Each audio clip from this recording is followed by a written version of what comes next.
All right, back with Sea of Stars. Still nursing a cough. If this is like the last time I got COVID, I'm probably going to have it for a couple months, so apologies in advance.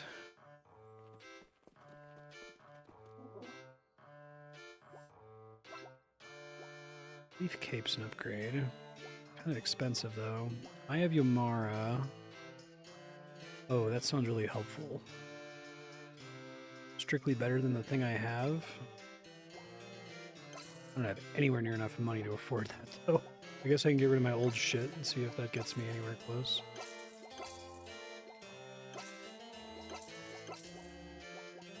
Probably not.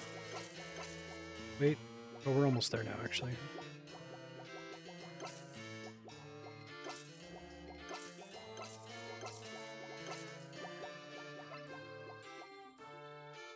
For the inventory, I guess that replaces the abacus.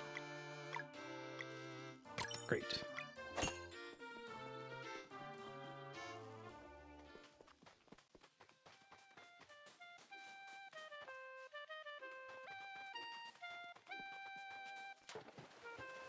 Yeah, I know, right? The fact that the game prompts me to sell stuff makes me assume that I'll be fine. Jeez.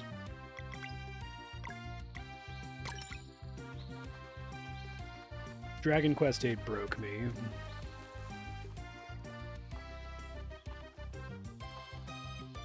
Oh, there's... You can see a rainbow conch chest back there. Hold on. Clever.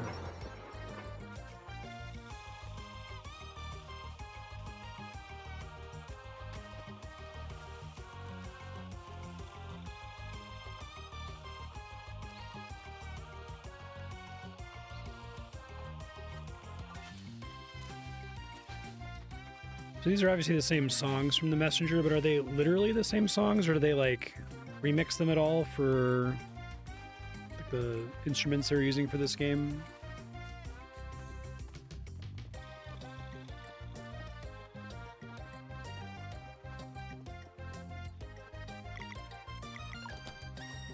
Okay.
Thanks, sorry, I had to cough. Yeah, that's crazy. You can get it much earlier, you said, and it's like 800 gold.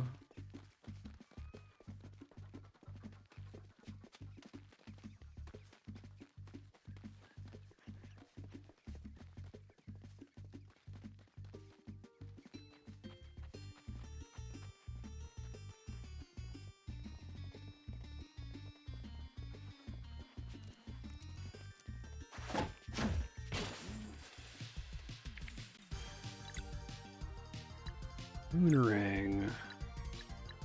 That's really helpful to have.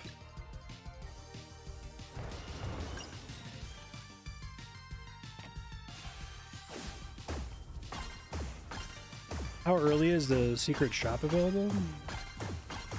Shit.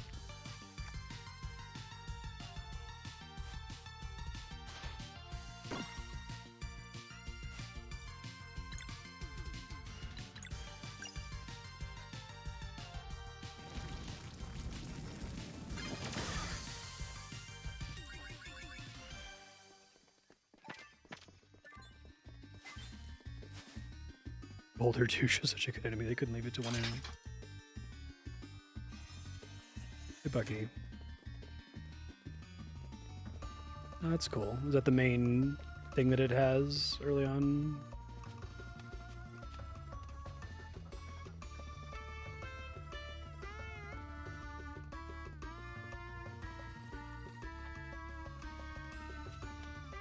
That's crazy.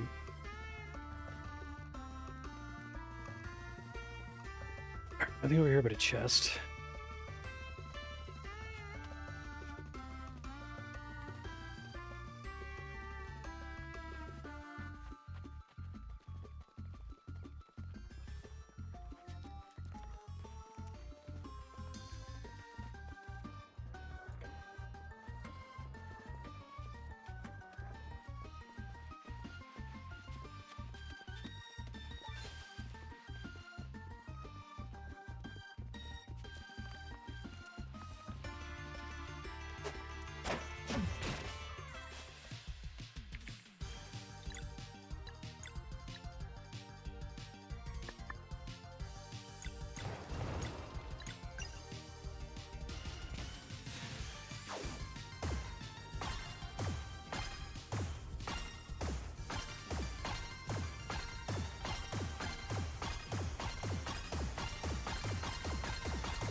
Prototype.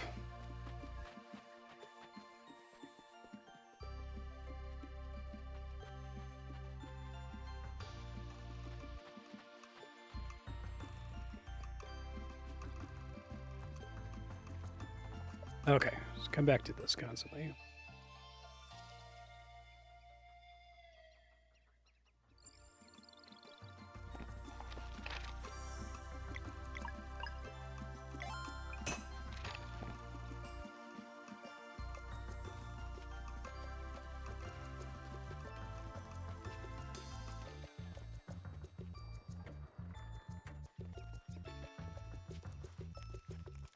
Let me just go this way.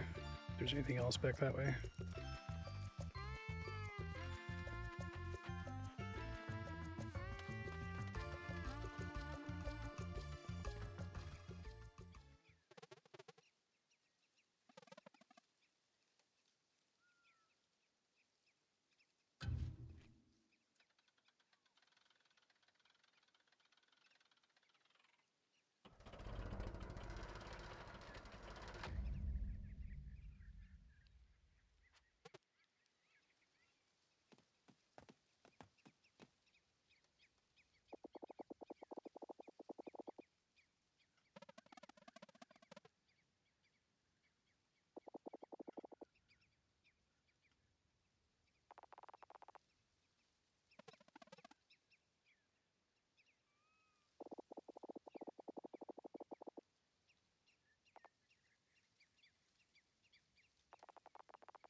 Do your worst.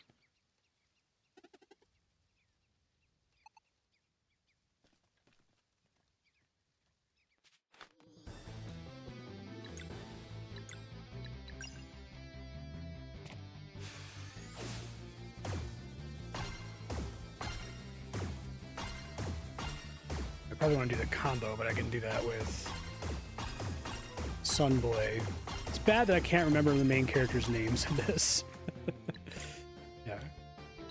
Because then she still gets to do her attack.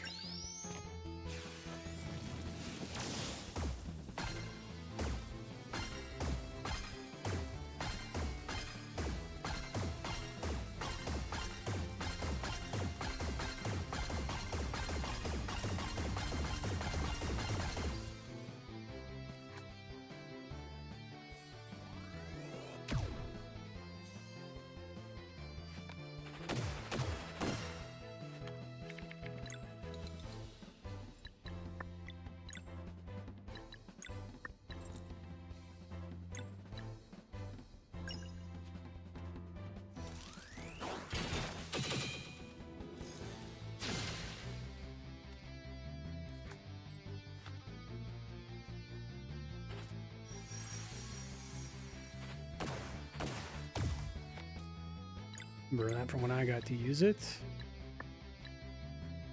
You have the thing that makes this cheaper. May as well pop it here. I don't have any like, your sources of healing. Getting the timing right in that is tough.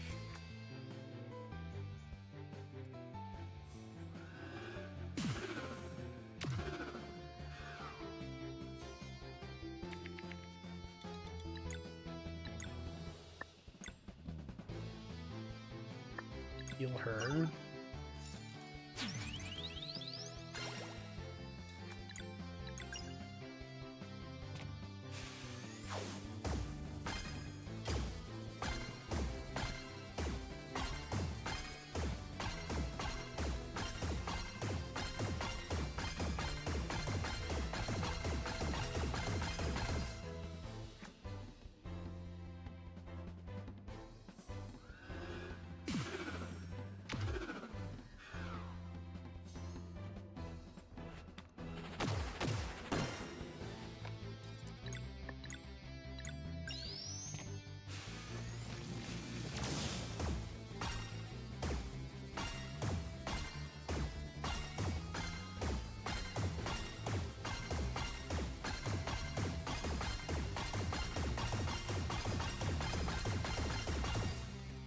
Does a lot of damage if I can keep it going, but it gets really hard. I feel like that one's harder to maintain than the base Moonerang skill.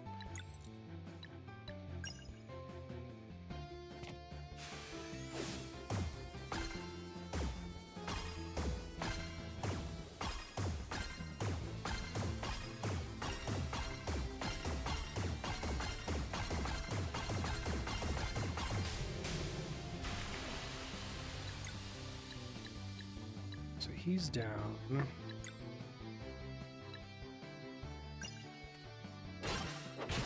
Nice.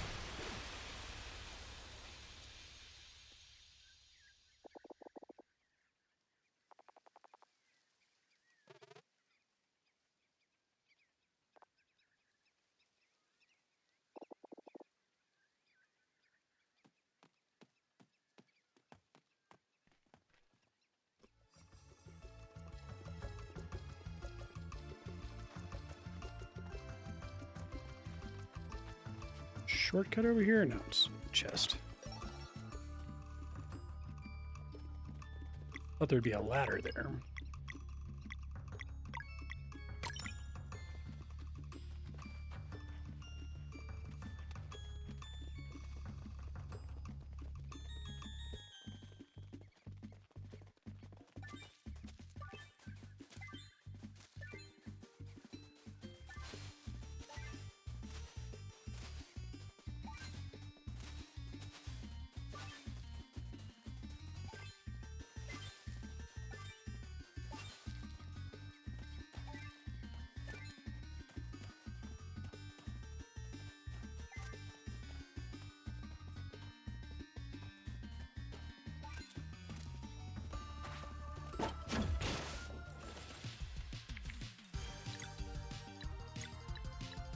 Give me a free heal, that's always nice.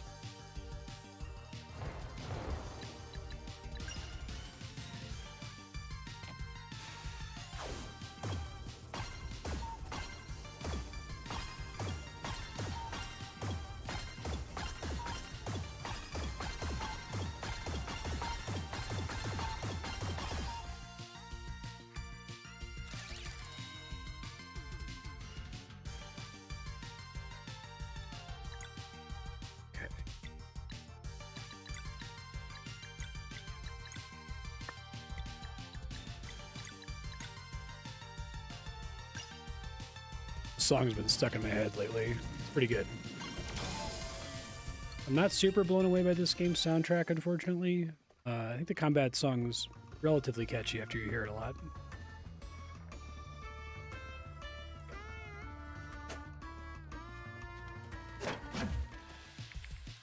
Oh, did that not count? Ah. Guess I got it at a weird angle or something.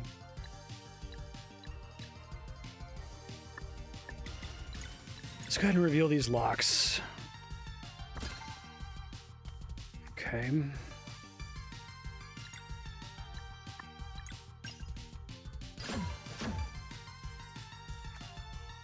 sub the characters out to do that a little bit more efficiently.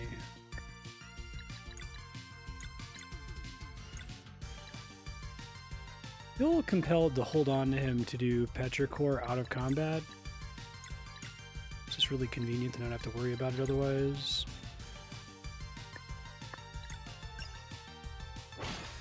Yeah.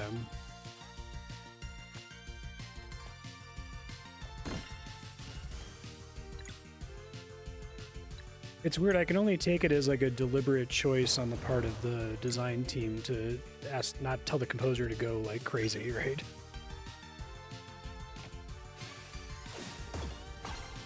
There is not a dearth of video game composers who would be happy to write a crazy, catchy prog rock JRPG soundtrack.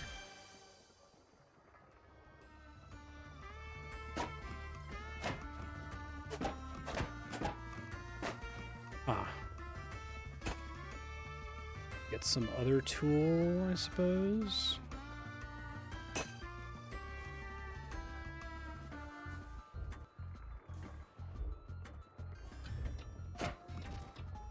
Oh, it's reset button is the idea.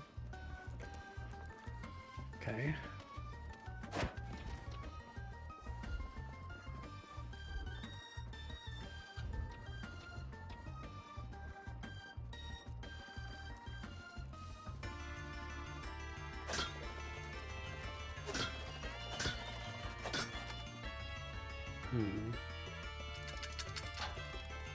Pretty good.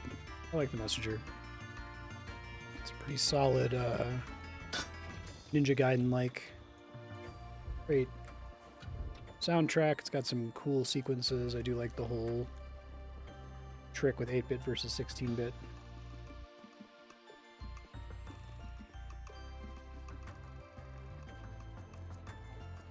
Give me an elixir from this clock.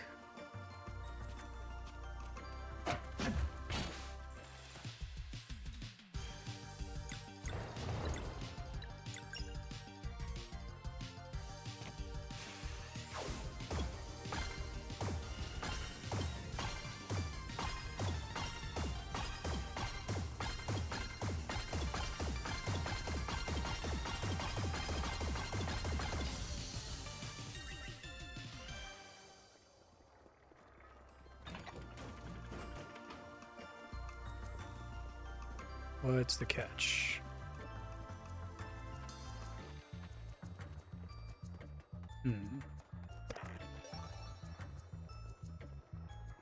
Garden key. I do like Clockwork as a theme.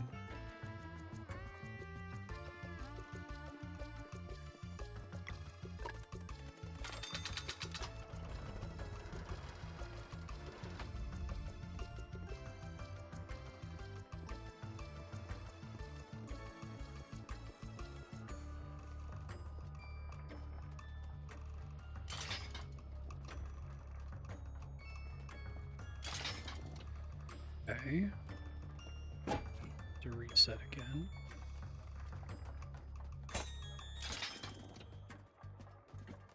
Let's see what this does first.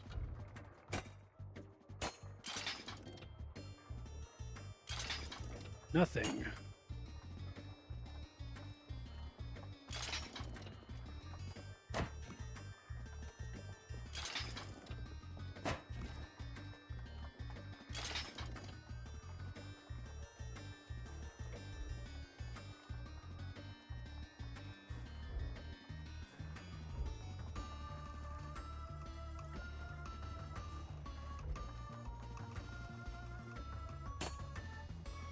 A one-time thing.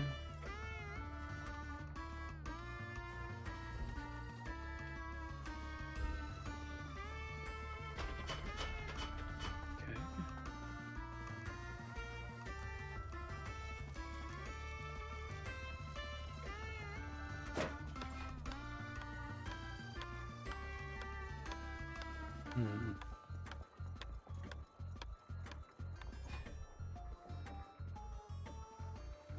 This is my primary objective.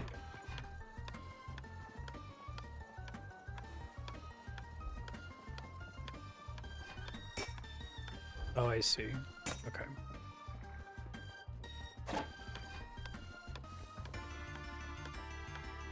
Time it so it's like halfway out.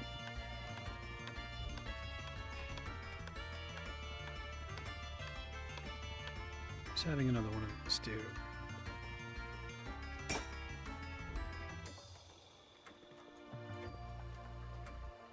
I think there's a machine in one of these alcoves.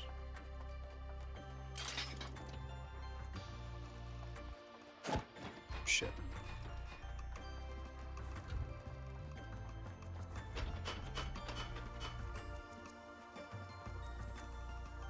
It's a matter of like stacking them, perhaps. This is a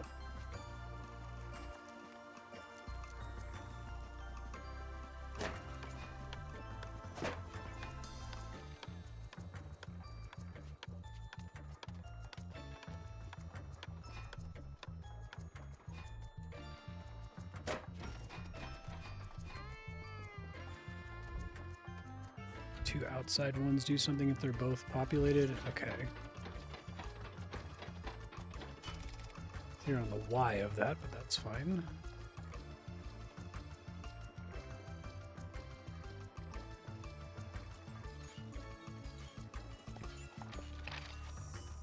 It's a save point, rest point.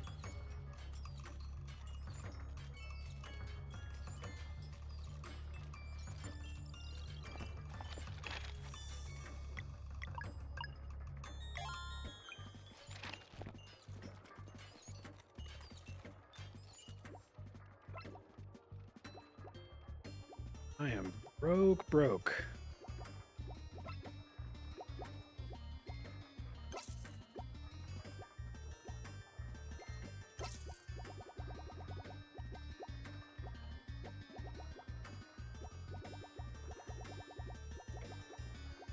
I could sell some grain since I'm near the cap.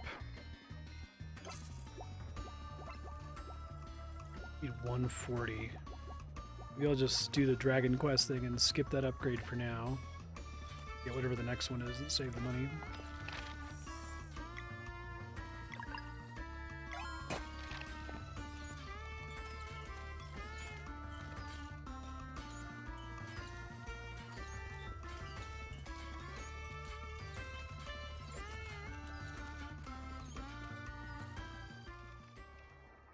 Kiln.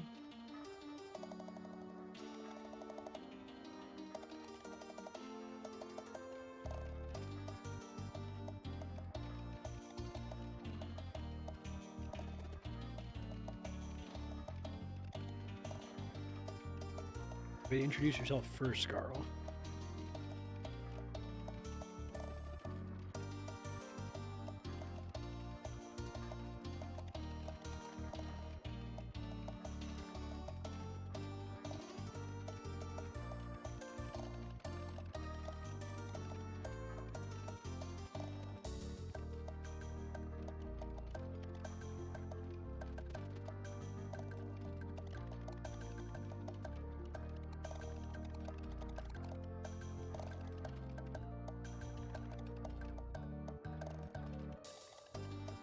That's interesting.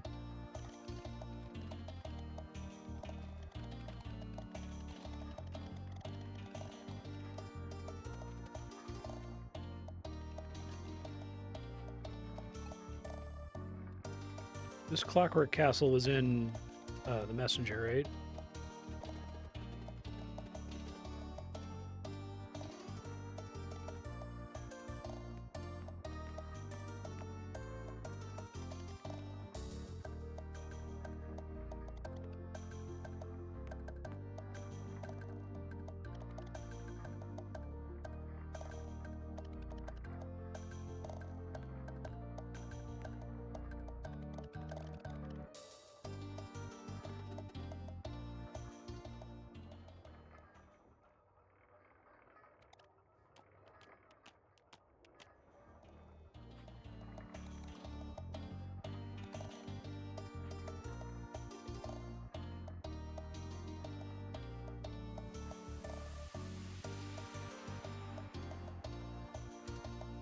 That is not you.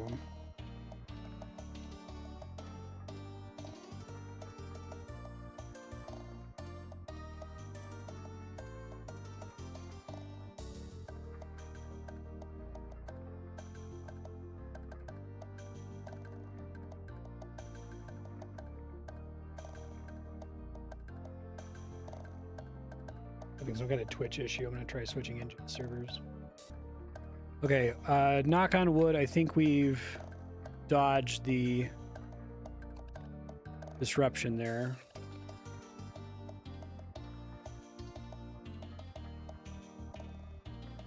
It doesn't tank again in 10 minutes.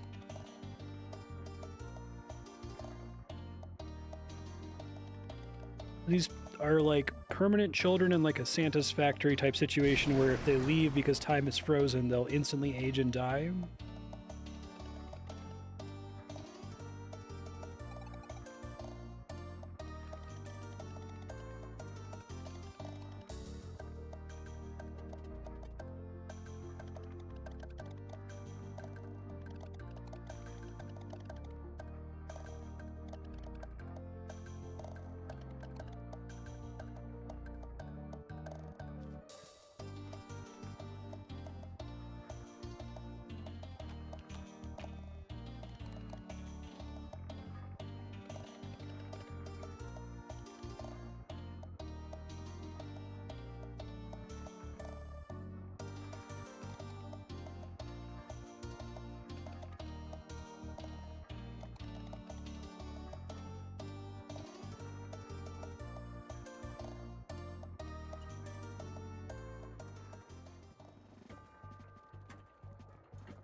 Santa's little elves if Santa was an interdimensional tyrant.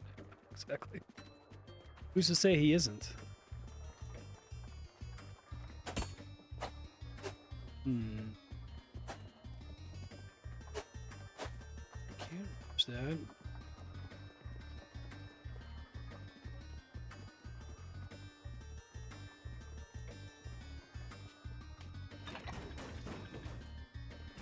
Maybe that is able to, well, I feel like I'm missing something super obvious in this room.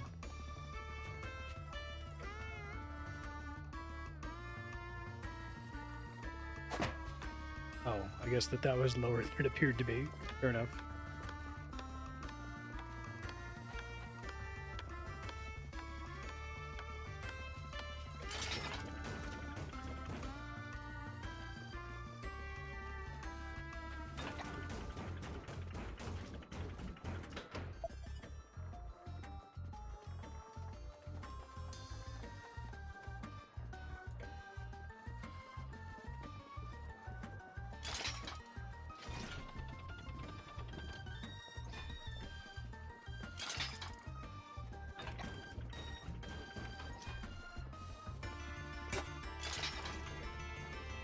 Resets which one is activated. Got it.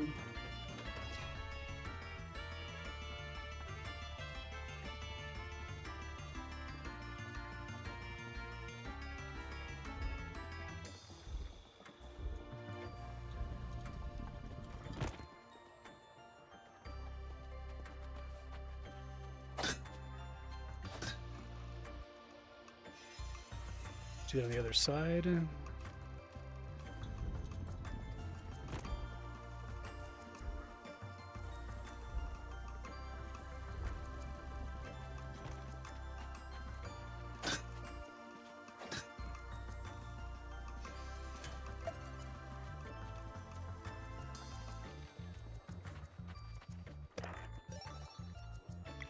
Green leaf. Don't care. Although that might be an upgrade for somebody.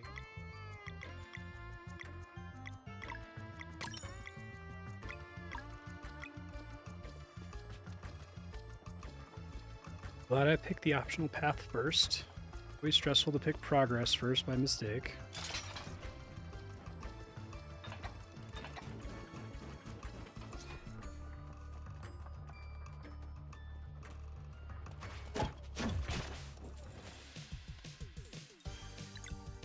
On doing the Moonerang thing. I feel like Bart in that Simpsons episode where he's talking about how he always picks rock and rock, paper, scissors.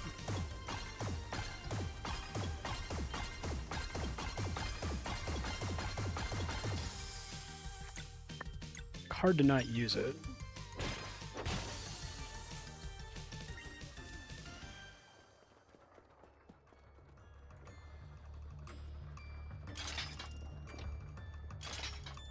Okay. First try. Calculated.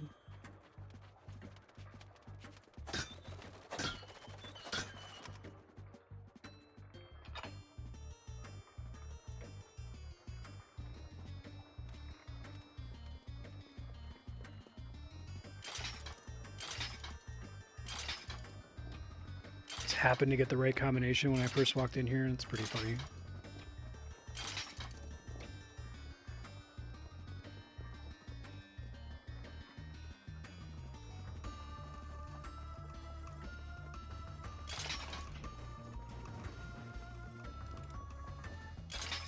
Up now? Okay.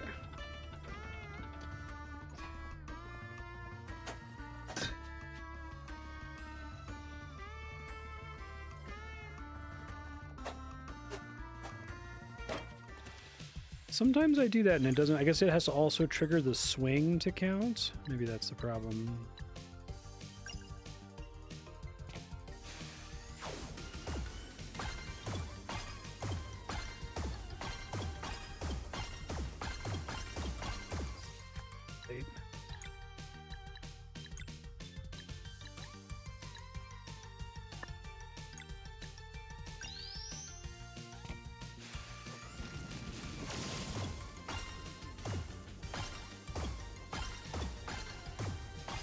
Oh, really? Well, it looked like I still did the, I still, like, grabbed it. It just, my character didn't get close enough to swing the weapon in time, so it didn't trigger the preemptive strike.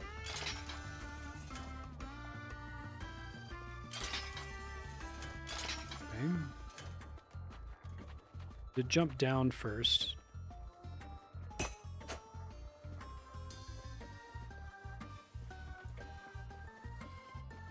Don't have a block to push around. That's what that is.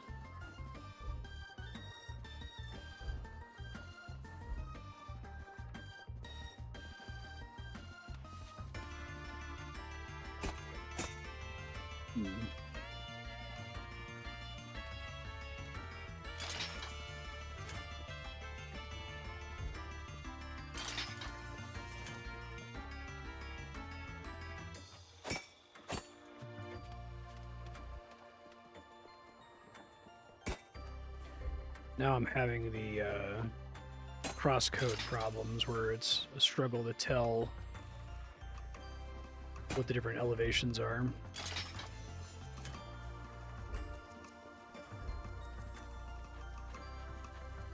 Presumably opens one all the way on the right.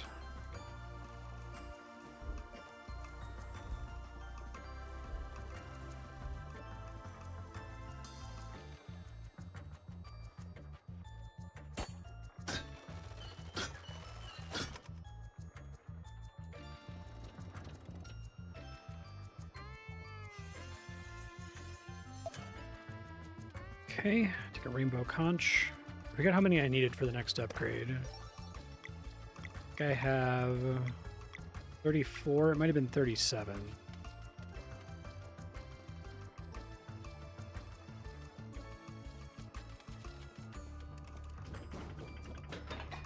Okay.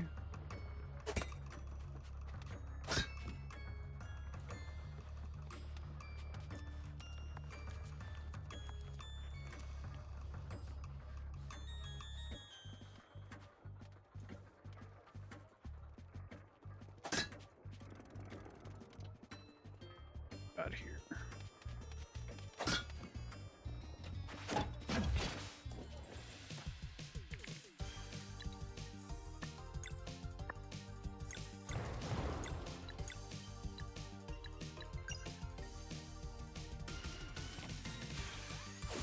Yeah, there's 50 total, is that right? 35 and 39? Okay. Yeah, without doing a completionist style playthrough, I feel like I've gotten a decent chunk of them. 60.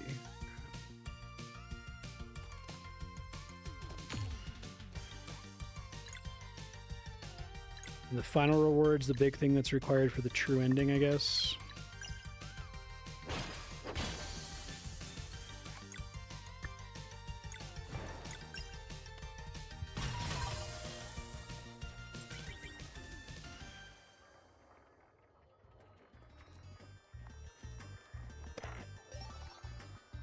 blue leaf? Is that plus MP? Yeah. That's actually kind of good. Well, not really. See, it's hard to evaluate because all of your MP recovery that's not from a fireplace is fixed, right? You get a fixed amount of MP every time you attack. So once you get through your like opening salvo of MP, you're on a fixed economy after that point. So having higher max MP is helpful for you to survive more battles without needing to go back to a thing and rest. But otherwise, it's not helping you in like a long battle against the boss at all, because as far as I can tell, there's nothing that scales with max MP.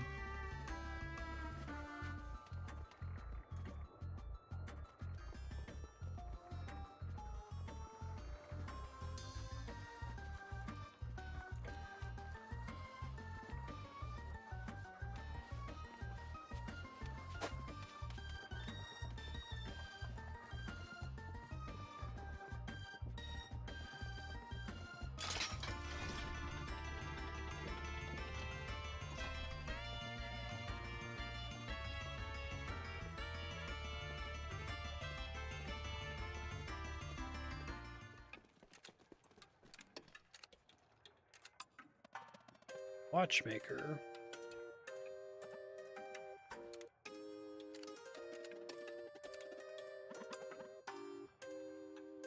Yeah.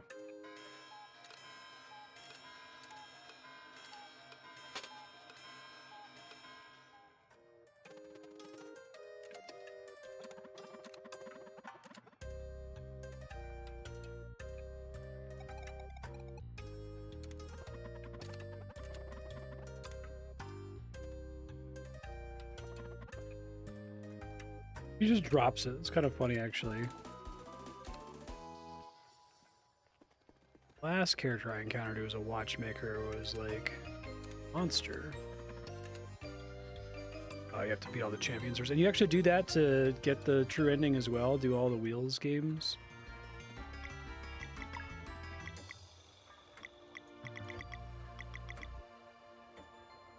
Back to the work.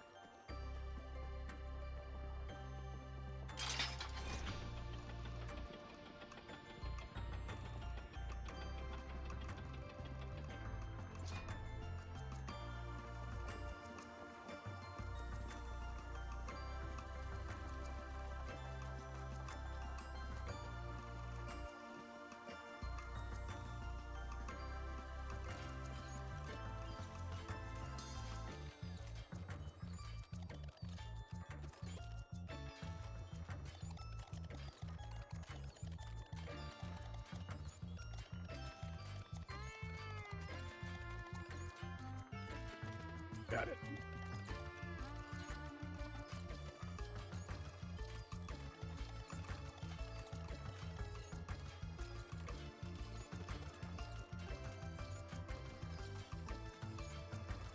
I can top off down here, yeah.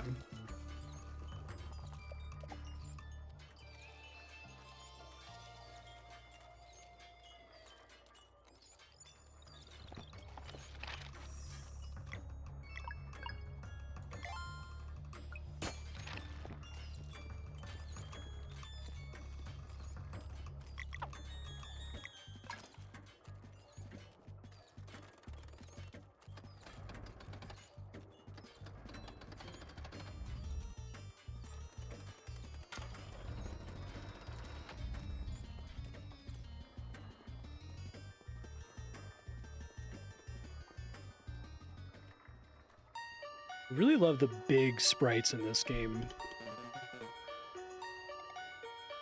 Doing like giant sprites is something that just, it's magic to me.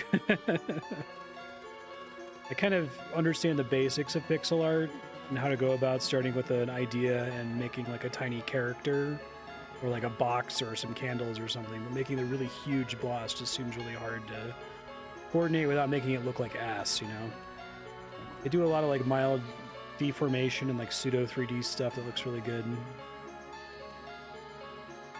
I guess the problem is making it still look identifiably like pixel art, right?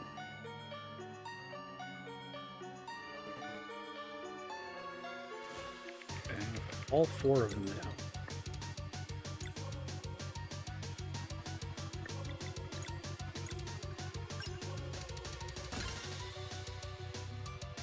one out of that.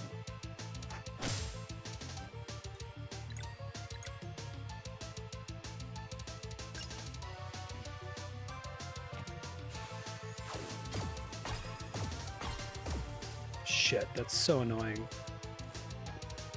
I instinctively tried to reload there. The travel time to the one on the right was much further than I was thinking it was going to be. Sucks.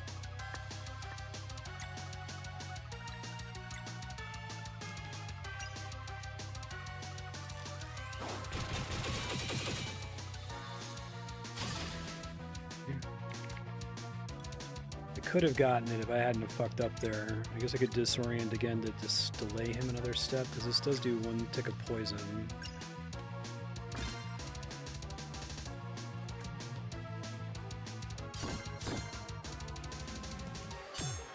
Forgetting he goes twice. Ouch.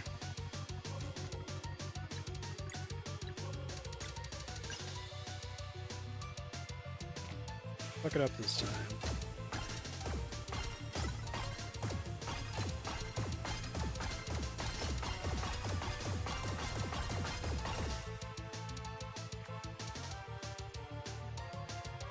Definitely want to cancel that attack. It's really nasty if I don't.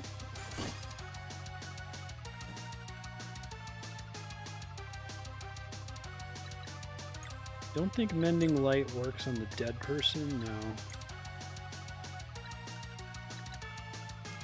Let's do that.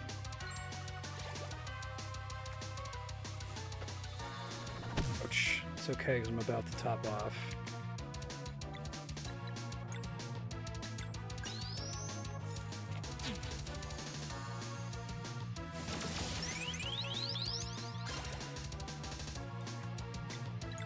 Ultimates.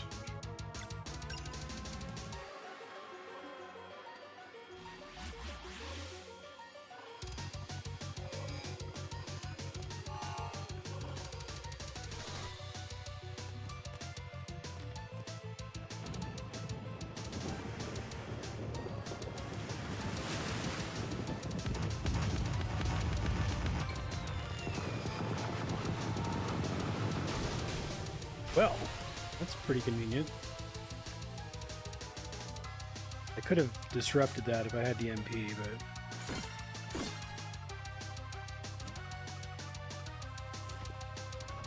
Ouch.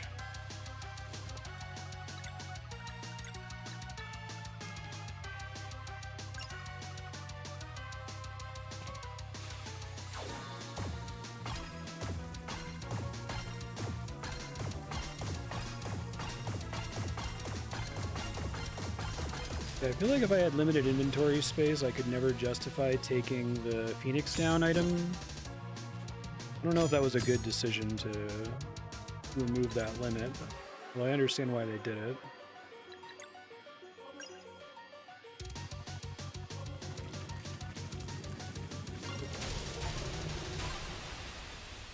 I think they were very kind with their health in this fight, this boss fight.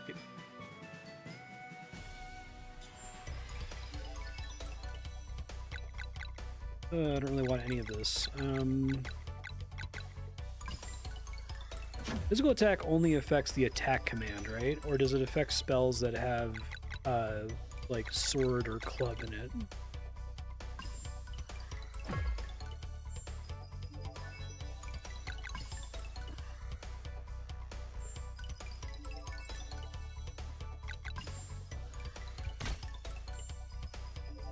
It would have been nice if they made this a little bit more impactful. I think it is possible.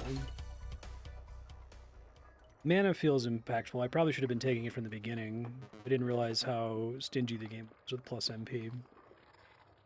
Like, it's still not great for most of the game because, like I was saying, your MP regeneration is kind of fixed, but being able to do Moonerang 3 times before I have to start physically attacking is huge in boss fights, it feels like.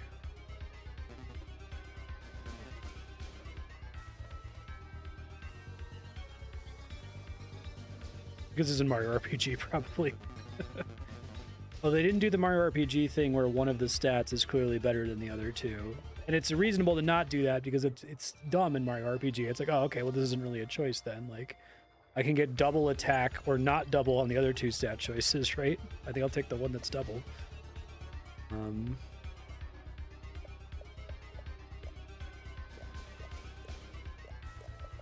There's a new one that's better for party recovery.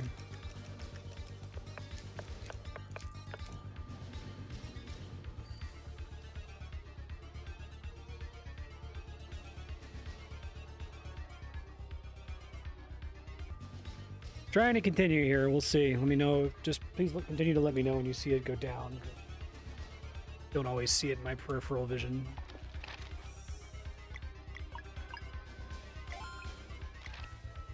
Topped off. I like this song. Had a chance to listen to it for a few minutes.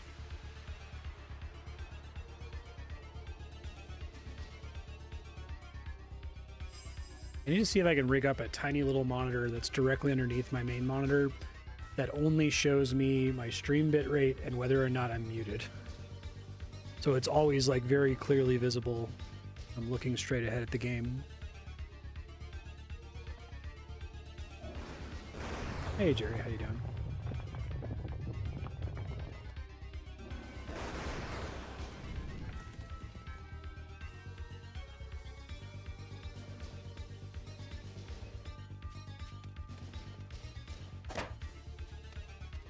Background looks really cool.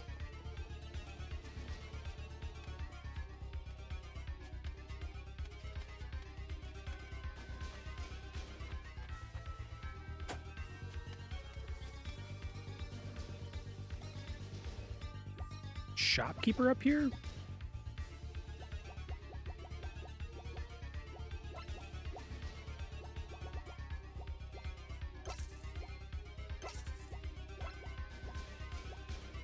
Just go ahead and do it.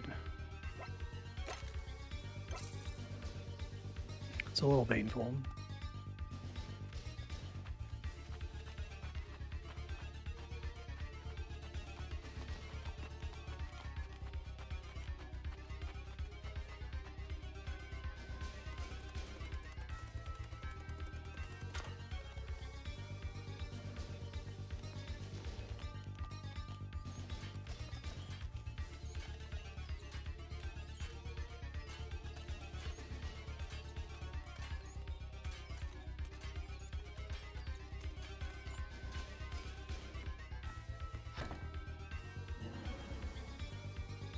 Thanks, guys.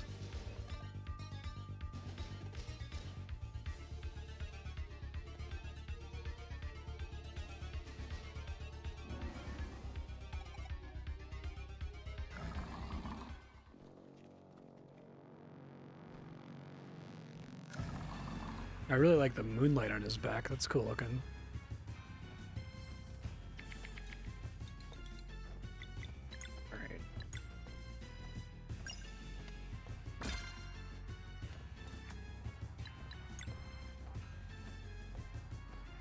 Bet on it being sword, sword, hammer, hammer.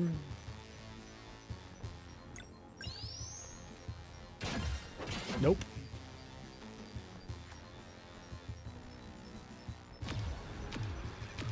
Ow, Jesus.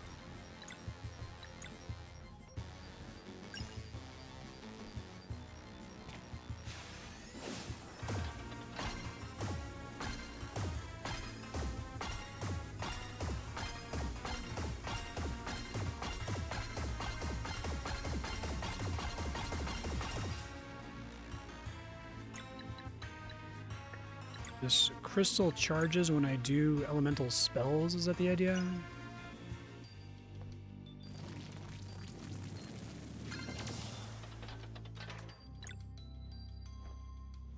Okay.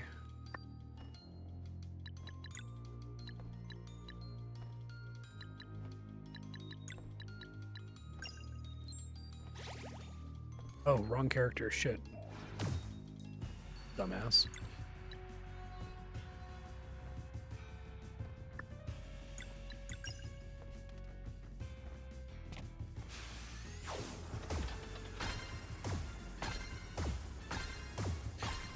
So the rainbow thing is not the relic. The relic is the display in the bottom right corner of my current count of Presses.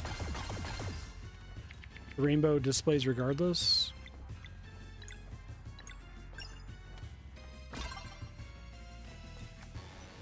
Oh, that's tricky. Sorry.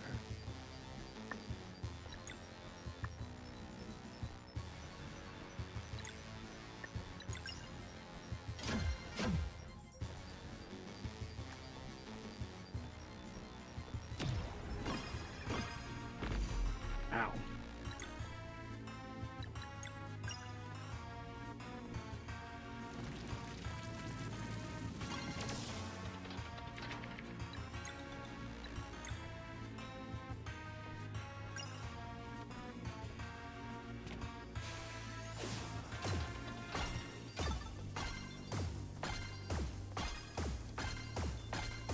Have the MP now with him.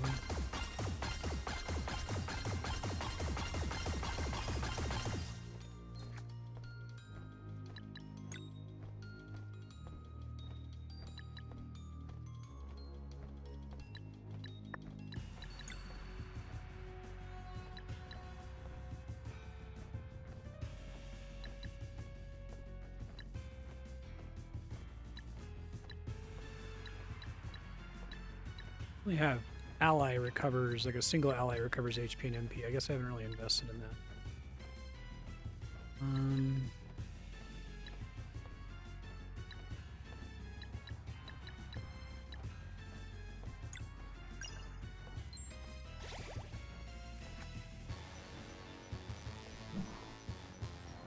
Ow.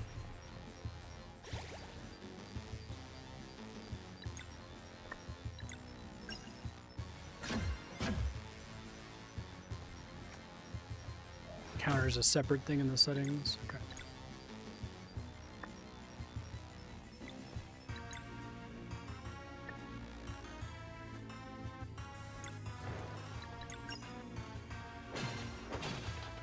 Five mana can still charge the crystal.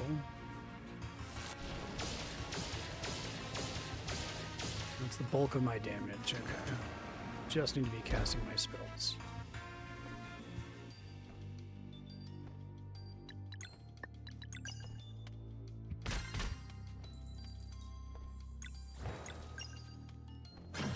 I can't, like, extra charge the laser by hitting multiple times, right? It seems like each time I do a moon or sun elemental spell, it makes it go up by 1 tick, regardless of whether that's from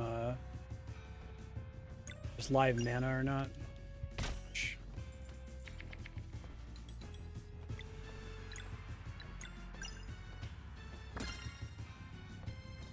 Block.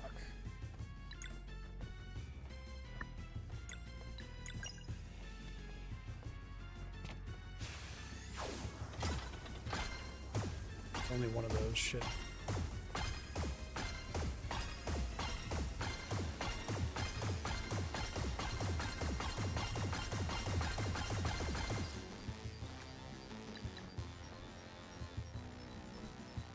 I'm just gonna heal.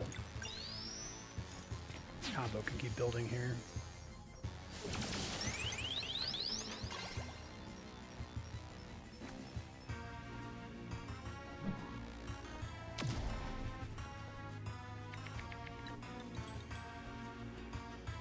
Sword, sword, moon, hammer, hammer.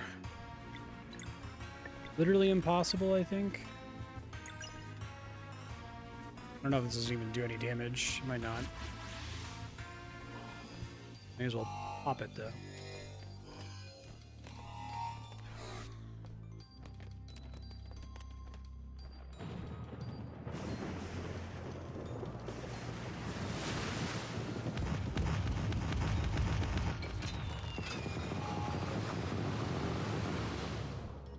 Okay, 4 damage, great. Lesson learned. I'm down to 1 HP.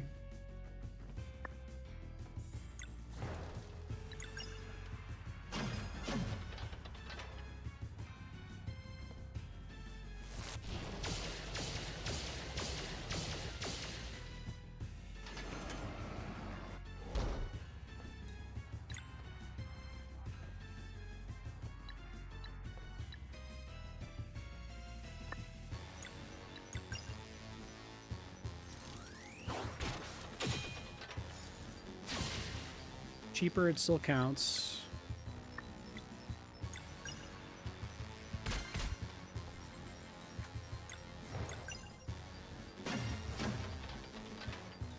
Ooh, I didn't time that smartly.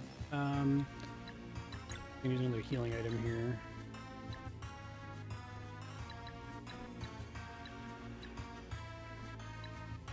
This is probably a good seer. Well, if she gets eye laser, she's dead. Yeah, I didn't think so. Thank you.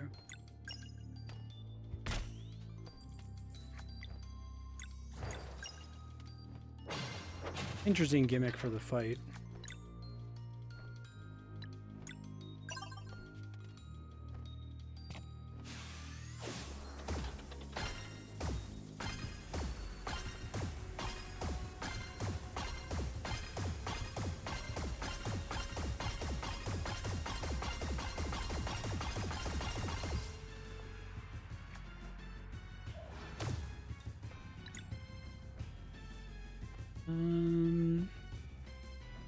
Need to be doing elemental damage as frequently as possible.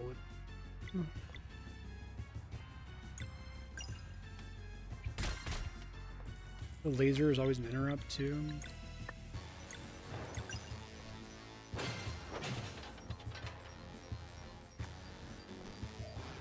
And she's down.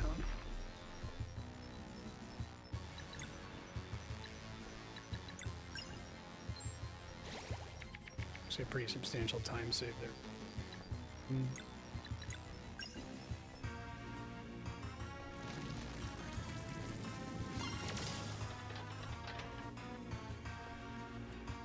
Enough for the interrupt, I think.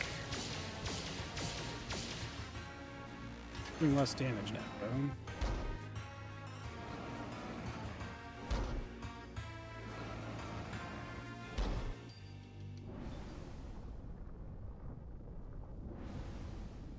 Real damage now?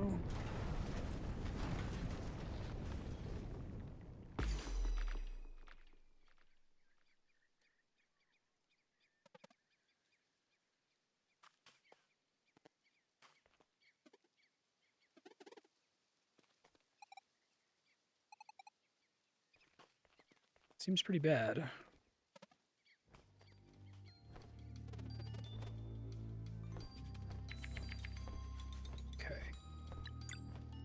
Oh, give me a full heal, that's nice.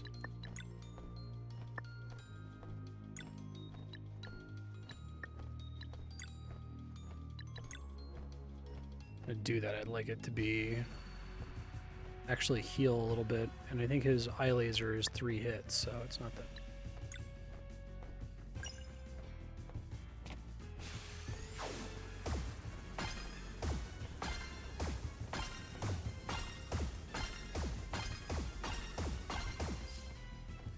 This is bad. Jeez. Not getting any of those is brutal.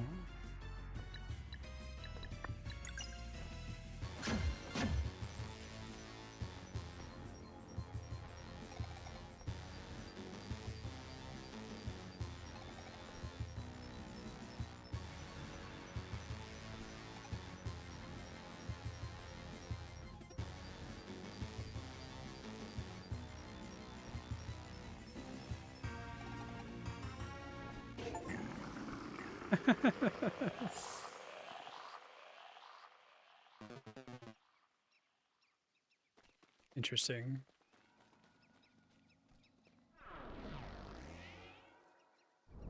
I do like that they developed that I can't fight the dweller thing.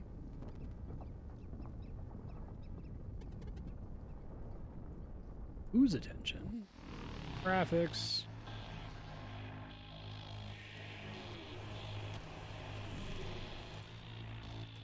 This looks like one of the merchants from the messenger. But his restaurant.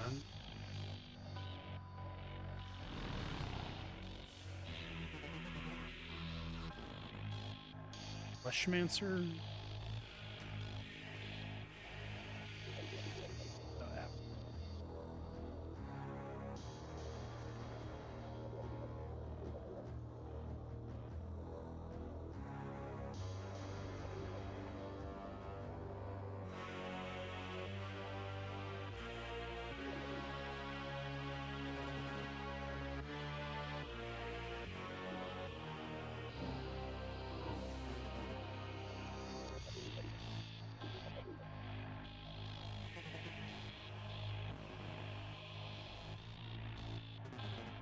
The Vampire Rose.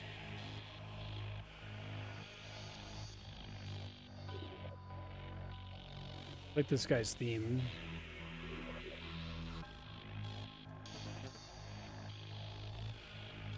Quoting X-Men 1.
That seems very bad.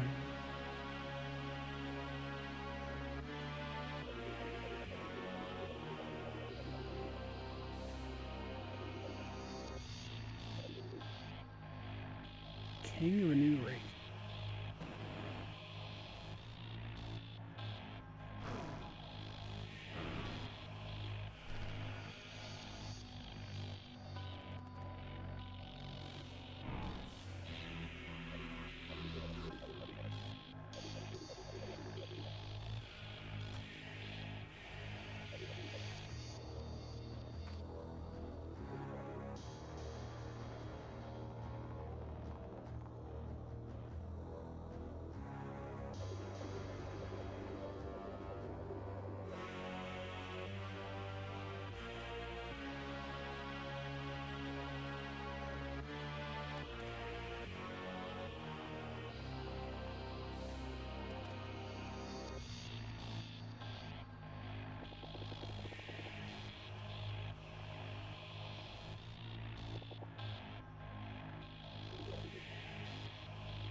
Fastest. I feel like this is like monkey's paw stuff.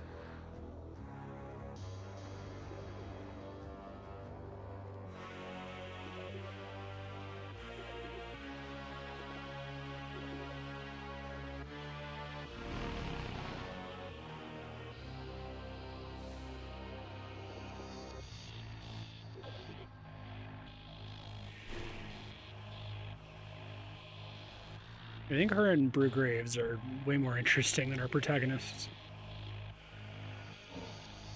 You couldn't really make a game about the bad guys. I mean, I guess you could. Maybe they'll redeem themselves at the end, the last second.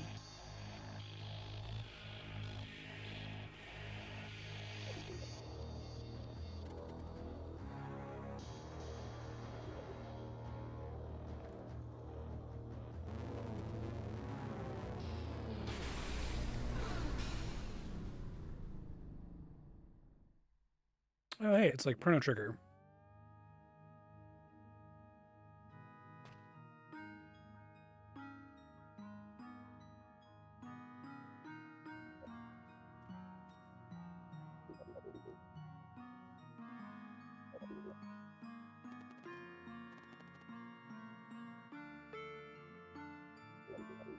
An infinitely short recursive sequence.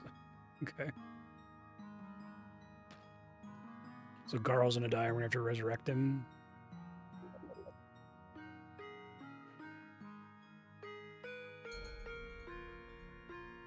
I guess I'd rather have the interesting character do self-sacrifice instead of a voiceless rando.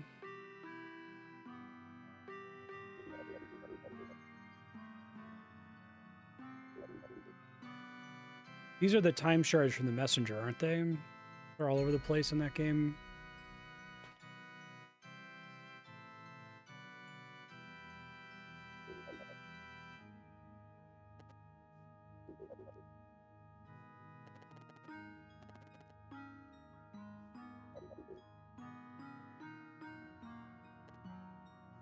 Kind of hope he's just future Rishon.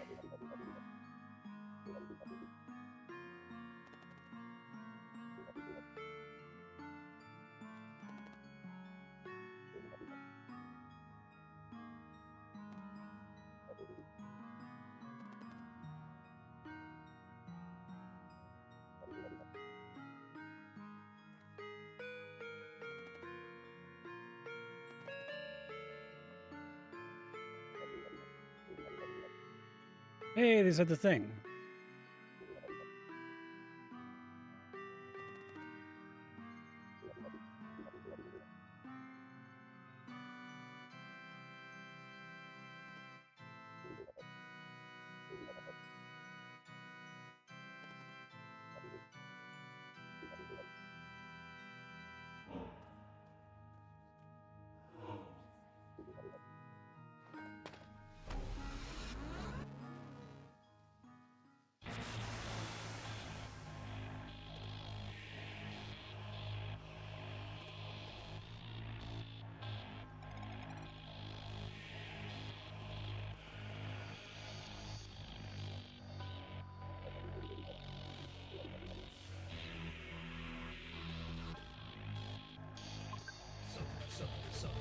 Hey, thanks, guys.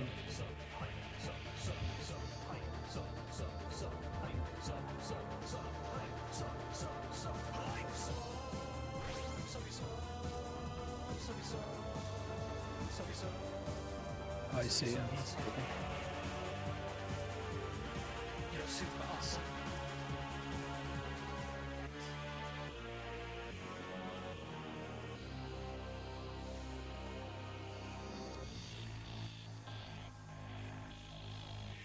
I wish I remembered more of the messenger. I enjoyed the game, but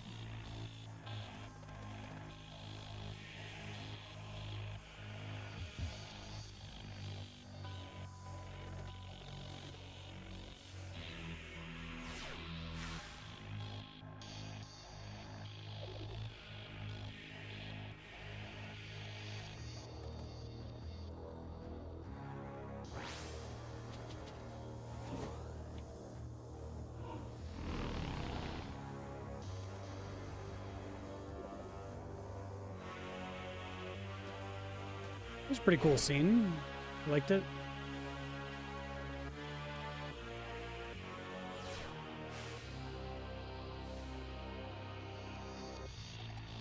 Lana. Their names kind of sound like Sun and Moon.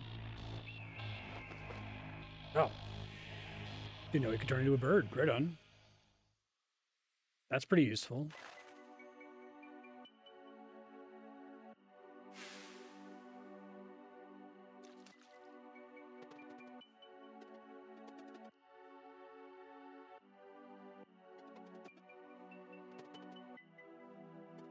Third time really bad shit's happened to Garl.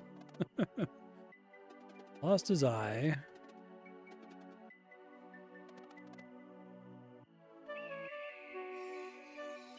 Almost got zombified.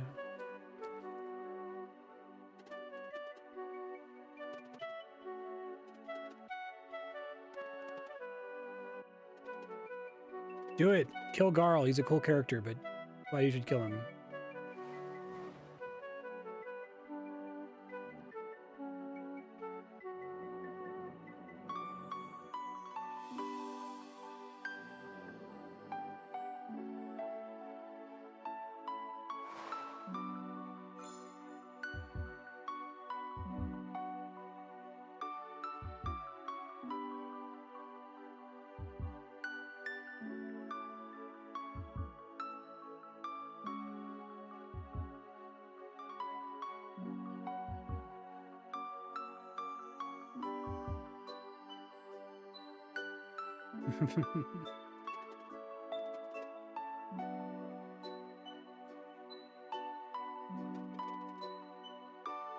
that the thing again?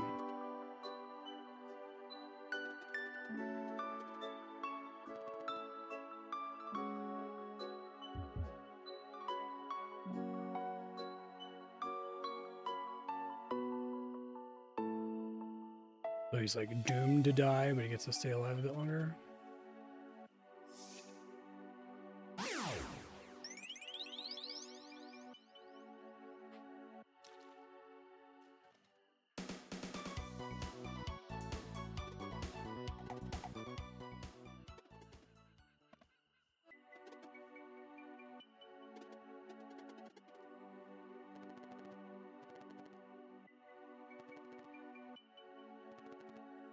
Exist in between realities.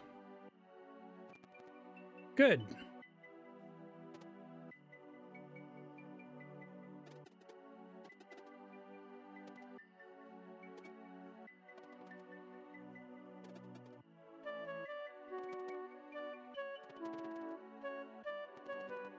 There better not be. I will take this game down an entire point if we save Garl after this. Fine, it's a nice scene, but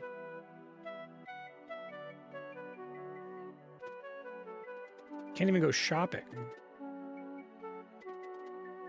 Nice.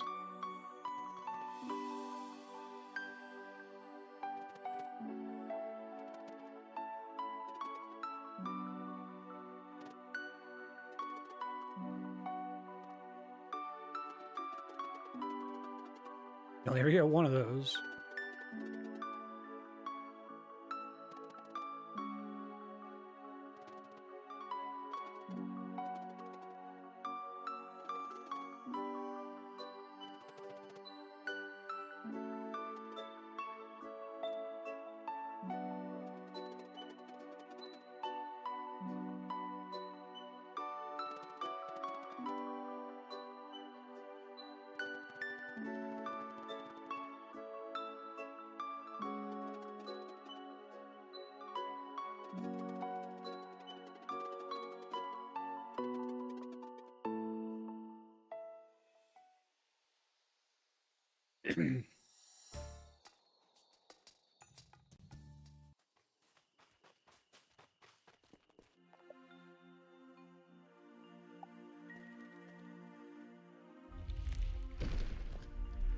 Wait, it said to go talk to Yeet. Does it want me to go to a specific place? I spaced on what they were saying. If the map shows anything. I can't. There, I don't think.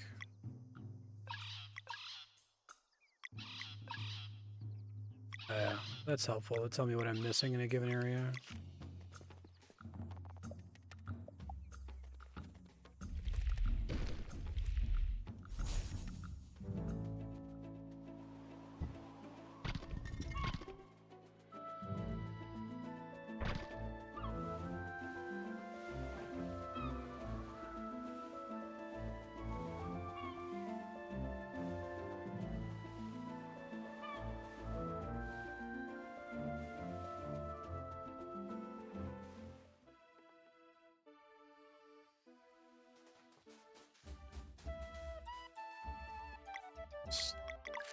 Okay, making sure.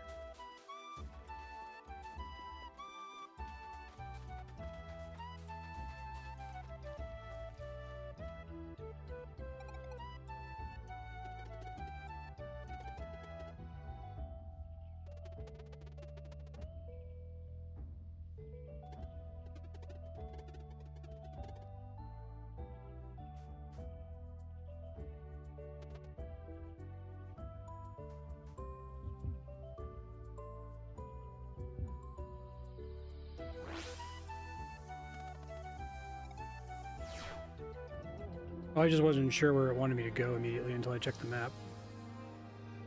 I came here because there's a star on the map, and not because I knew to come here. Graphics.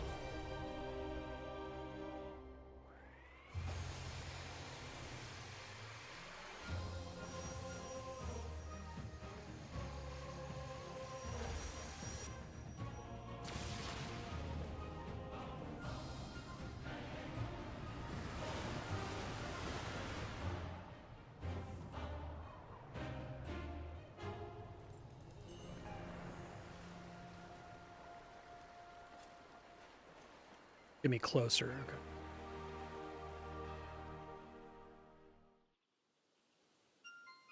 That's pretty cool.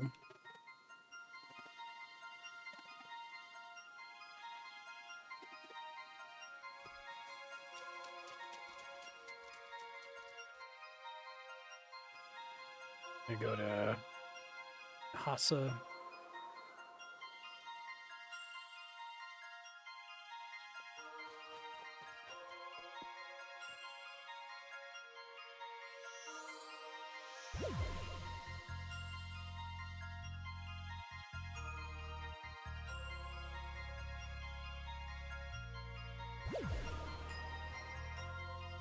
Floating islands.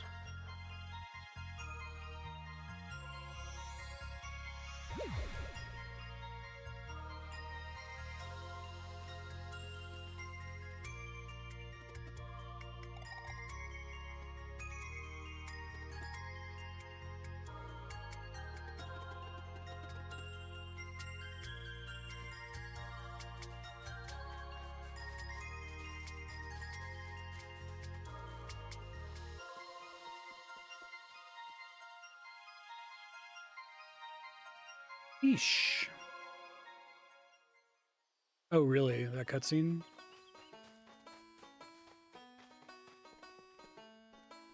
It's cool.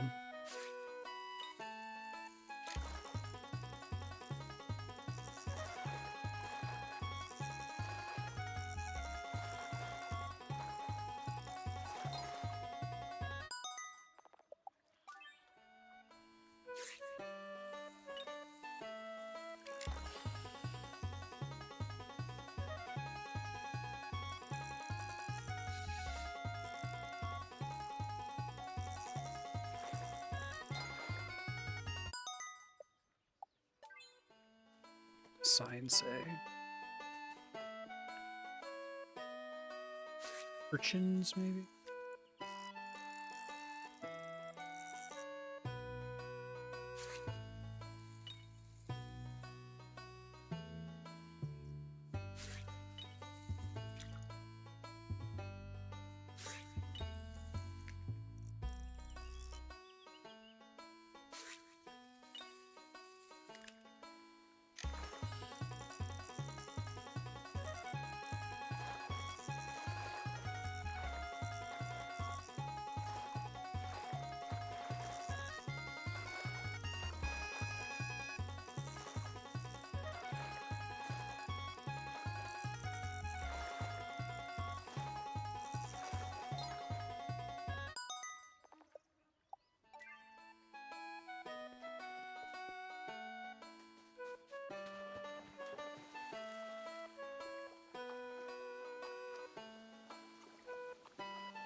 This is very similar to an Hassa. Cloud Kingdom.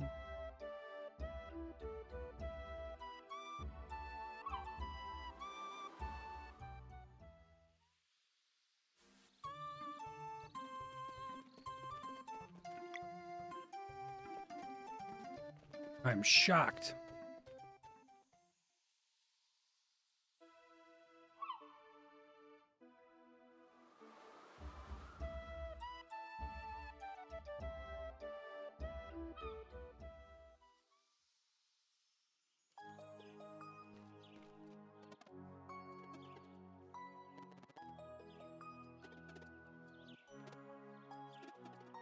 There's a council. Really interesting to make this a prequel to Messenger.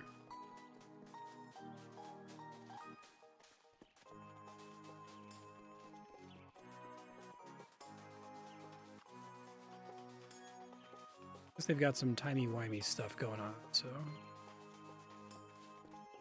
Whoa.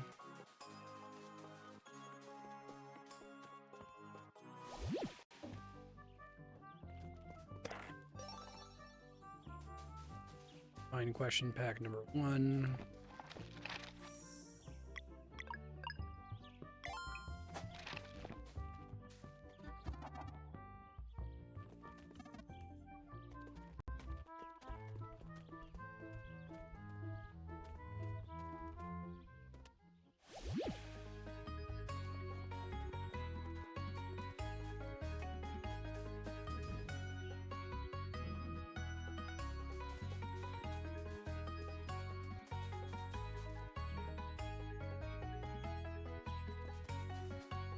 Luana.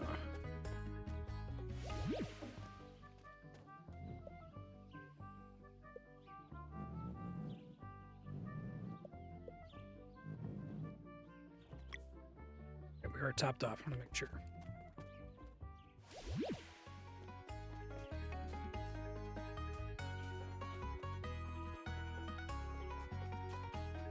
Thank you. It's cute.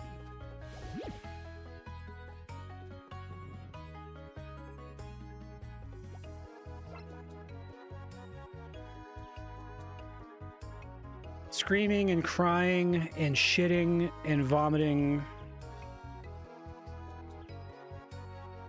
Ah, okay, it's fine. God is dead.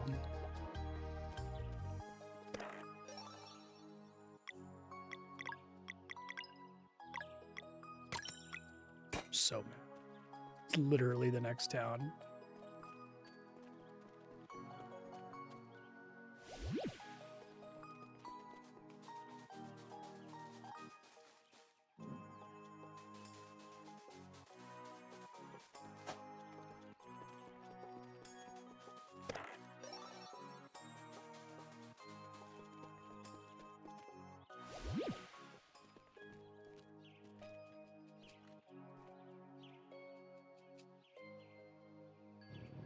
City of Feet.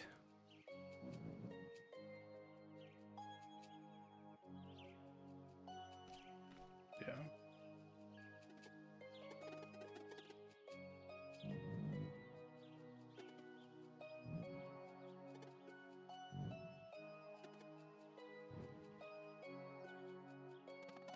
Warrior Cook.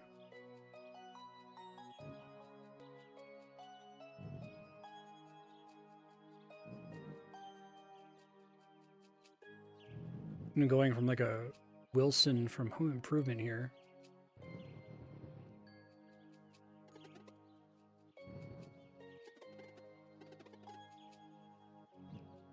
Yeah.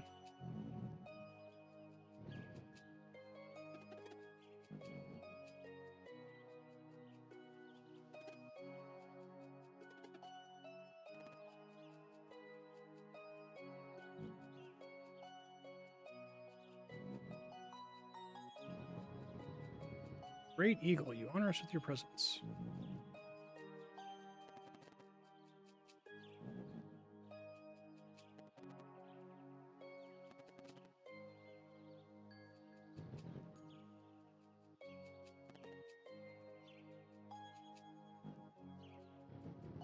Everyone's so surprised by all the people here.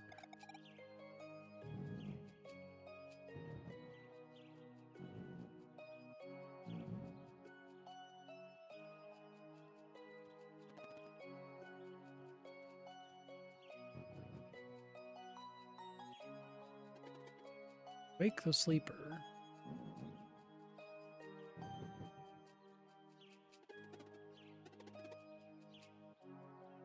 That's the implication of the sleeper in EverQuest. I don't think they ever like actually made it so you could fight the sleeper intentionally. I think there was a way to beat it that was like abusing a glitch or something.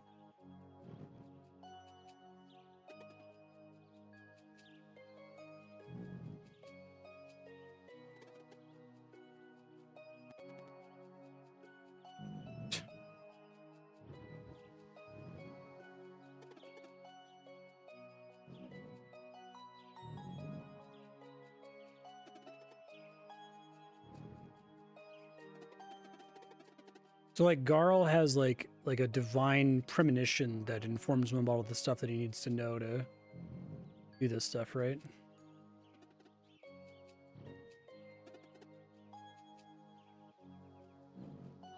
It is pretty funny to make his cooking like core to the main plot.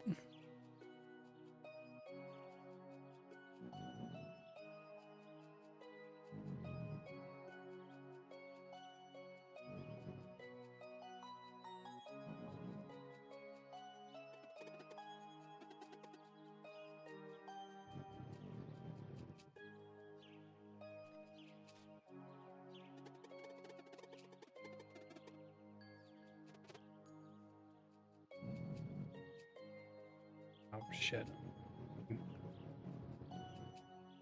Bit rate again. Let me pause. Sorry, you guys. All right, I've been stable for like 5 minutes. I'm going to try to continue here.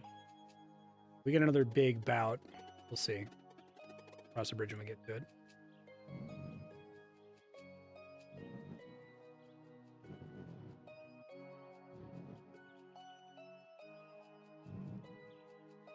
All right, so we got our bunch of dungeons we got to go to.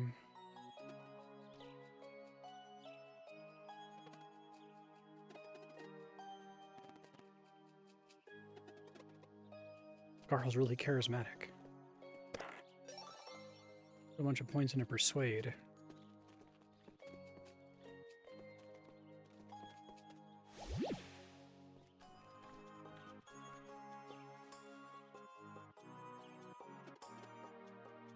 Hunty.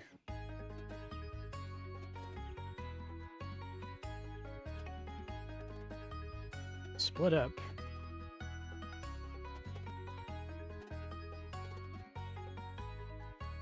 Oh, yeah.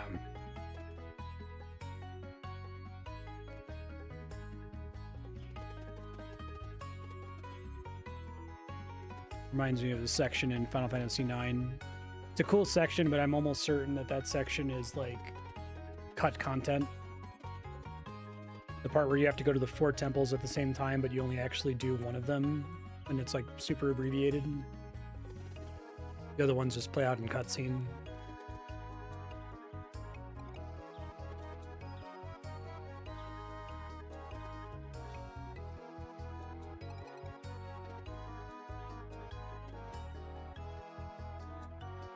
To get punted, yeah, it's good.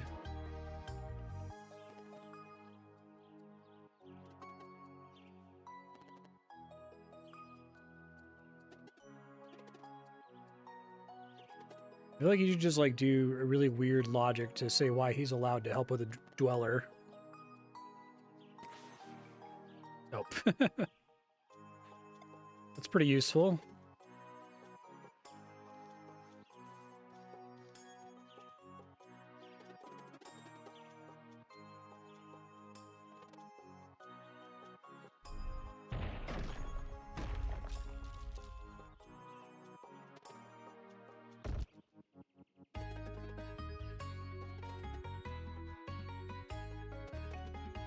Pretty great.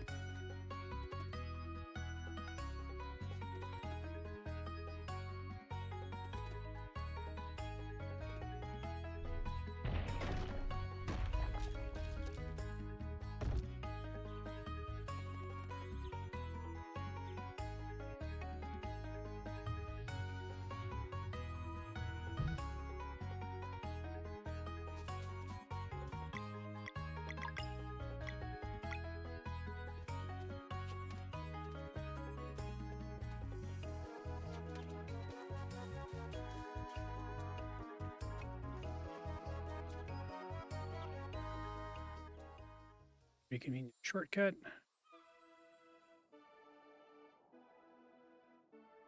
I know, right?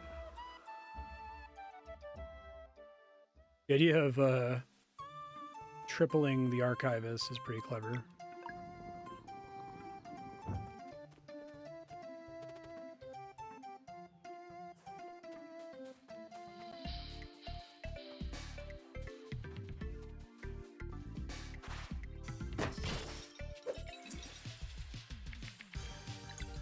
I like being forced to use different parties in games like this too, instead of just like relying on whatever my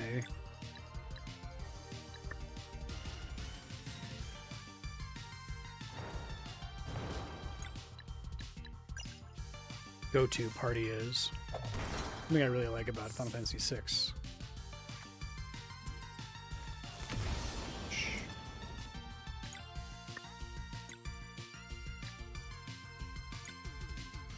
Cancel that. No, I don't have the abacus thing anymore.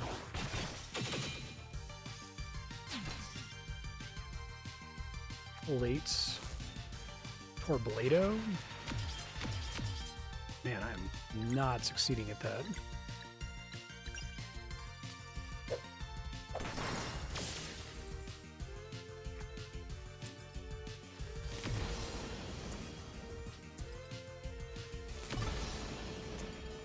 Really not getting that.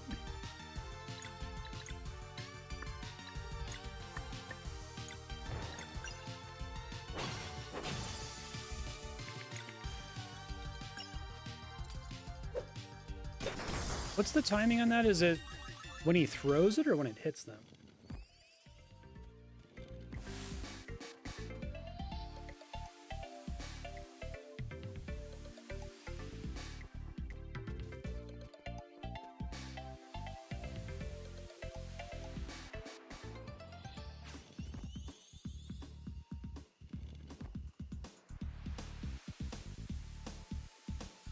When it hits them.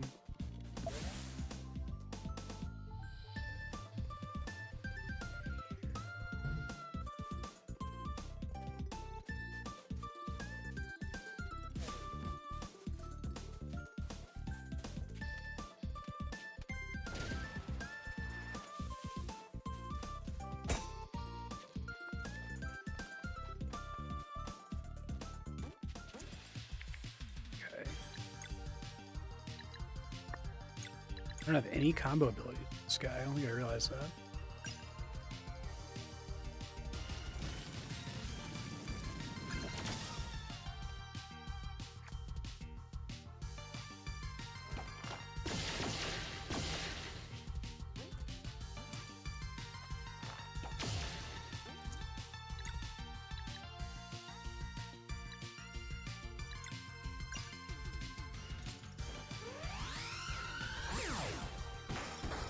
That was tick, tick, tick, and you hit on the third hit.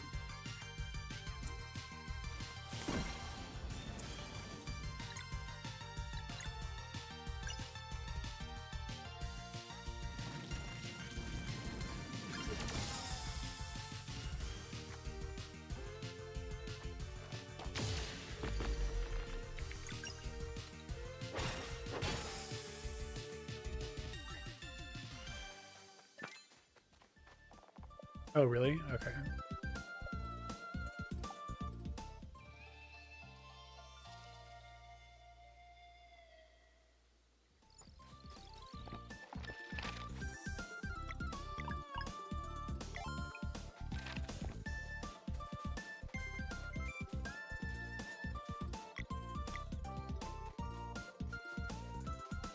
Gotcha.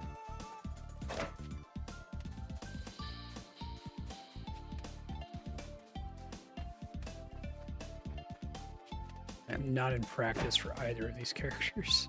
I guess I've used Zale a lot. It's out of necessity.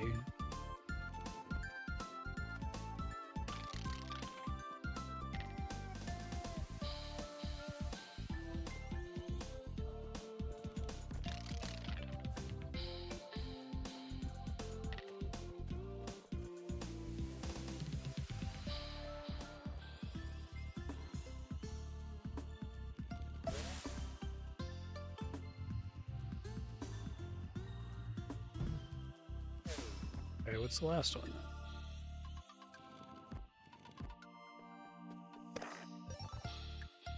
Cypress cork.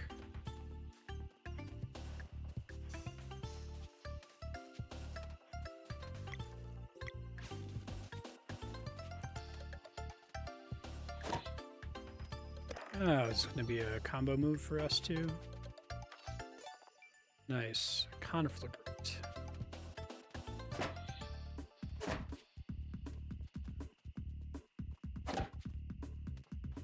I feel like the secrets in this game, I think they're pretty well distributed.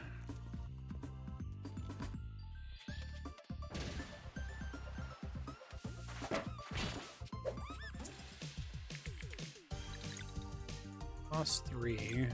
Multi-hit. Oh, multi-hit. So it's like boomerang. I have to try it here.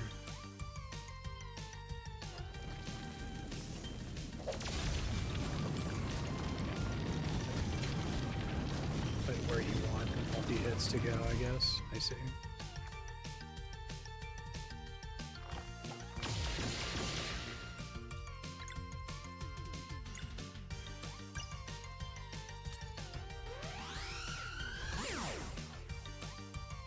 One, two, three. There.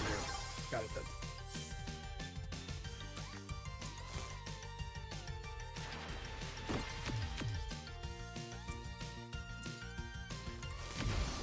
Ouch.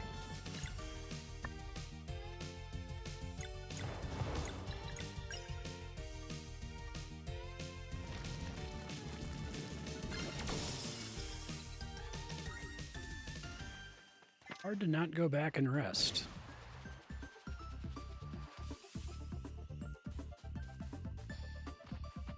Oh, can I not because of that? Fair enough.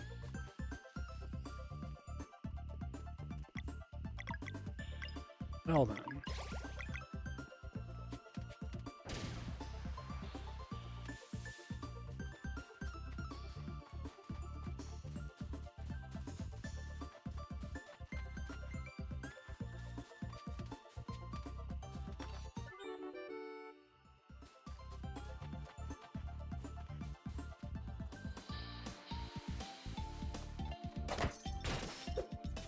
I do think having the, like, Yoshi extra drum track style approach to having there be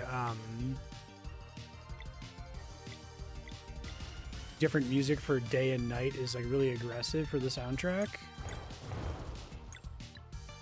Wonder if that got in the way, though.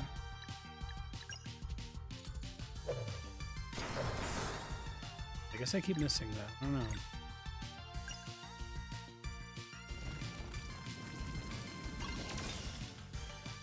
Harder to do more bangers if every song needs to have a bunch of instruments that are only on half the time, you know?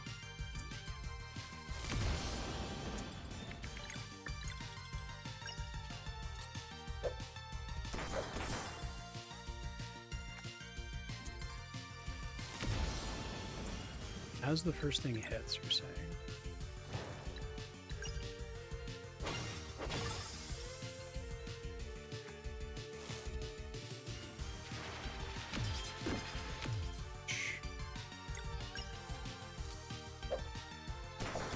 Yeah, this says X.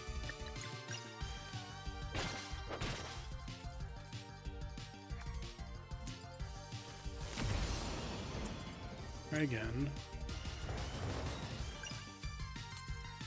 Now. Oh, it still says it was wrong. Maybe it's got to be slightly earlier than when it hits. But it's not when you throw it, right?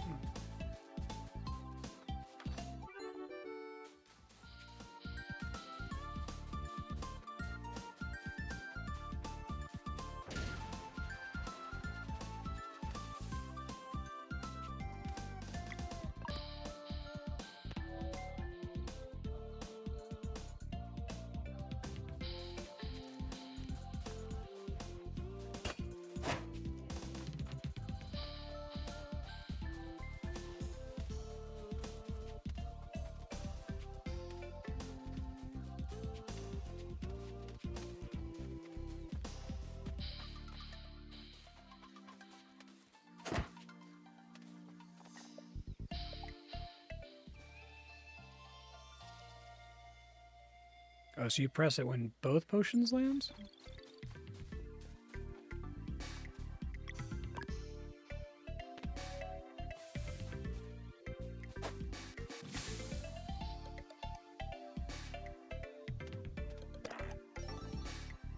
Assassin's Pin.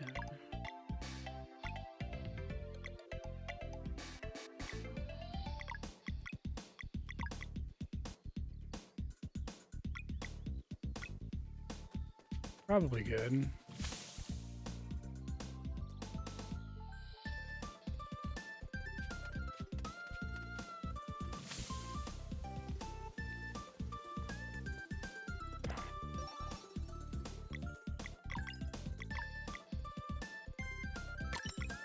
Feels both heavy and light.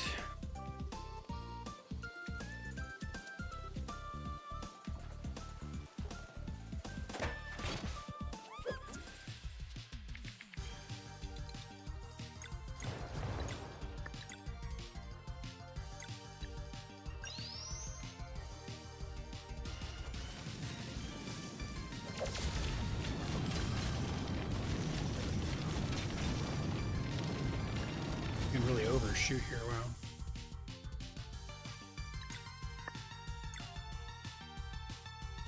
Well, fortunately I can't interrupt either of them.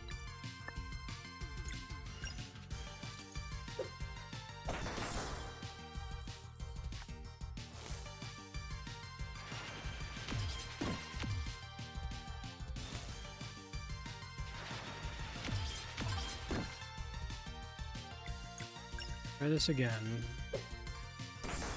Oh, but that time he didn't throw a second. What causes him to throw the second one? Do I have to... Are there multiple presses to pass that? Is that what I'm misunderstanding?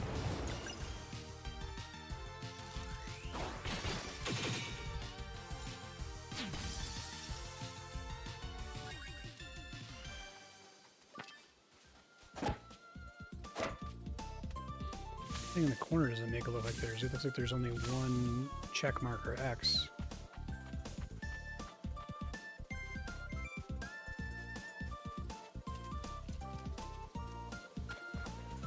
Press is throwing the second one.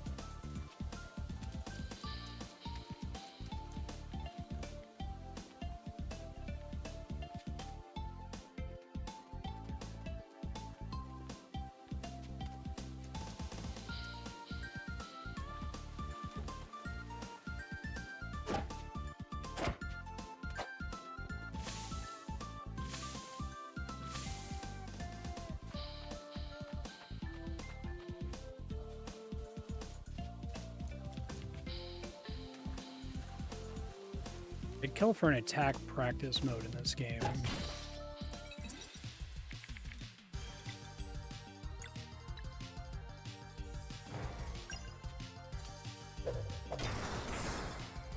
See, I threw twice there and there was an X in the corner saying that I didn't do the timed attack and I didn't see the rainbow.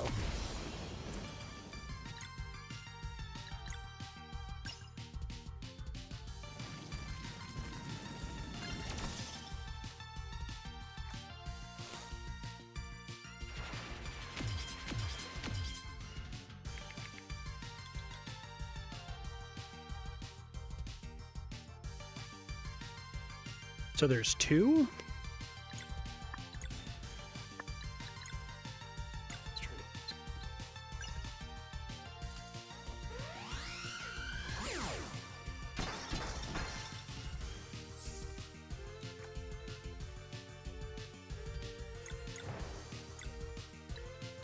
Interrupt one of them. Oh. There's an enemy behind them that I didn't realize I was targeting there. This could be bad. Shit.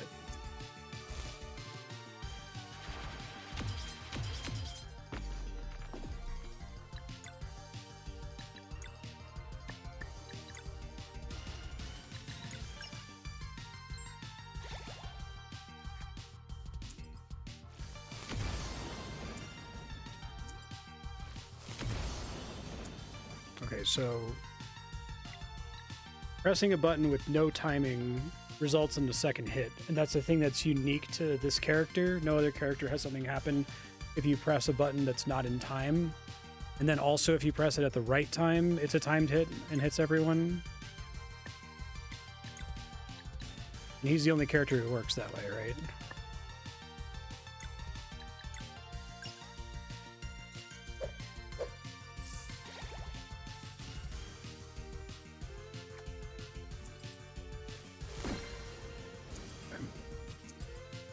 Understand my confusion then.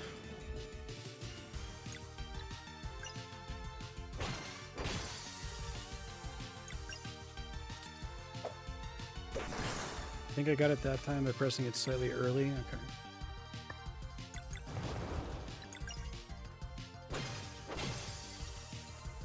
It's wild that there's no additional hit at all. Because why that it gives you an additional hit if you press the button but time it wrong, right? I would just expect there would be no second hit unless if the timing was right.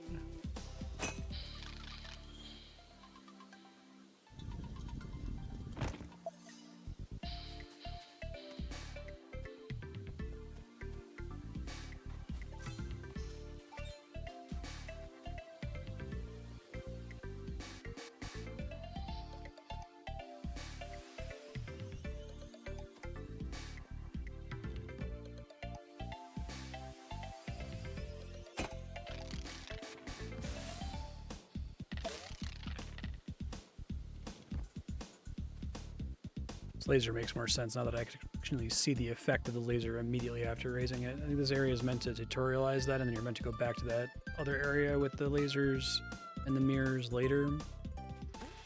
That area, you can't actually see what the laser's going to do. You have to infer it from a distance.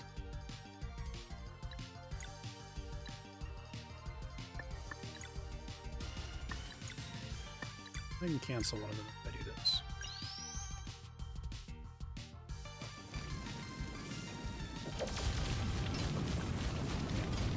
Where it would be convenient to like pull them all into one area so that I can hit them the entire time, I guess. Didn't get it that time.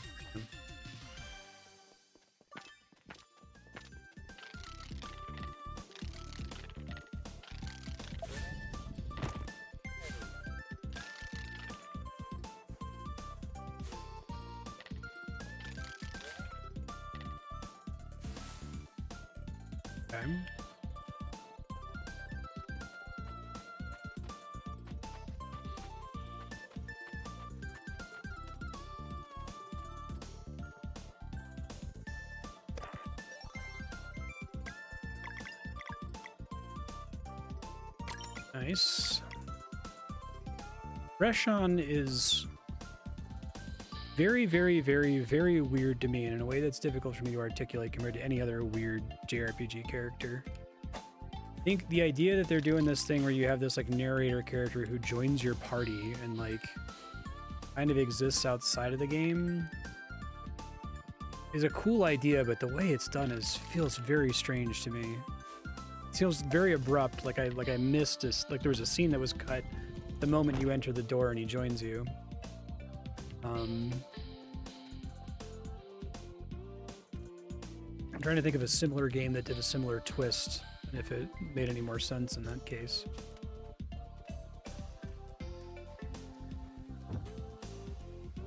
And then it also feels weird that Garl just kind of like knows all the plot stuff we have to do all of a sudden.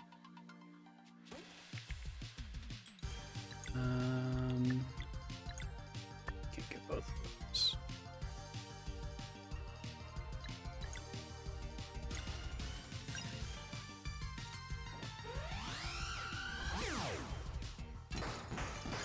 Got it. Vulnerable to that, which is nice.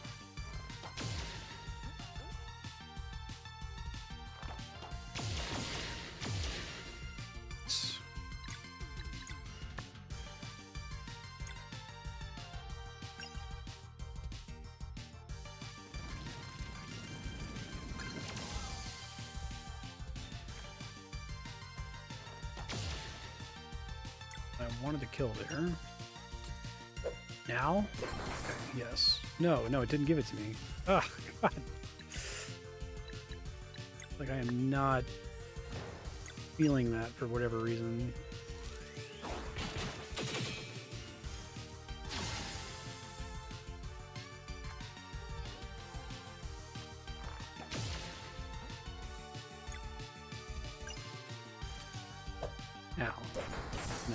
Later than that?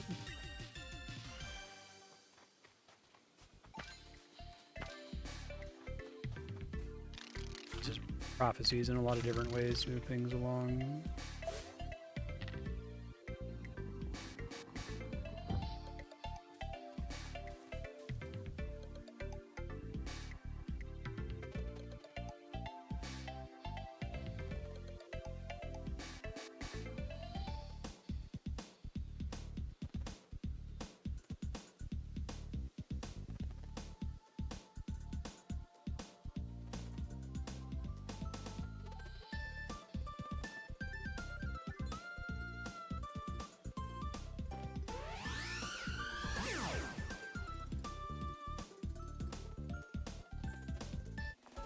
Sweet.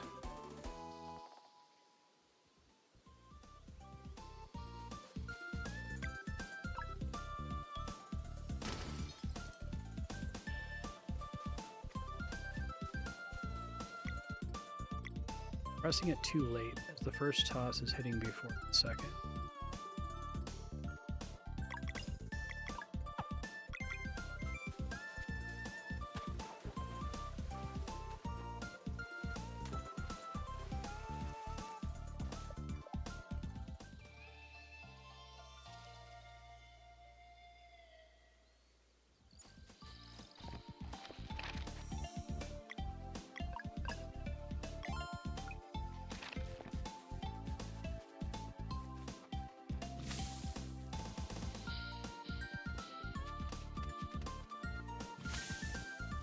Oh, there's another crystal here. I don't remember exactly where. Take a second to...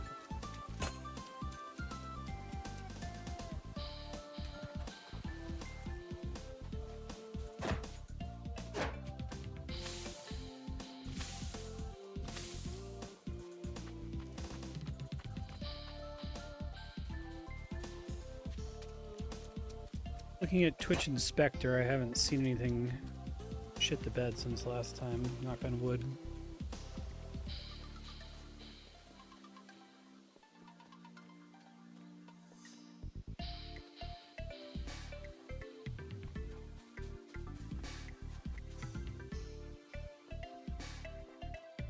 Okay, I don't think I understood. You said this, but I didn't understand what you meant. So pressing the button causes the second toss to come out.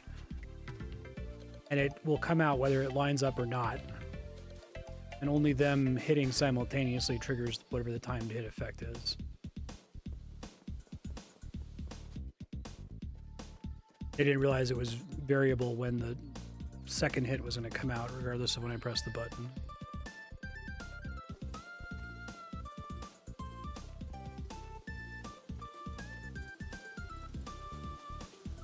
I guess the fact that it's AoE means it should be harder to execute, but...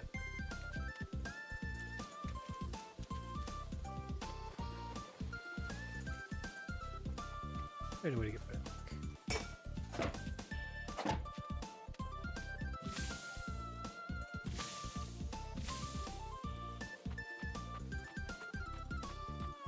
Go a longer way around, I think.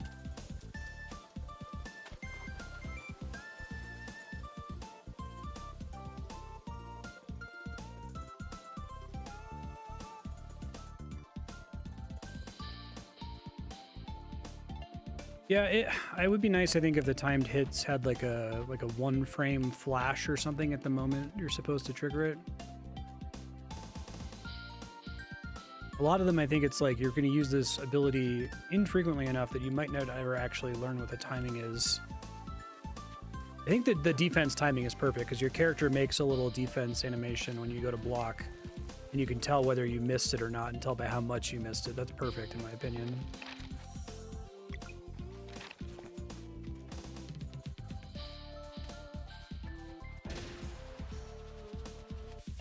Just been the one near the entrance that I'm referring? There was one other one.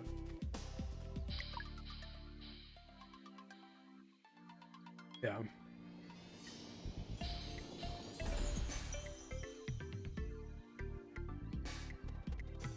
Yeah, that's good.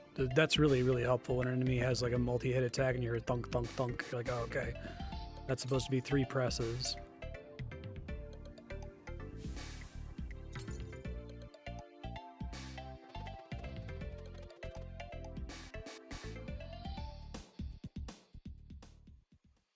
Yeah.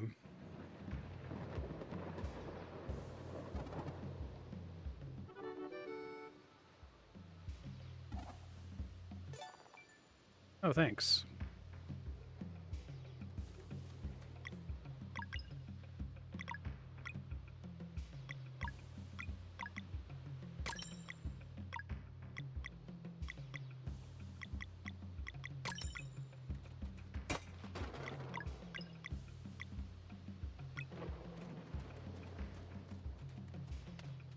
What I should have done if I had been thinking ahead, or known that this was going to happen, I guess I didn't get an opportunity to equip after I knew that Reshan was going to be tripling himself. Should have given him the Abacus thing.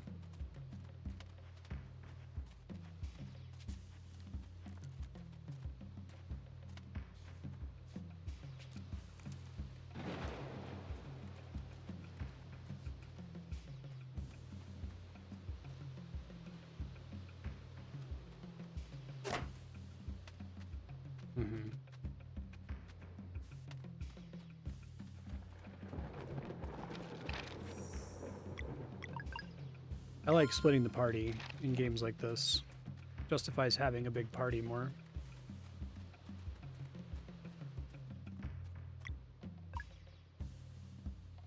I am glad that they decided to do the Final Fantasy X free swap thing. I think any game that makes it cost time to do a swap makes it really bad to swap most of the time.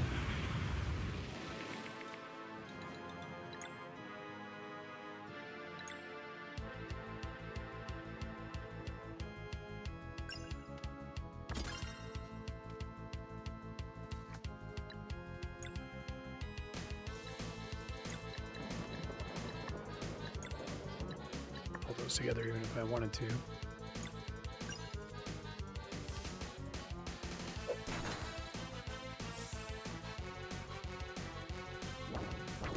Ouch.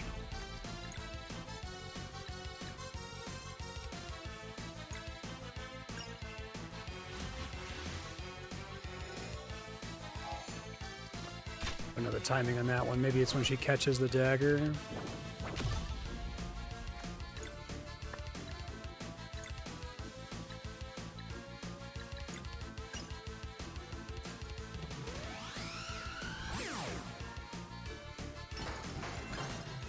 Still have to deal with the tail counter, don't I? Shh.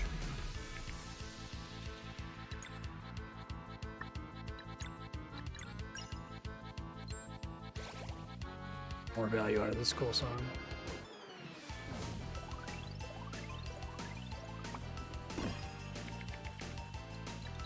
Seems not be that big of a deal.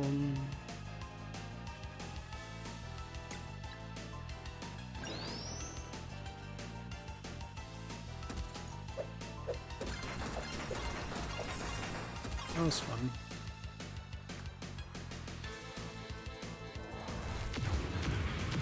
Three hits again, okay.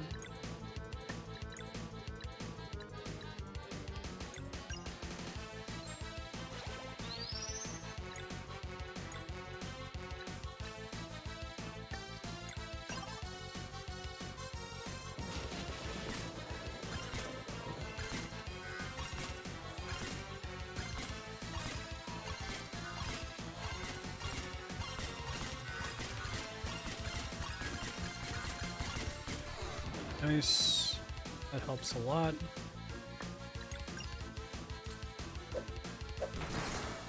I got it there, I think. Ow.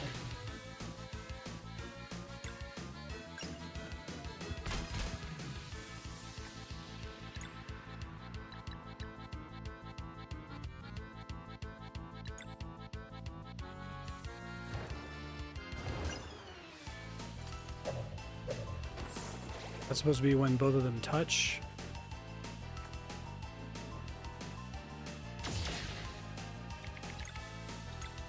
Lead again. I probably should have seen Reshan. Oh.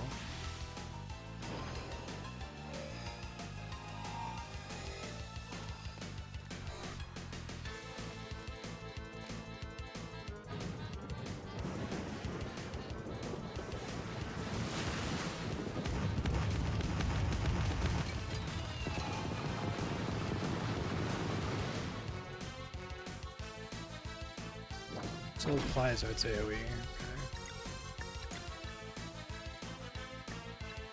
He hits once.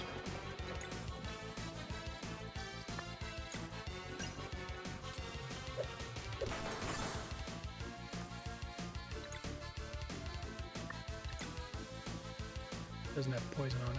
Really? Turn delay might save me, though.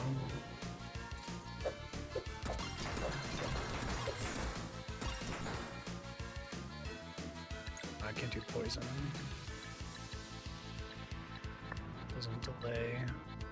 Yeah, I do think I'd like this game's systems better if it was like you get a set number of action points for the turn and can spend them however you like. So if you want one character to go 3 times, you can. If you want to do 2 and 1, you can, or you can do 1, 1, 1. I think you really frequently end up in this situation, and otherwise, maybe that was less necessary of a change before they added the locks, but so I should have had him combo, and then she could have canceled the attack, I guess. So we're still okay because of the earlier delay.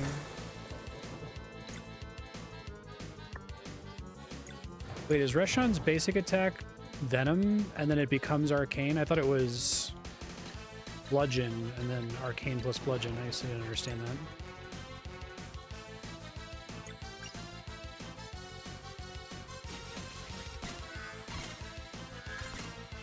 Max height.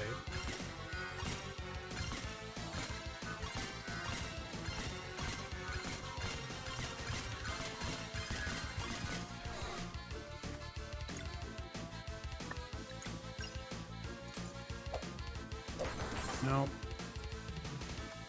I think it's really early. Much earlier than I'm pressing it, obviously.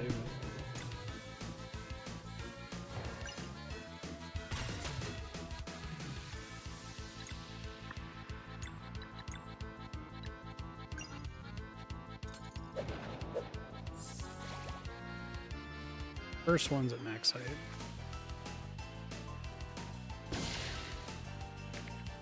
That's cool.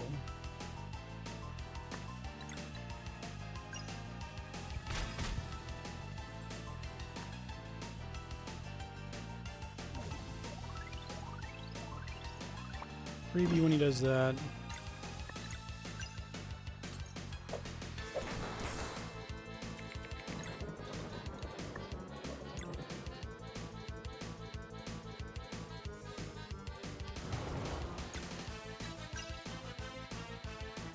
I won't be able to get the sword hit off, I guess.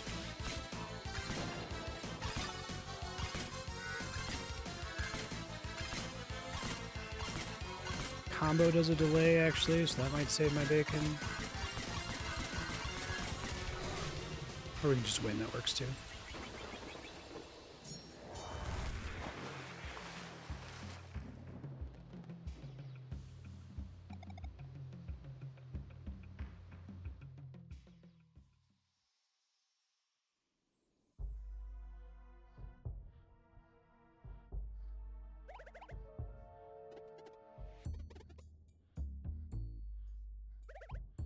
Doing like celestial cooking is really funny. I like that.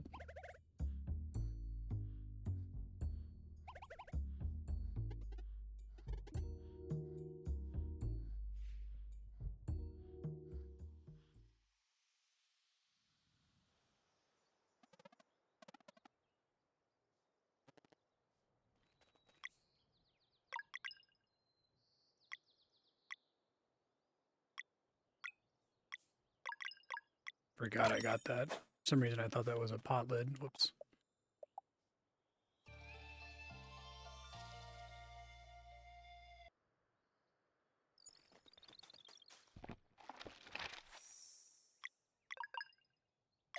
Cork is a new one for a JRPG weapon. I'm a fan. Books, umbrellas, corks, hats. Megaphones. Alright, finally we have a good character back.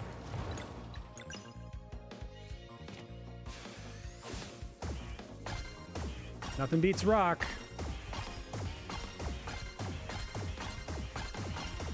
Oh shit, well, apparently these guys beat rock.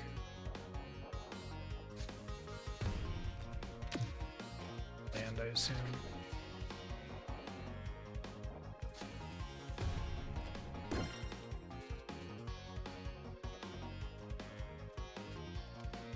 Kill them before they explode. Excuse me, let me go heal really quick. Man, I'll take a persistent cough. I hate the words dying in my throat. That then becomes a cough.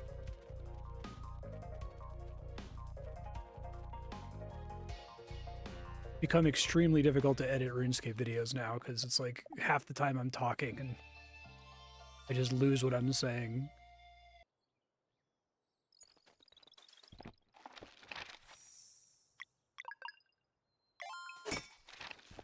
Swan Song of the Warrior Cook. You better not be fucking with me, Sea of Stars. You better actually kill Garl. Put all this effort into making it tragic and nice.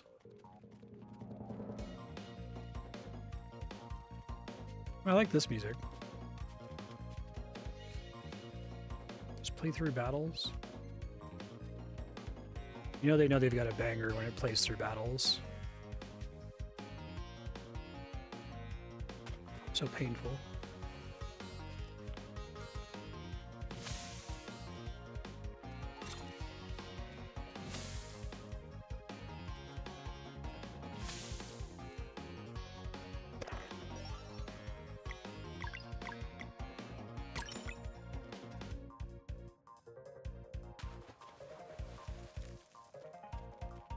Yeah, it sucks.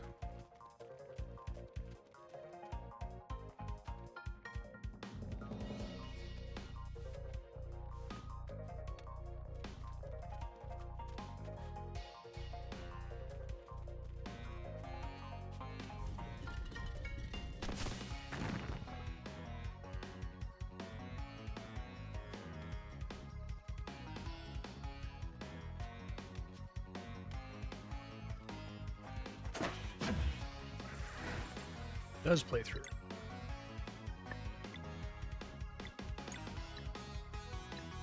Technically weak to move.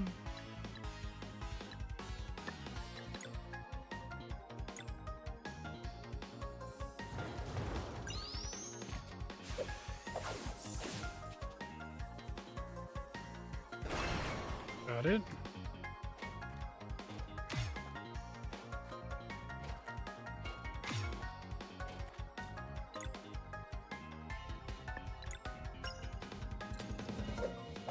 Nope, too early.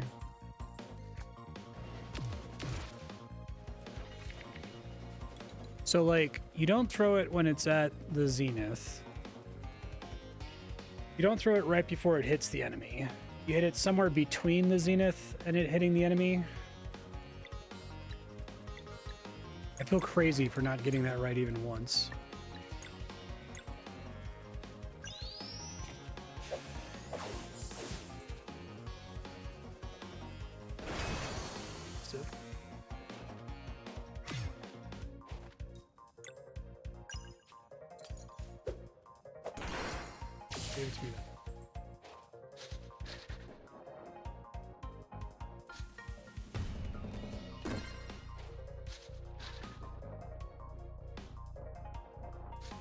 I'm getting XP if they do that. Sucks.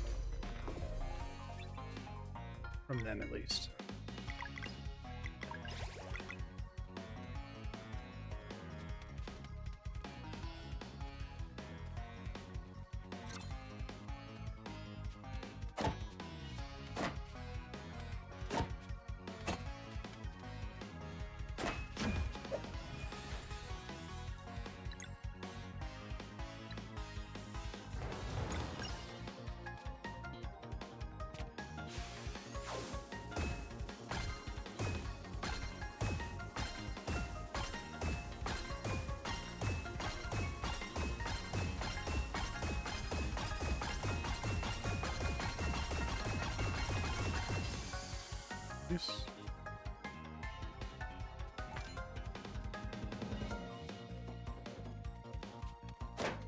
Thought I left something behind back there.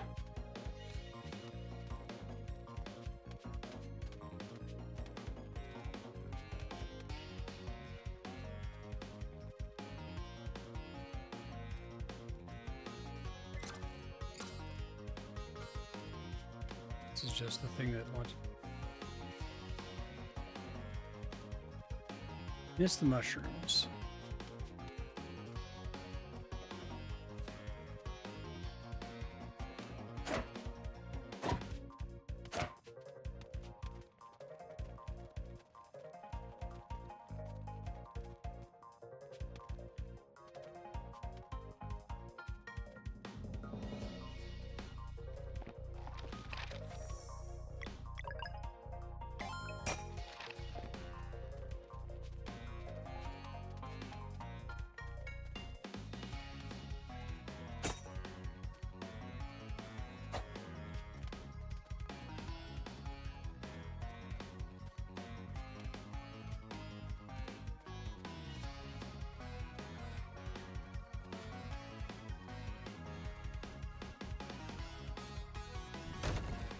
Got it.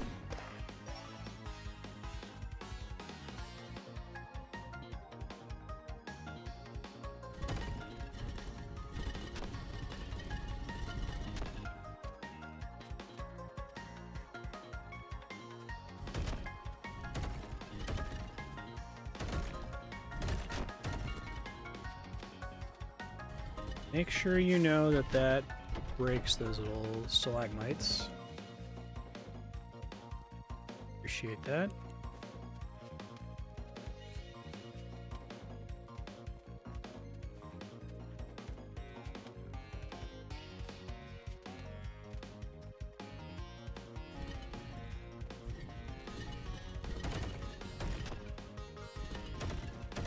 Really like that black outline and everything.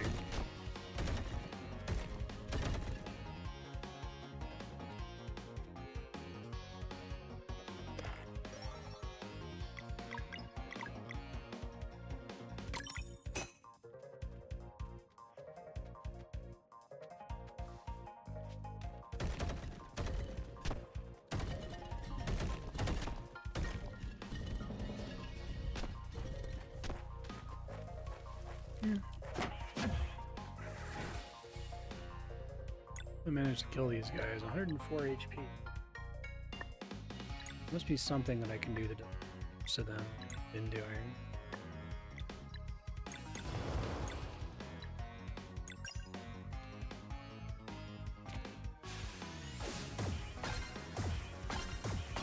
They just generally take reduced damage, it seems like.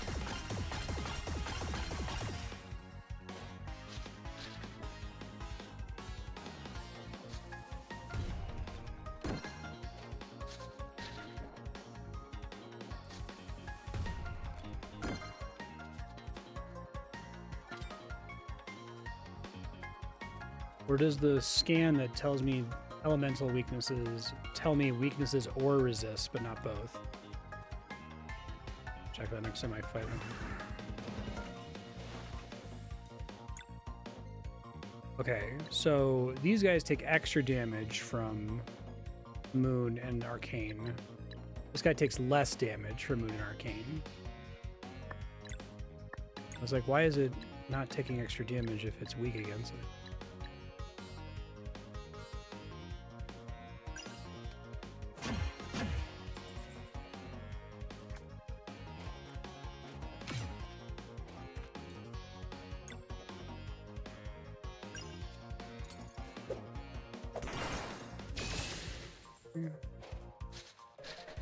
Still not enough.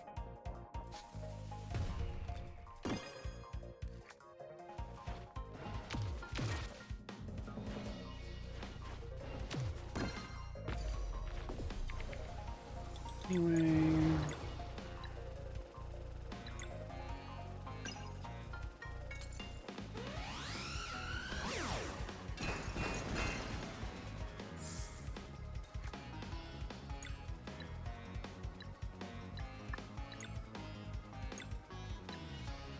Not enough to get a kill.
got me, motherfucker.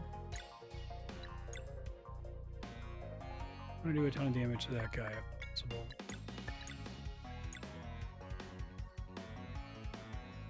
Much more say that.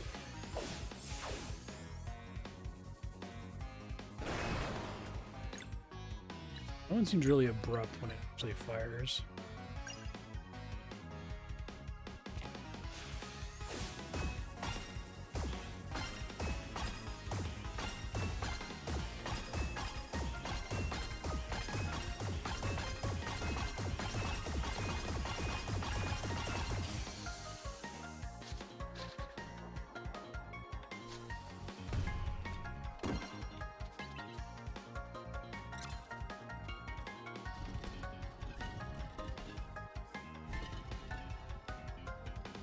Thought I saw something there. Magic pocket. Oh. That seems fucking huge.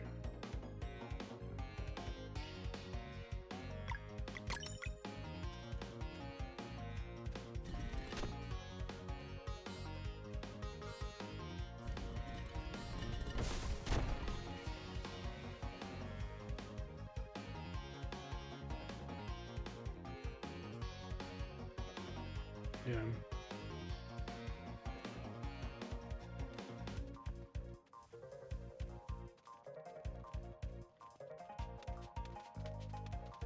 Somewhat sneaky.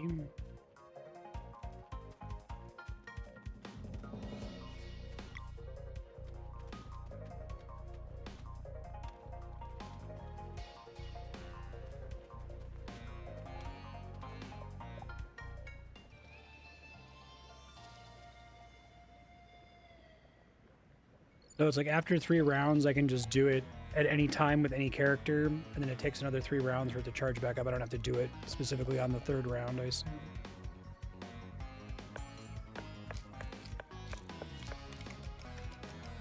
Really useful since you come back with more. I think it's generally turn positive to use these most of the time. Like you end up with more overall turns if you use it, if there's at least 2 stars on the person you're reviving, and they come back with more health.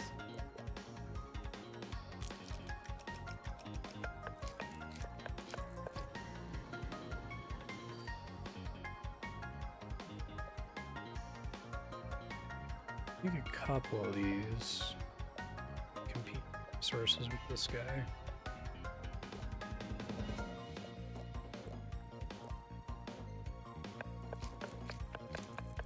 Not a window that closes? Okay, thank you.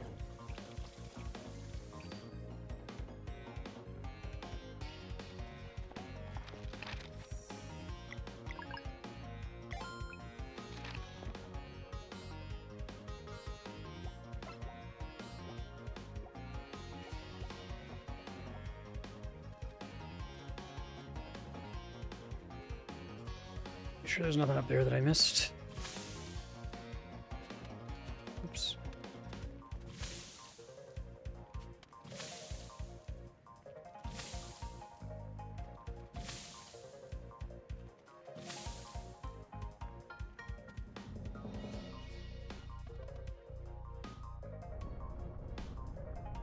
Whoa. Looking guy.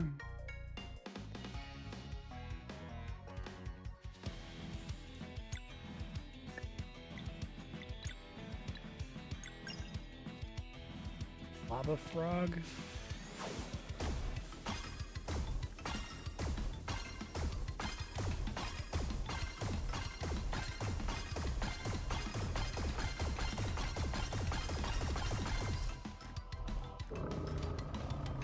These fucking guys.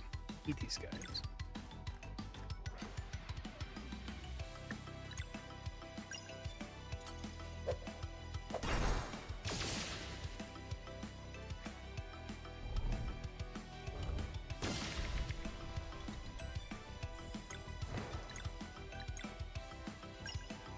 I hate having them out because now I have to waste my damage on them.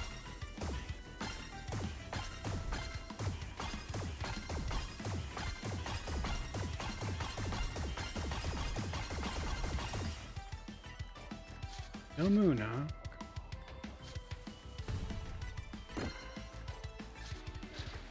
Should have tried to bait that with the other guy.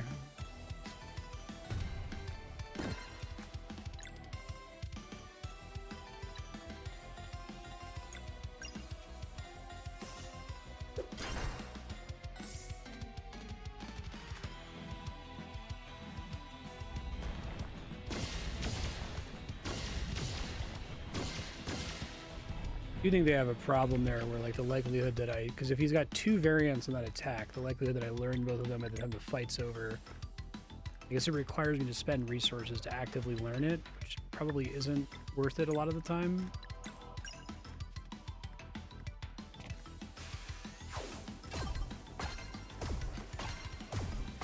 This one's not known.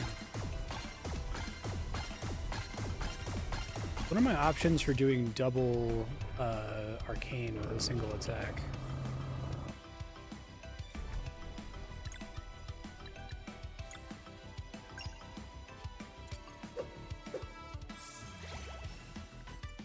And the first one hits that.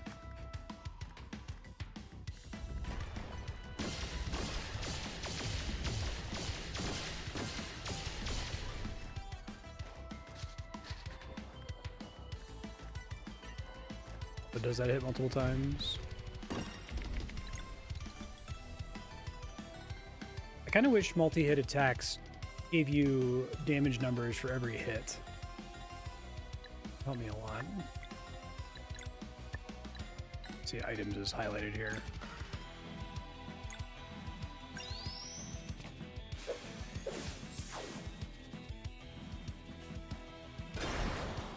That time. Some damage hitting this guy who's about to blow up.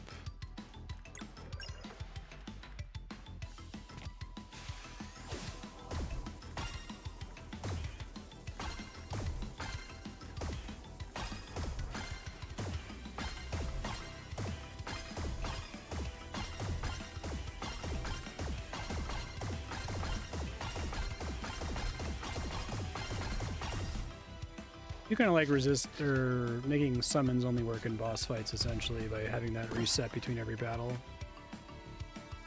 The problem with summons is when you end up feeling like you need to use them in every regular fight.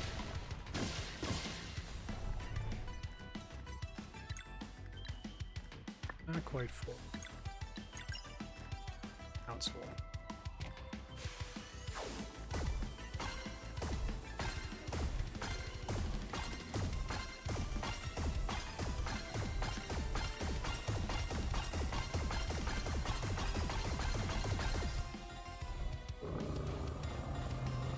Or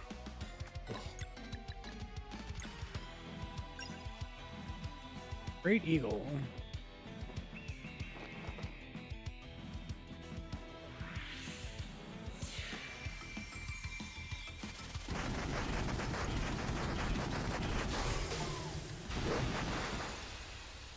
Toadcano.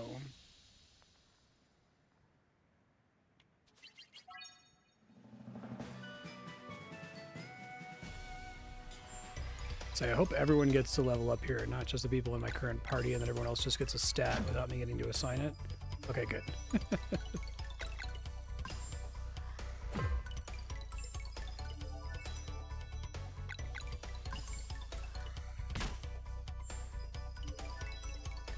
Where's the mana at?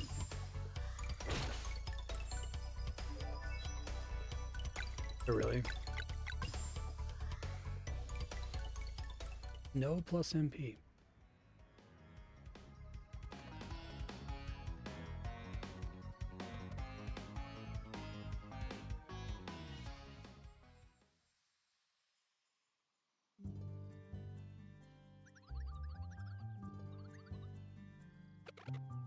Garl. They're gonna bring him back.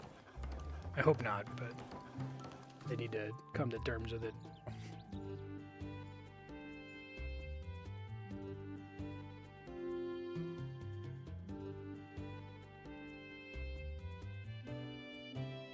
That's crazy. Way better than hers.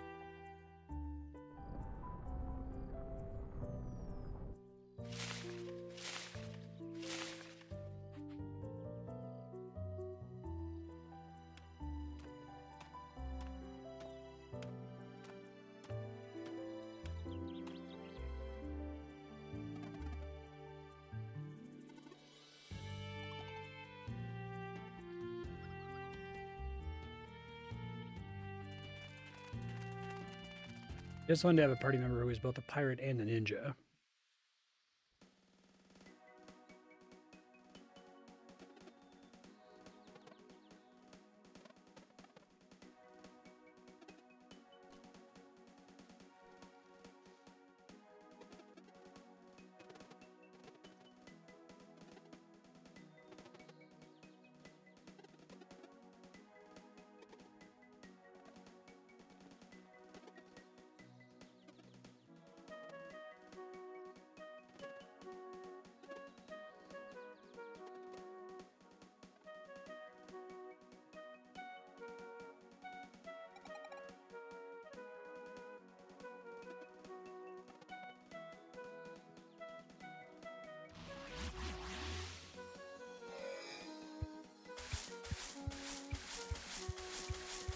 Really fucking helpful.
This is really crazy.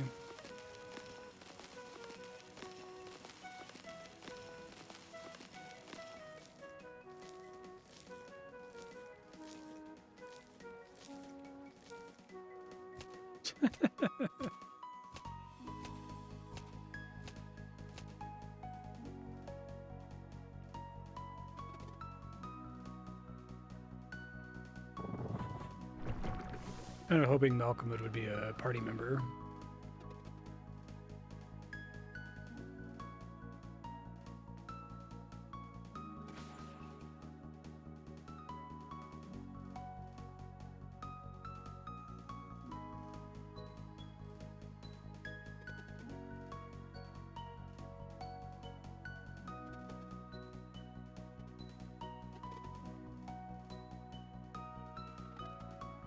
You remember that.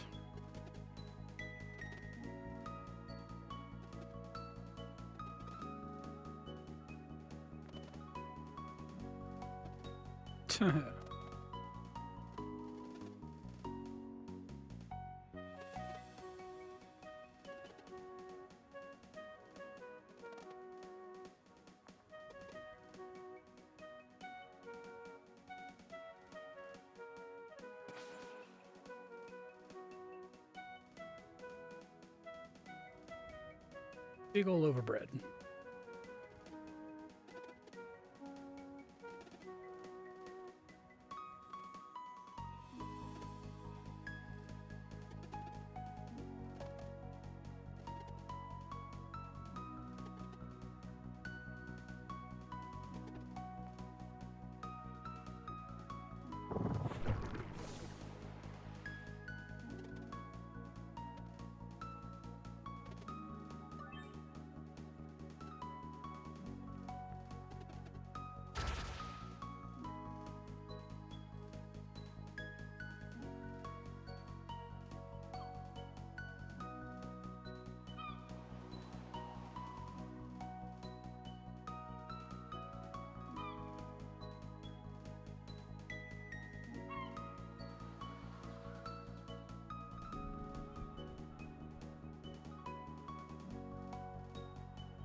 Really like the sprite work on the sleeper.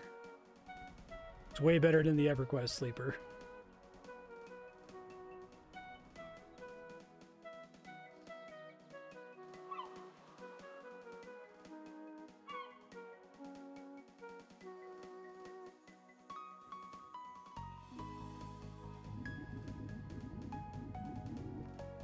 No problem.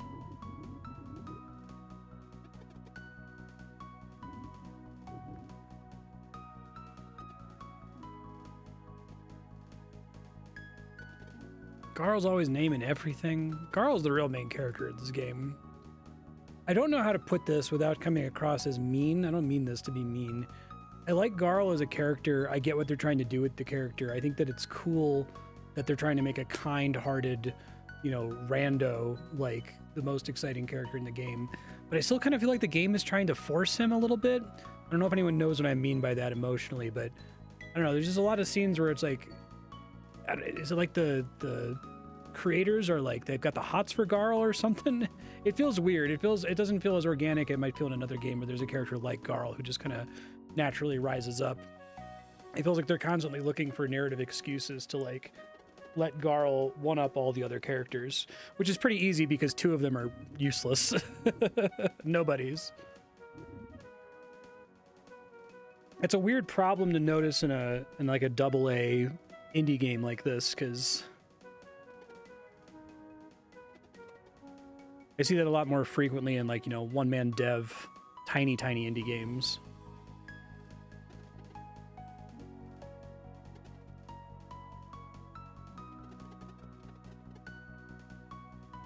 Wentworth.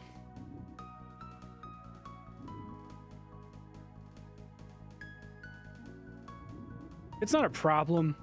I still enjoy the character. I can get over it, but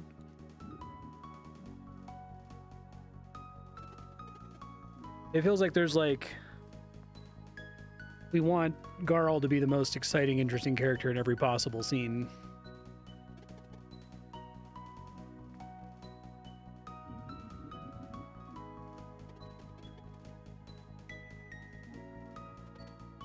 I'm trying to picture like Final Fantasy VII, which isn't a particularly masterful narrative, but imagine that they're like really trying to make Eris happen for like the whole game.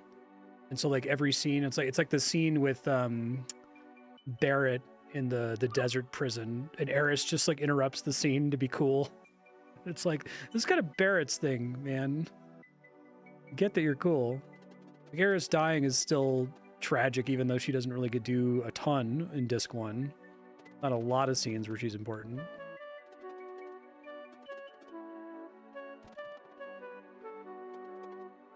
Dragon airship. Yeah, that wouldn't surprise me.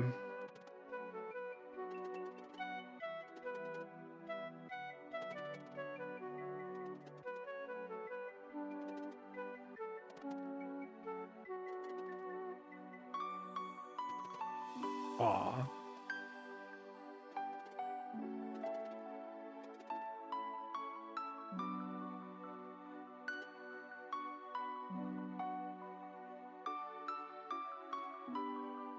Bye, Garl.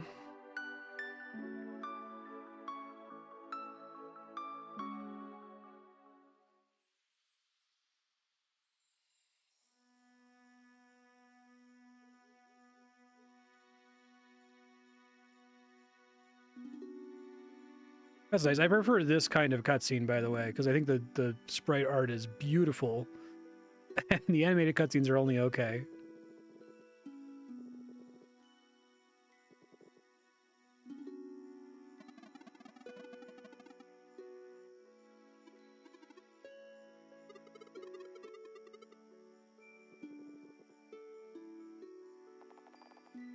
I guess if they're going to make a character happen, I'd rather they make Garl happen than, you know, some annoying grimdark badass.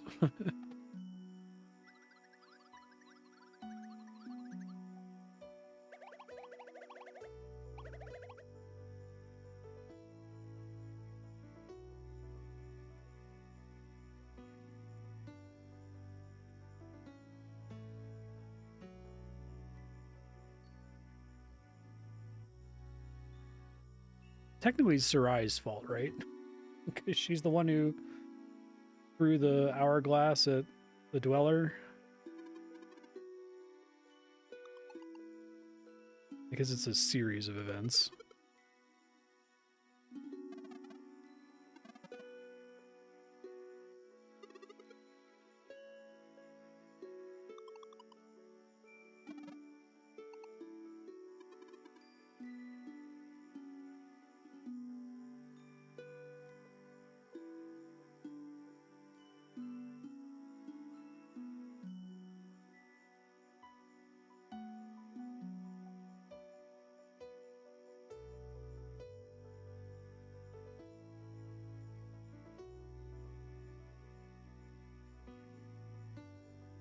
I really like this style of like almost comic book cutscene.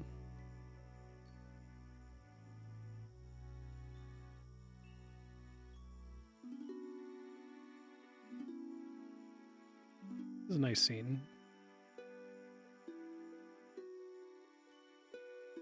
They're giving it the appropriate amount of time, I think.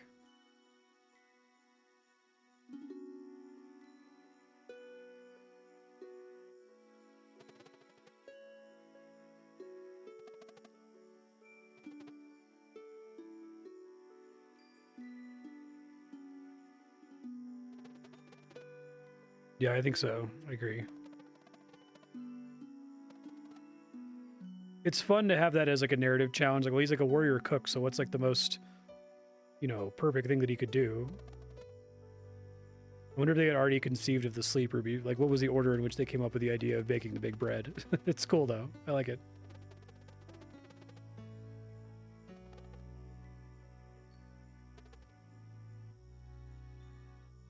Yeah, it's good.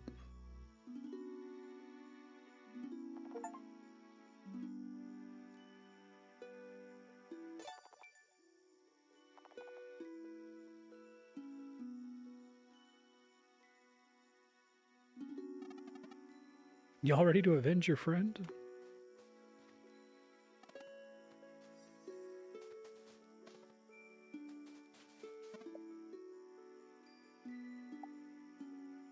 Yeah, really good sequence. Spent the whole sequence being like they're going to find a way to get out of this. I'm glad they didn't. I hate that shit, man. It makes me so mad. Now, maybe they could do something at the end of the game. The characters get a wish or something, and they use their one wish to bring Garl back. Whatever. I mean, I prefer they not do that, but there's a way to do it that's less stupid. There's a gradient of stupidity when it comes to resurrection in stories. I played a very small handful of games and watched a small handful of TV shows and movies and read a small handful of books where they do just straight resurrection with no downside, and it doesn't feel like it's a giant frustrating ass bowl that undoes the emotion of the initial death. Usually the way you do it is you have them come back wrong in some way, right?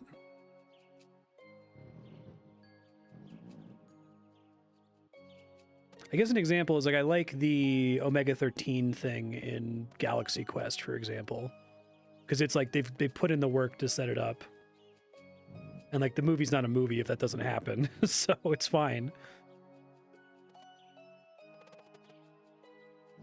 We demand access to the Sea of Stars.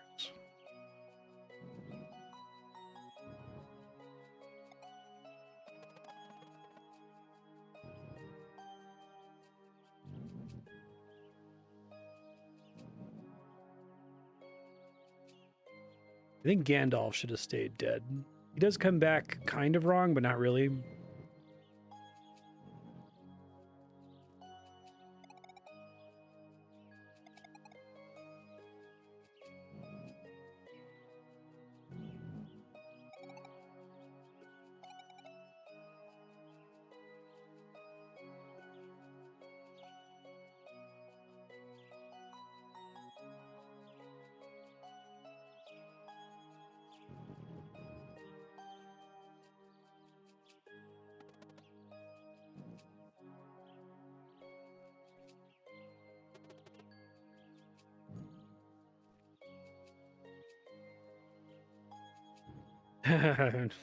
Doesn't introduce himself.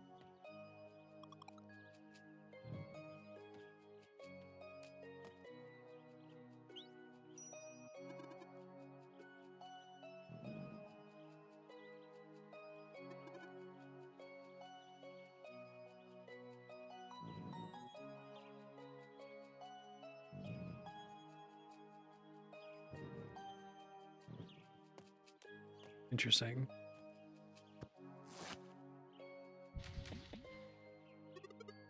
I guess they have to come because they're part of one of our ultimates.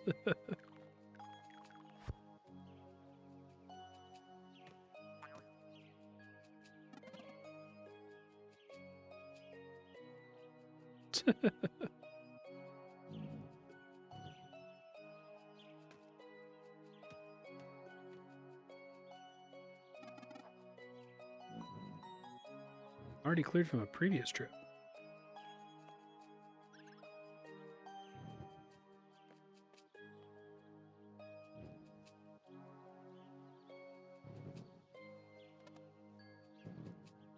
Yay. We're doing the thing.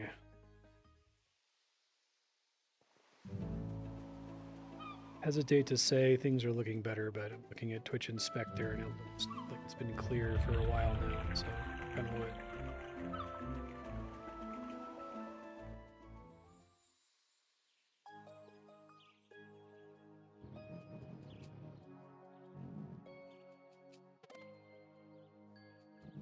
Godspeed.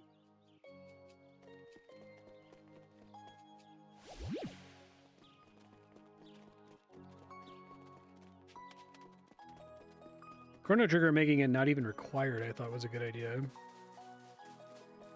You can just beat the game with Chrono Dead.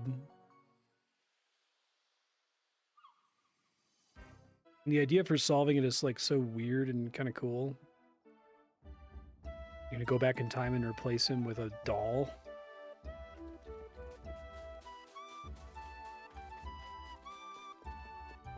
I guess if your story has already introduced the concept of time travel, it's kind of irresponsible to answer, why don't we use time travel to bring back dead characters?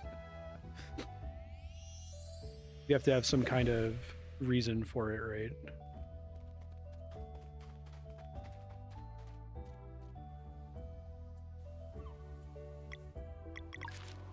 I'm sure I saw the right spot.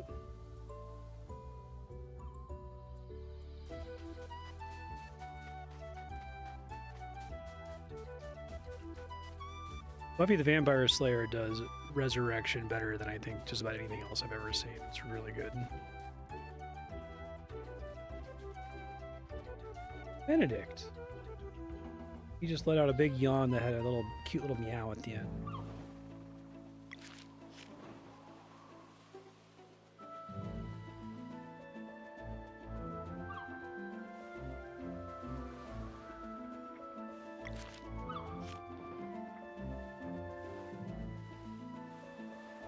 Let's go. Okie dokie.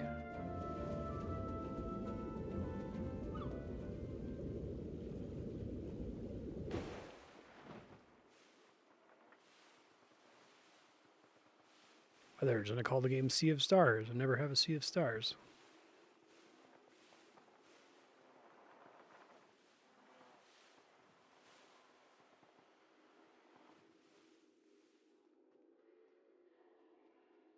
Trek to the center of the world.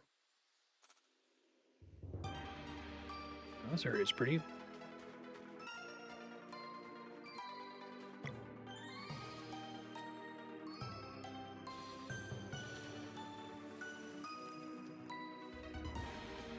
we know any behind the scenes stuff? Were Teeks or the mole guy ever considered to be party members temporarily?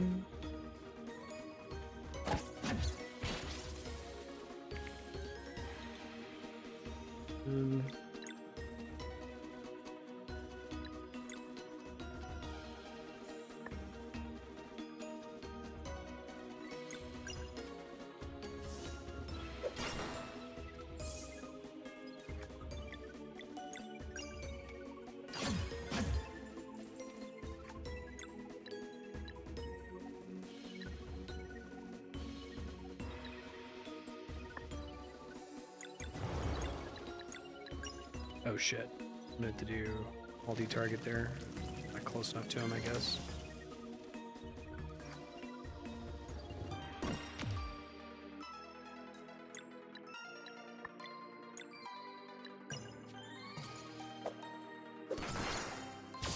I guess he gave it to me.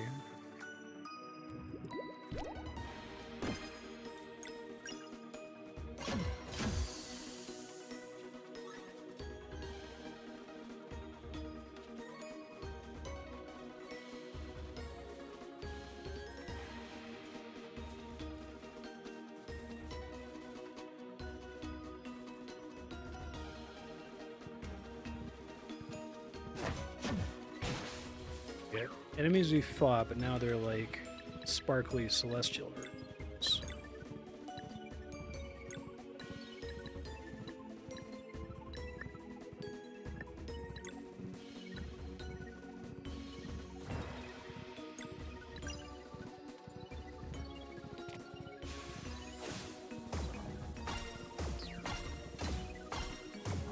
think it's interesting that there's that cargo section in your party that barely gets used so far. We had it once when Teeks joined. I think we had some pirates in there temporarily.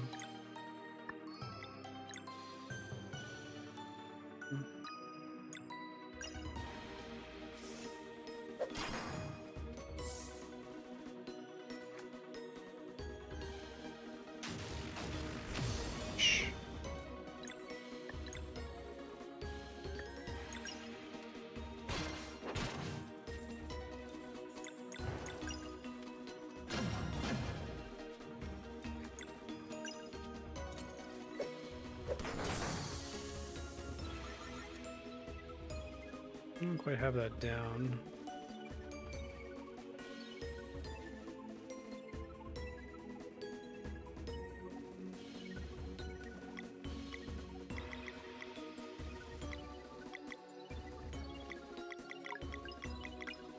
You can't change order while you're swimming.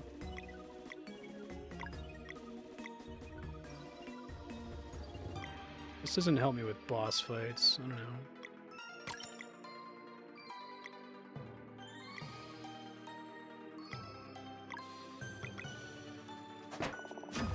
Hard to tell if combo points faster is really that big of a deal or not.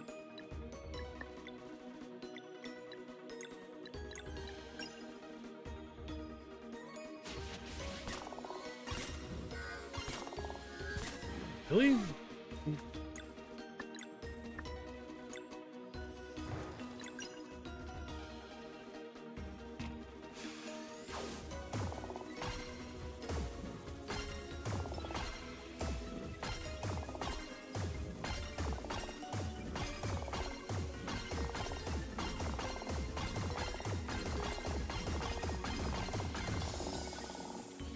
That works.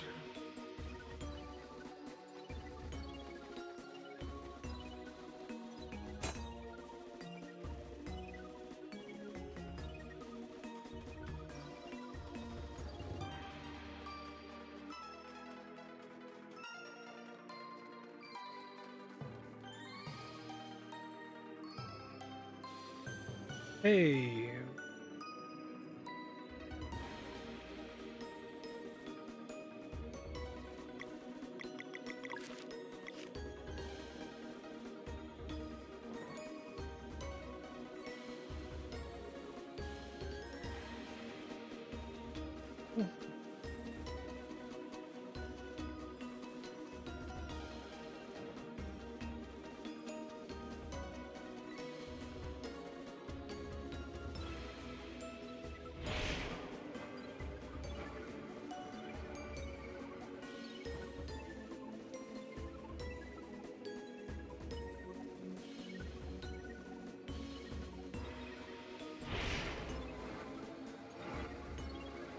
Cutting to like animated graphics when I do that.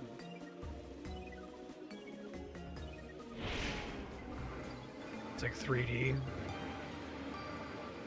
Shit. It's kind of cool.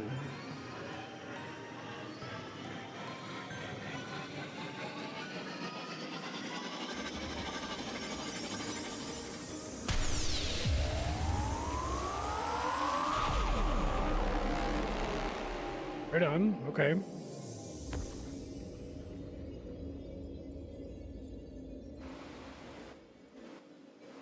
Better go back to the pixel art, okay.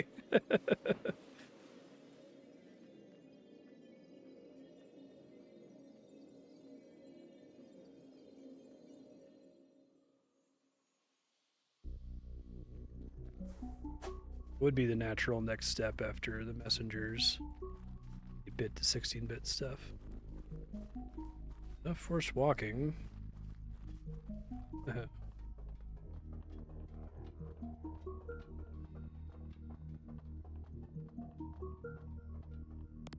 I wonder if they intended to go full 3D from here for this section.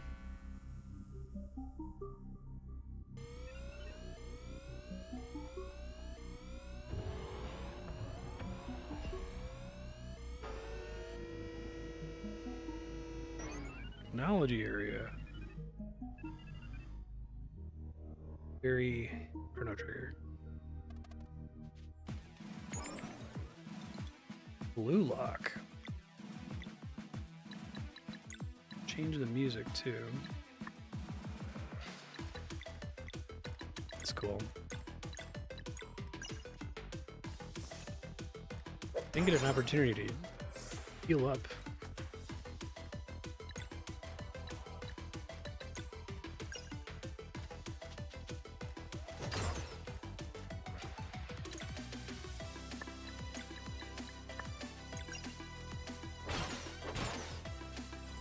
Yeah, I agree. I was worried they were about to.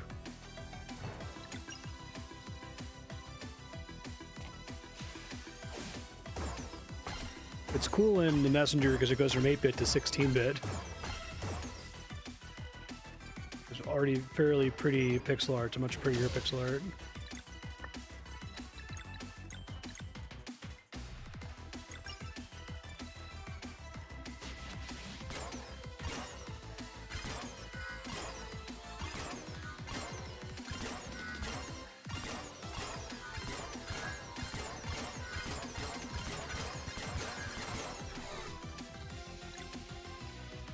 Really gone much higher than 20 with that back.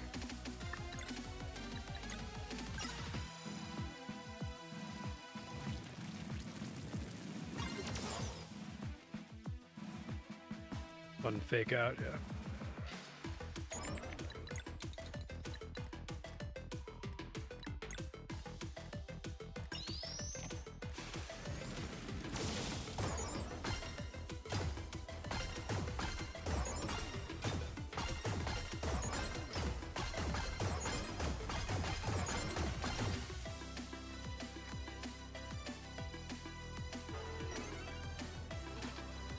Oh, cool.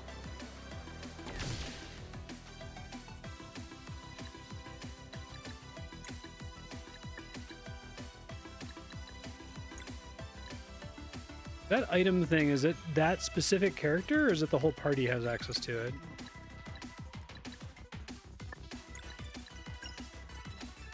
Ah, shit.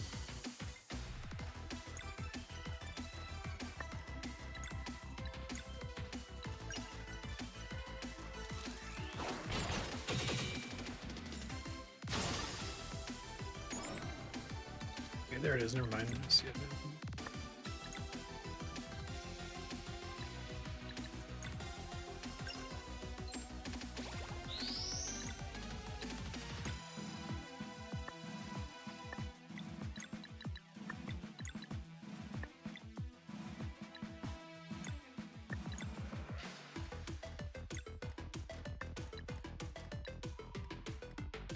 I think I can get that combination of elements.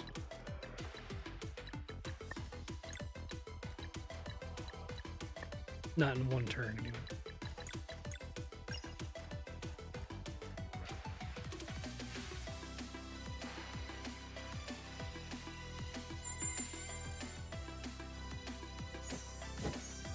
Big stretch pen.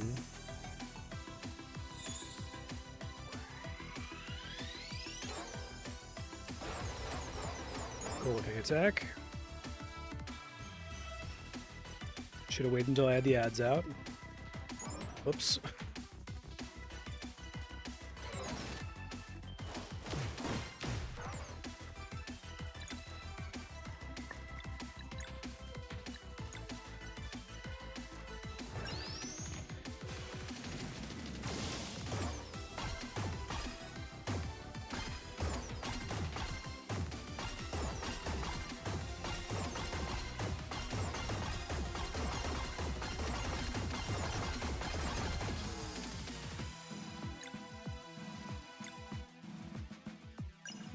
I feel like when the boss has a damaged animation cycle.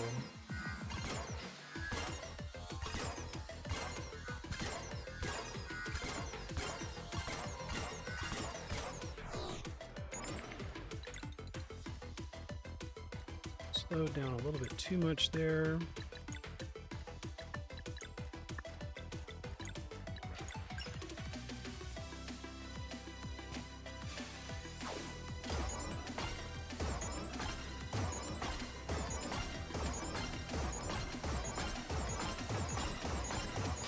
Nice.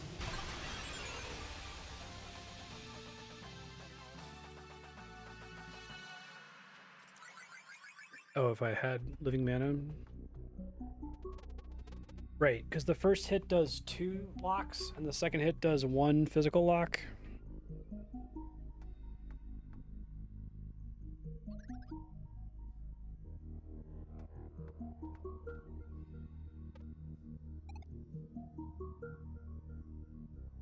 Is like going to Chronopolis. I really like that part of, oh, she's a robot?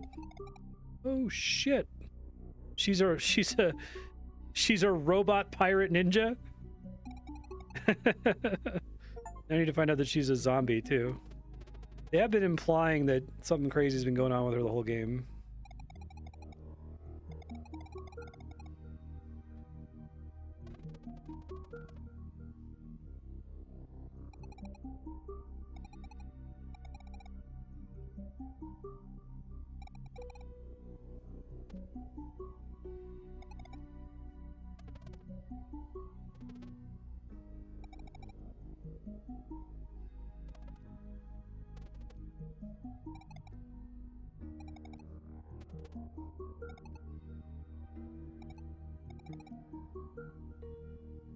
I think that Chrono Cross is such an interesting game because it's obviously a giant fucking disaster, right? Like, it's clearly wasn't supposed to be a Chrono game. It started as like the Radical Dreamers, and like the story is all over the place and it's paced really badly and there's just lots of problems with it. But there's some scenes in Chrono Cross that are really fucking good.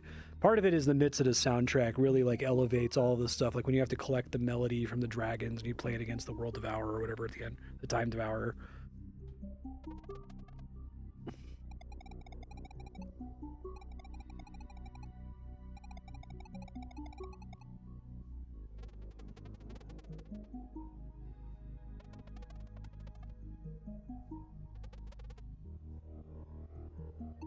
The game's kind of a mess, but it has like 25 really great scenes and really great ideas that I think justify it, and they're all elevated by the soundtrack.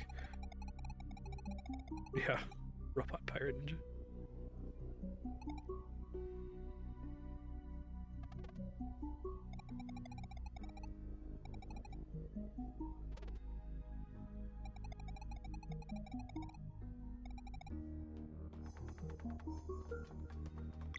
It's cool.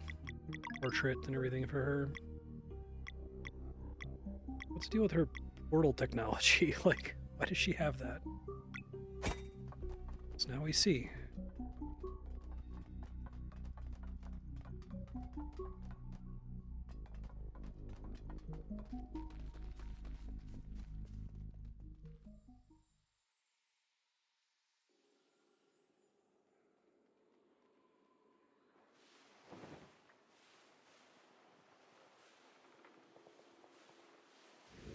We can summon the boat at will.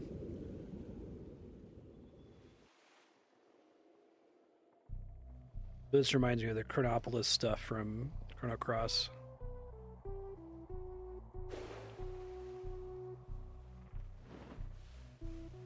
I see. So the Sea of Stars lets you go to different worlds, basically. Yeah, this place looks very much like the future in Chrono Trigger, too. Design of the places from outside. Data strip.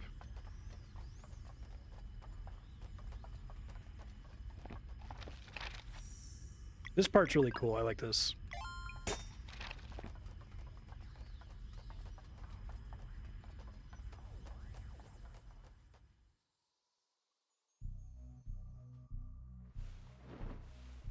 I feel like I've been down on this game. I really just think a lot of it is kind of just fine. But fine is still good? I don't know. It's tough. It's really hard when, like, there are so many, like, astounding, mind-blowing games that it feels hard to assign the time to play a game that's just pretty good. But there's still some really good scenes in this. It has some great ideas, I think. Like the tech campfire, that's cute.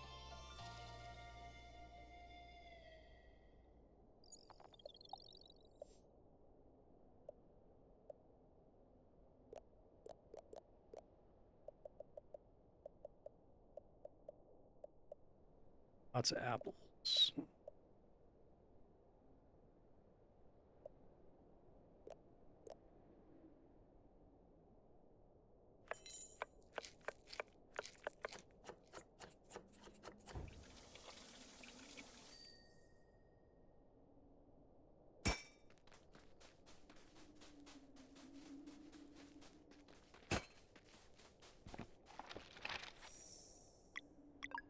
A world without sun.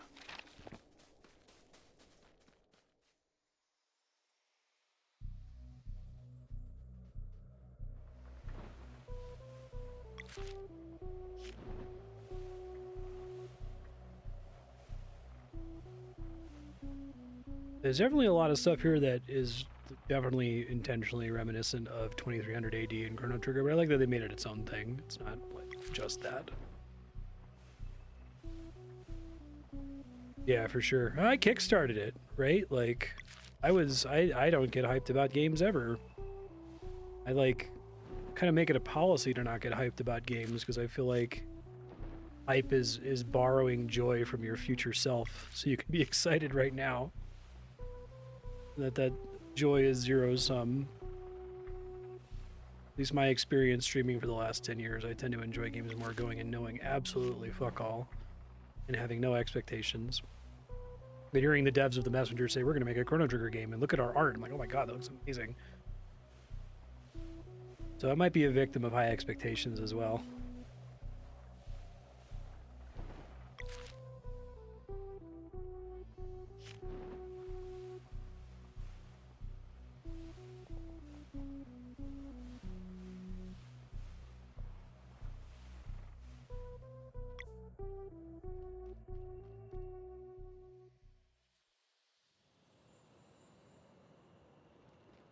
Also, the longer I've been streaming, the more and more I find myself becoming less of a meat game on its own terms kind of a guy.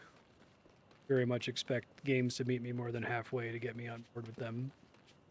That's probably unfair, because I think there's plenty of games that I would call fine that are still really exceptional compared to a lot of the slop that's out there, right? It's kind of like jaded to be like, if you don't fucking blow me away, then I'm over you.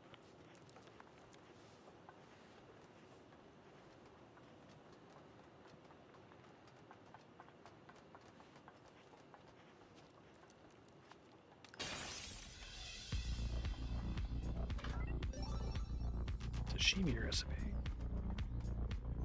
Make the music here.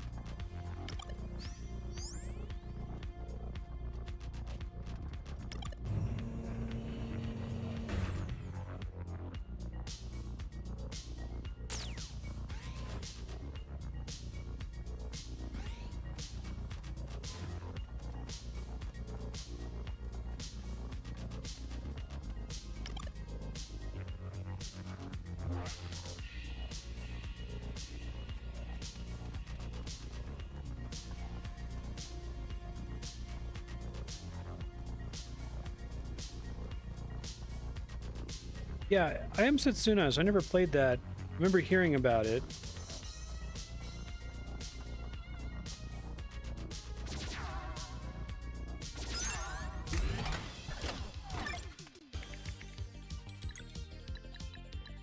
Did it end up not being good at all?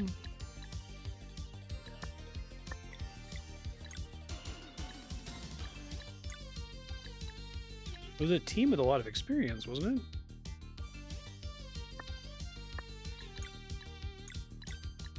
Ebb is strictly better here, especially if I don't have any live mana. I think it's better even if I do have live mana.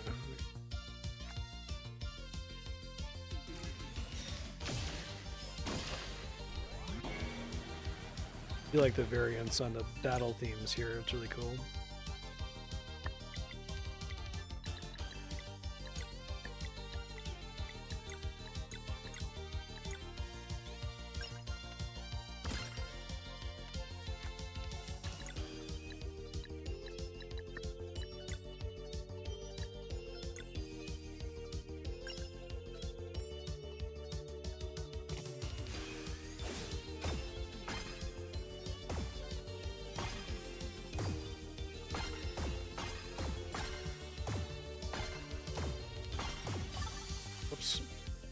Should have been easy. 74 on Metacritic. Brian Setsuna.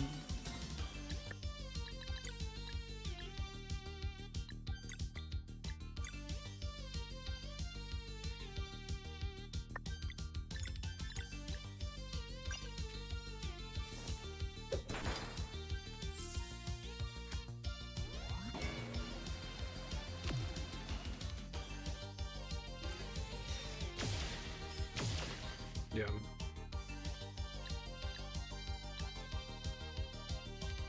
Secret Mana inspired game on Kickstarter. Fell through, took the money and ran. That's frustrating.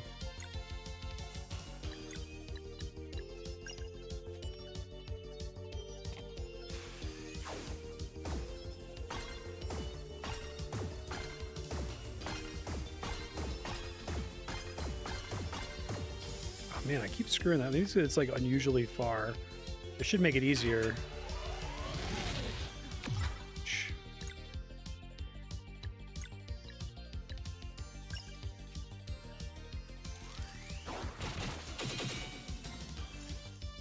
Late.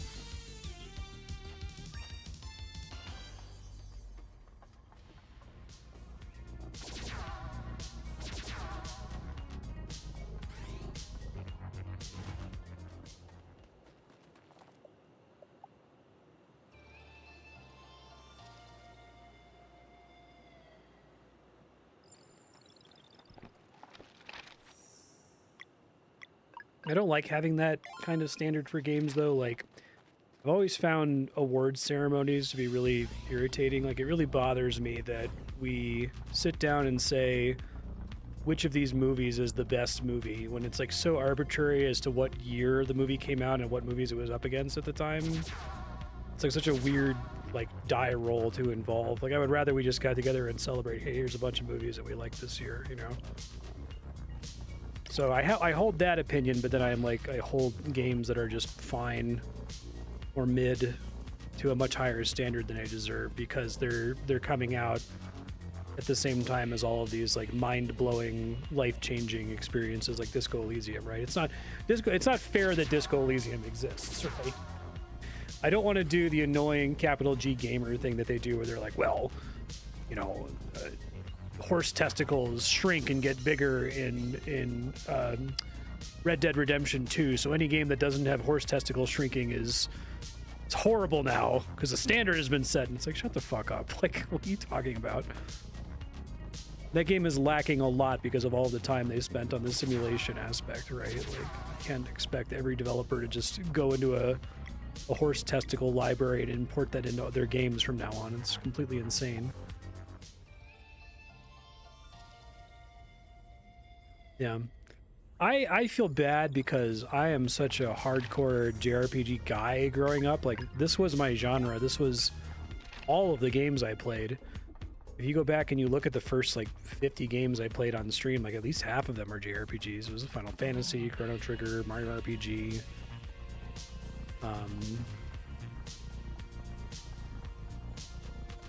I feel like I'm, like, the biggest critic of the genre now. But I think it's just because I've played a lot of JRPGs that just shouldn't exist. They're just, like, lame and boring, and it's like, this... You didn't have to make this. I think a lot of that does come down to being out of design space and not being able to make a really new game, and haven't been able to make a really new game for a very long time without doing something, like, truly wild. Like Undertale. Yeah.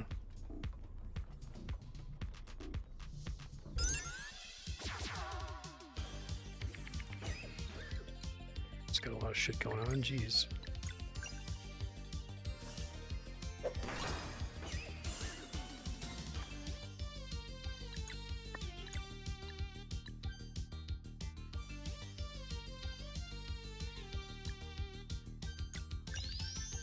I keep seeing indie devs making Zelda-likes. Oh fuck, that was really embarrassing. And every time I see it, I'm just like, are you really gonna? You're just gonna make another? Just make another Zelda, right? Like, There's no way you're going to make a room in a Zelda game that's not a puzzle that we've all done a million times. You're going to push a block on a switch, right? Like, at least the ones I've seen haven't really had any really amazing, compelling new gimmick ideas that are transformative.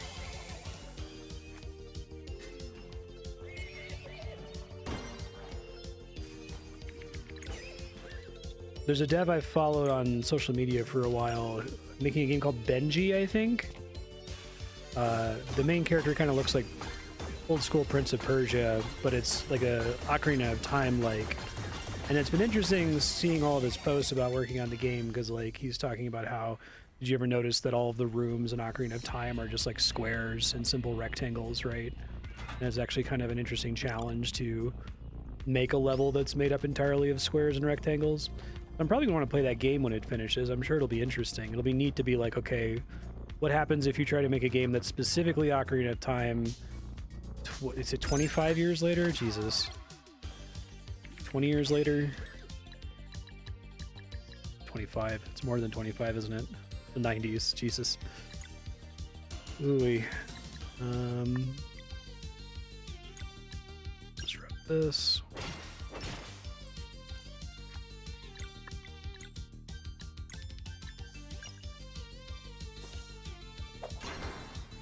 I guess there's something to be said for like trying to do the thing exceptionally well, or do the thing where the main developer of the franchise has kind of left it behind and hasn't like revisited it to make it like really, really, really polished and with 30 years of design lessons applied to it.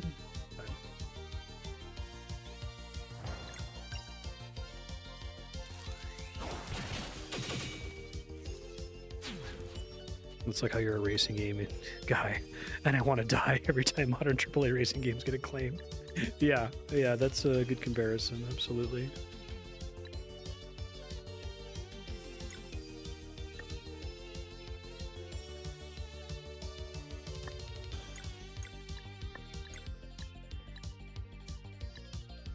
I'm gonna use 3 stars on that.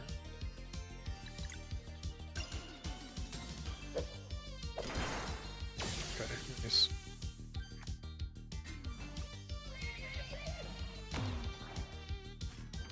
I like the robot horse.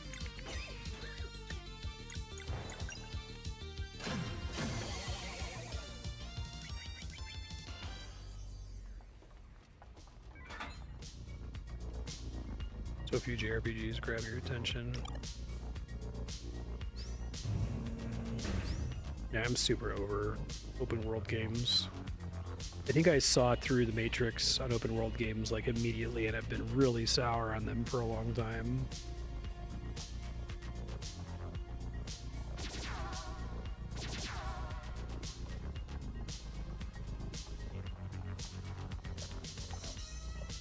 I do think I'd find RPGs in general to be less offensive if they were substantially shorter. That is a feather in the cap of Undertale. You can basically beat the pacifist route in a long sitting.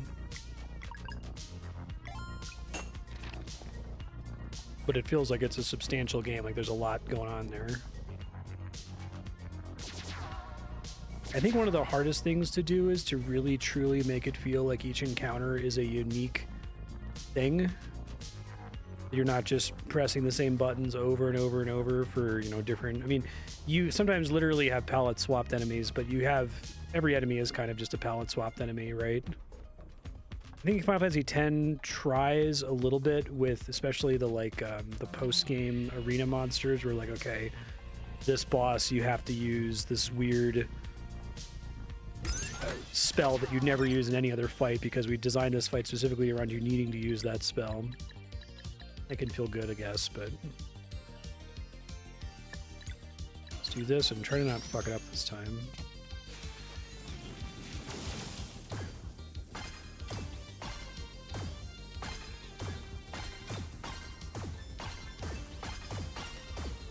Undertale does a great job of that because every enemy is literally unique. And fighting them more than one time is productive because then you kind of master the weird dodge patterns that they have.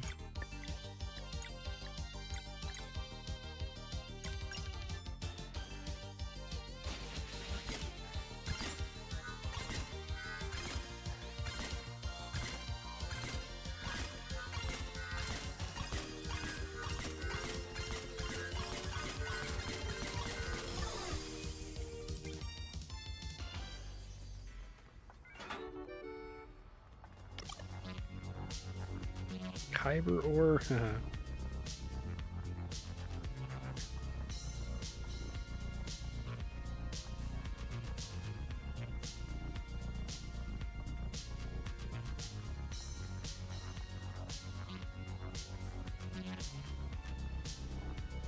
Yeah. Dollars per hour is not a metric for me at all now. It's entirely enjoyment per hour, right? Quality per hour.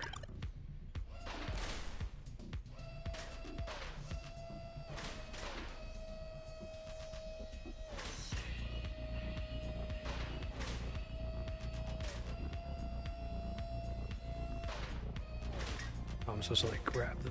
Let's see.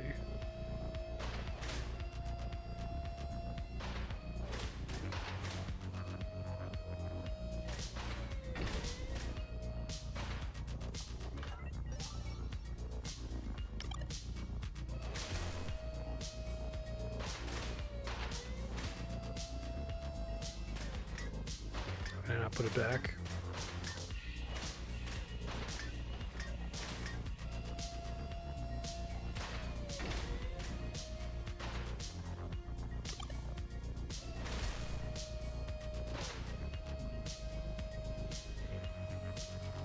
What makes it like Dark Souls?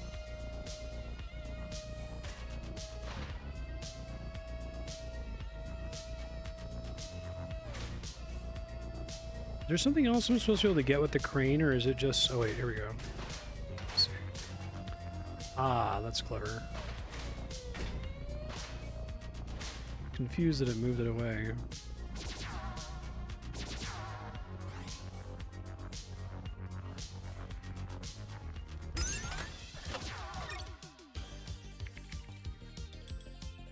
Okay.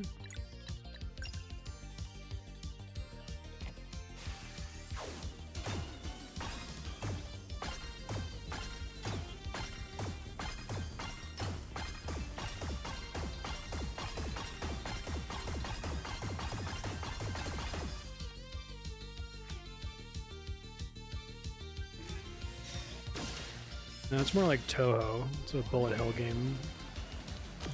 It's a JRPG where every round of combat, instead of you attacking, I mean, you could attack, but there's nothing interesting about that. When the enemy attacks, they do a unique bullet hell pattern. Sometimes it involves you needing to actually get hit by the bullets because they heal you, or needing to select a specific dialogue option because it affects which bullet pattern you get.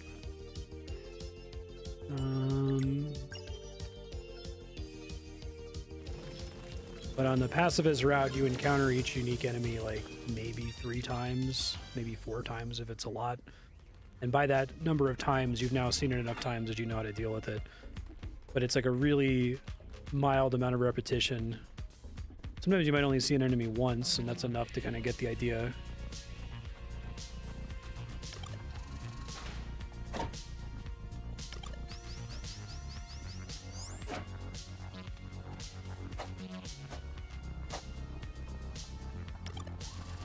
Excuse me.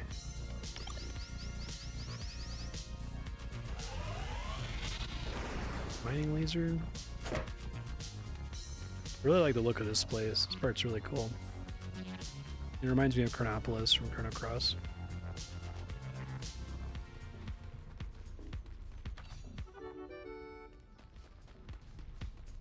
Star Wars reference.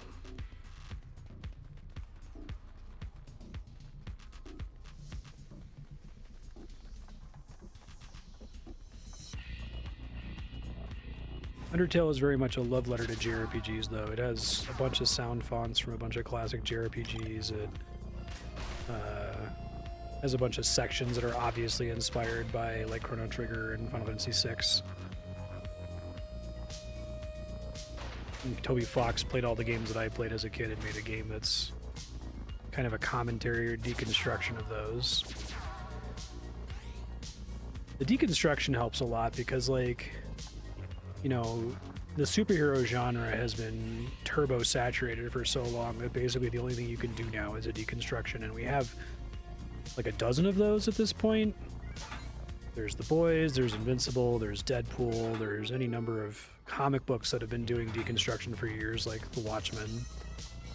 And I think there's a ton of material for deconstruction that if you just wanted to make deconstructions of the genre every year forever, you totally could. Westerns have been in that hyper-saturated state where we can only really do postmodern metafiction about them. But it's wild because, like, the first JRPG deconstruction, I would say, was Mother 1, like Earthbound Beginnings for the NES. Like, already, even just with a couple Dragon Quest games, Itoi was already like, okay, I get this whole thing. And then both Earthbound and Mother 3 are, like, progressively more intense deconstructions to the point where once you do Earthbound, like, okay, we've kind of done the JRPG now. That's probably the thing that's most in Undertale, and hence the name.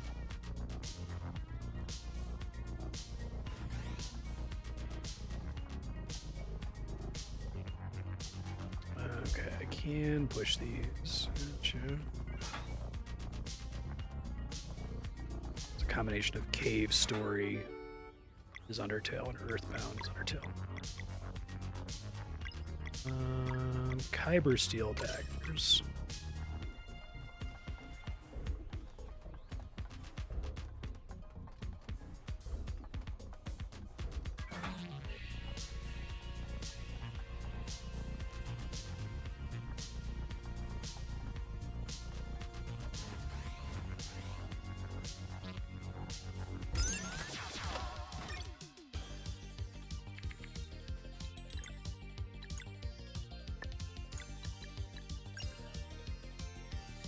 We really gotten the definitive, like, open world deconstruction game yet? I guess Saints Row is kind of that. I've never played those. I've heard they're pretty funny.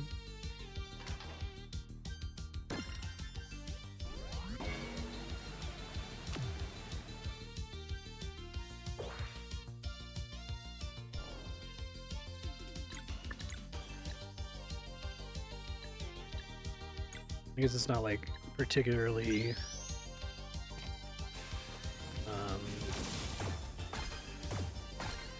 mature deconstruction. It's like Deadpool for comic book movies, right? But there's still stuff you can say, I think, even if your product is just fundamentally kind of silly.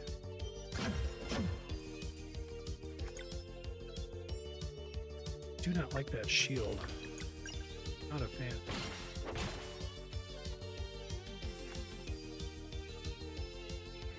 Heat spin.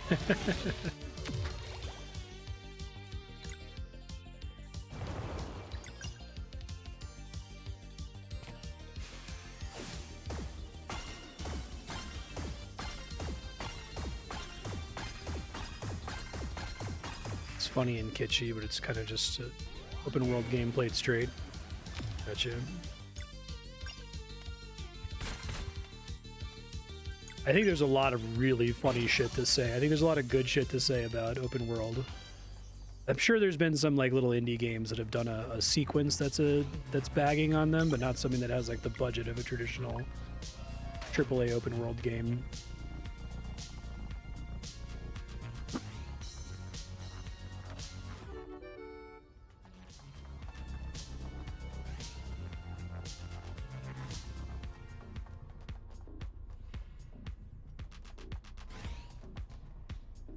Yeah, it feels like there's less desire in the industry, or maybe it's just there's too many people that need to be involved to do that kind of art. You see that with film, film saturates a genre and starts doing deconstruction, like, immediately. It becomes increasingly difficult to play it straight once you've done 100 westerns. But, like, you know, for every Spec Ops: The Line, how many completely straight played military shooters do we get, right? The fact that, like, Spec Ops: The Line wasn't almost the nail in the coffin for that genre, right? The way that Austin Powers was for goofy James Bond. Kind of surprising.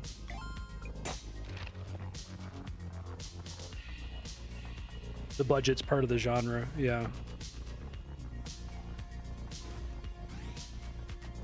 I can scope out what I would if I were to make a deconstruction of open world games. I can imagine kind of the stuff I would do in my mind, but imagining that, I'm just imagining how much it would cost to deploy that vision. It would be very expensive. I think I have to go back to the main chamber, actually.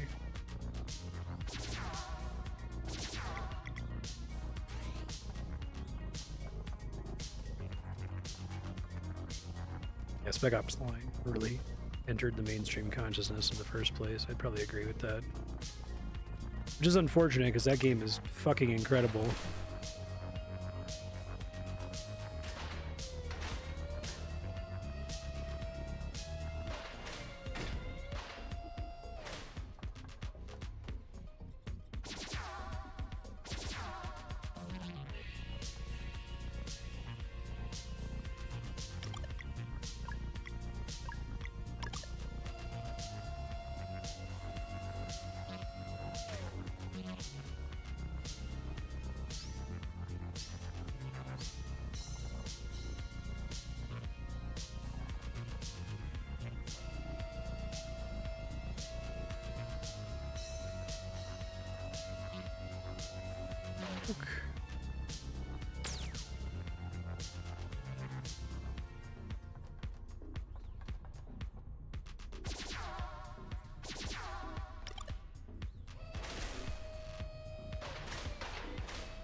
That's cool.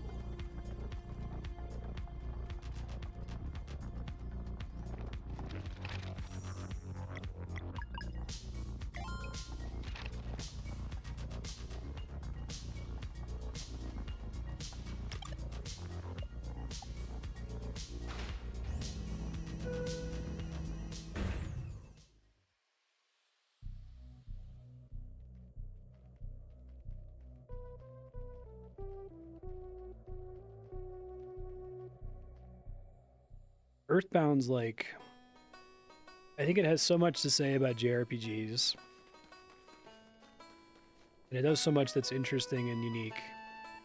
And then Mother 3, I need to play Mother 3 again.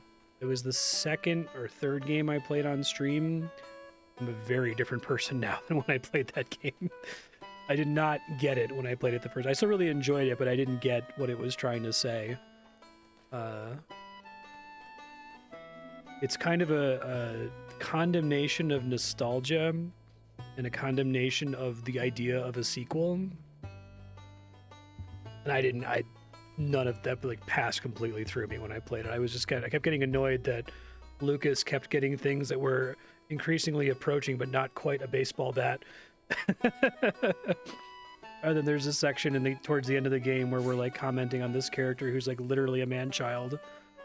And there's like this scene where we see the man-child have this like hall of nostalgia, and it's just a bunch of random sprites from Earthbound with Earthbound music playing, and I played it to my shame and just like unironically cheered. Like, oh, this is so fucking cool. And I'm like, making fun of you, dipshit. It's asking, why do you want this, right? I want that for more games. I guess every game doesn't need to be crazy deconstruction. You can do straightforward JRPG if you want to, if it's a genre you just enjoy, but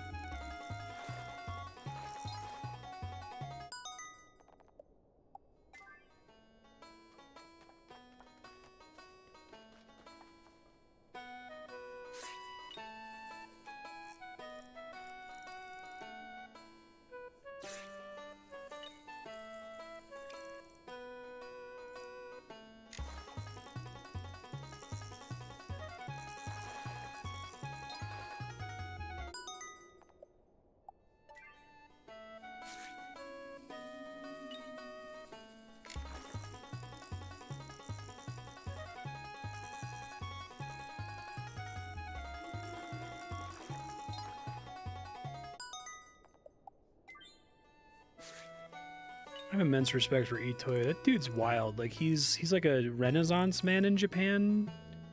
He's not like a game developer. He's like a famous TV show host / construction worker / author. Like all these different things he's done. And also he directed probably 3 of the best JRPGs of all time. And that's just like one of the things on his resume.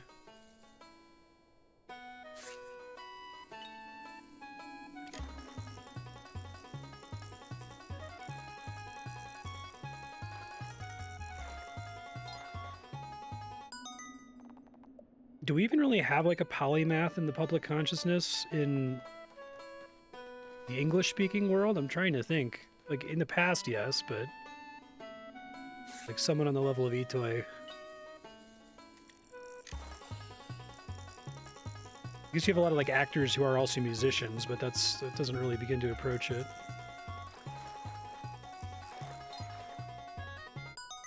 Aborted construction more than intentional deconstruction.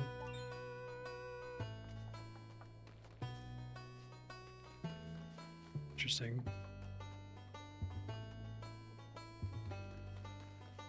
Final Fantasy 14 definitely has a lot of accidental commentary. By very competent people. Not shitting on anyone who's responsible for that game, but...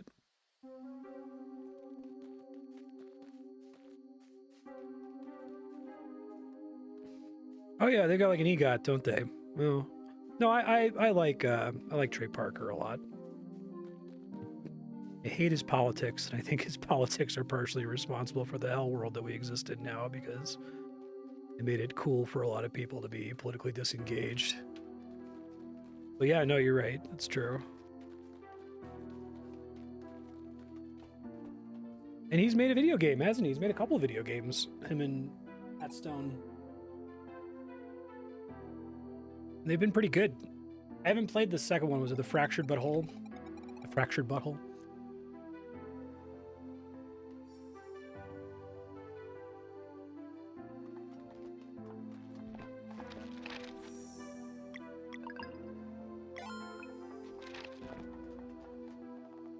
They got the Oscar for... What are they missing? They got a Tony for Book of Mormon. They got the Oscar for the South Park movie. Definitely gotten Emmys for South Park. They don't have a Grammy yet.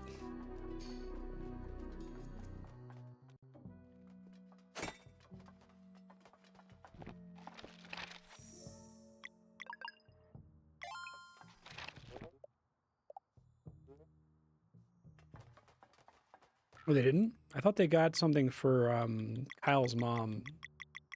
Maybe they were just nominated and didn't win.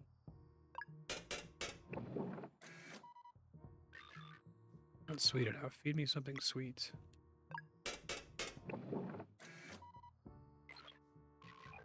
Warming.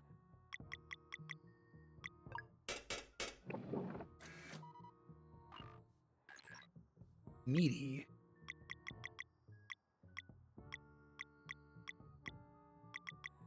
Want to use up my fish pie. There's somewhere I can craft here. Any games out there?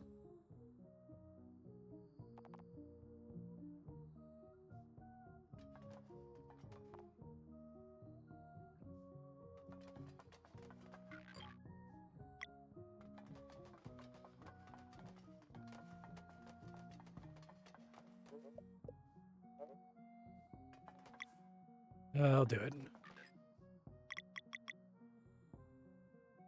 Doesn't seem that meaty, though.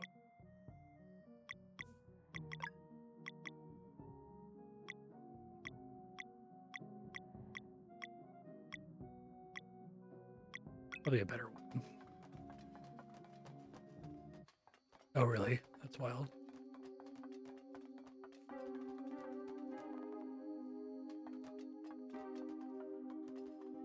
Some of the sprites of the, like, robots sitting sadly are very Chrono Trigger 2300 AD.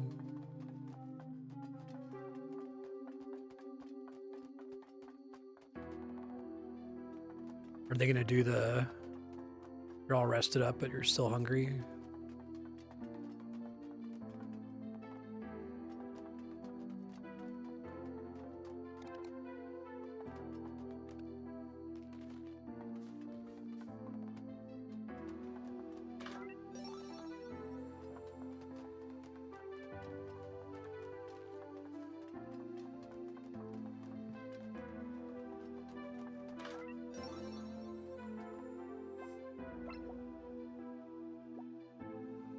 So fucking broke, you guys. Seems kind of useful.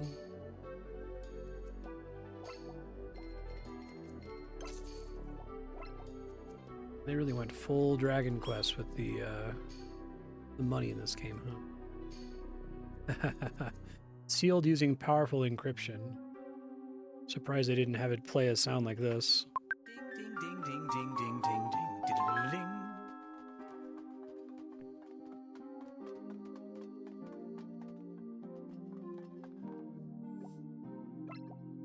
Yakitori shrimp.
Cedric.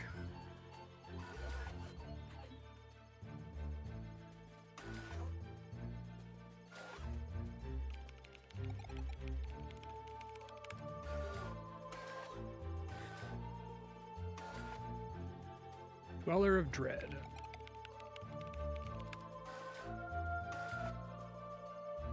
You guys need to stop with these names, okay? You gotta stop. You can't do that. I don't remember any of your names because you do this shit. Read that Order of the Stick post about not putting apostrophes and diacritics on words. Fleshmancer, great name. I'm never going to forget the name Fleshmancer. Solstice Warriors, got it. Dweller of Dread. Great, got it. Cool. Sure.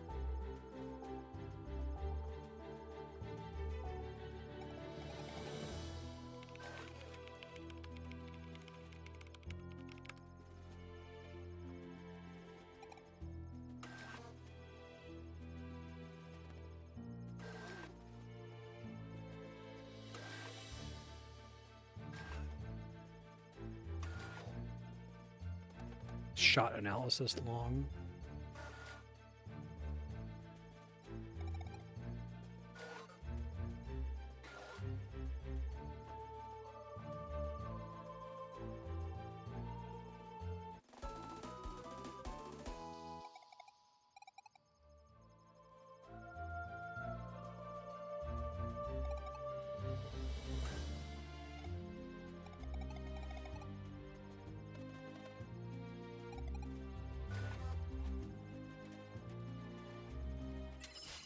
Whoa, graphics.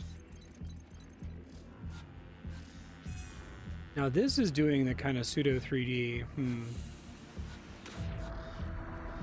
If they had a plan to make this whole area 3D, I'm glad they didn't, but it would have been kind of cute, I guess. But I prefer the pixel art's so good.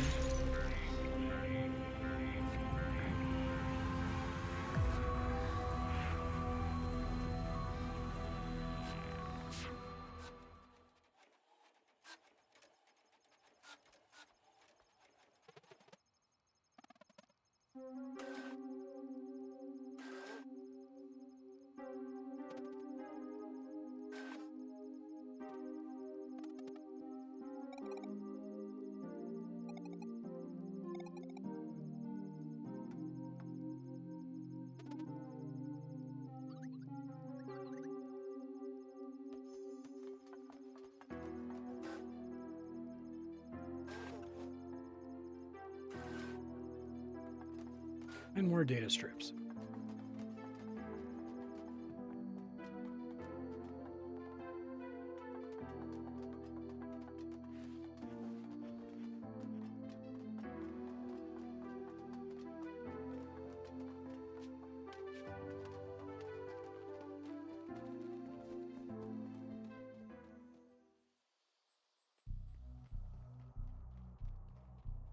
Get in early.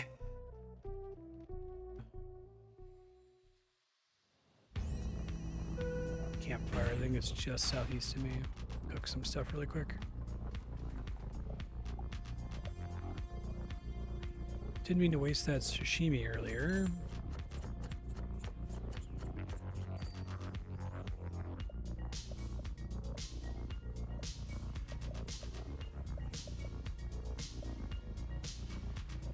Seems pretty meaty.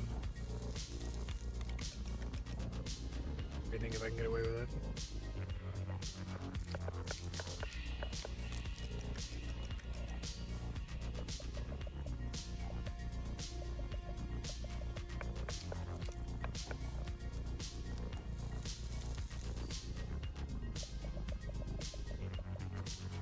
I already did a hearty stew, so I probably won't ask for that again.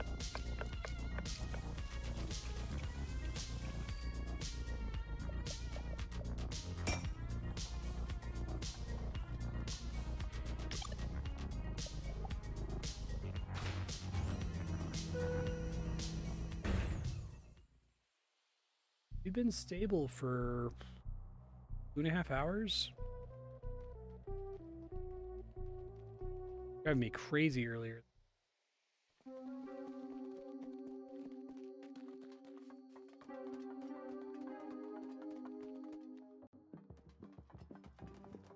think the thing that's most painful is just not knowing, like, how long is this going to last.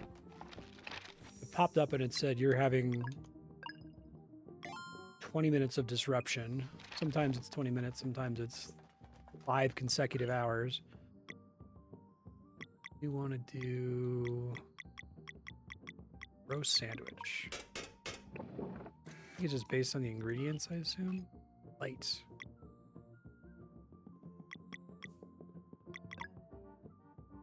Pudding almost certainly counts. Salad maybe counts.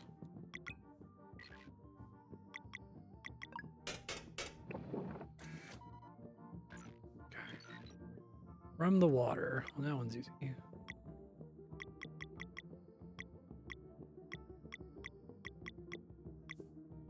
It's something I don't mind losing.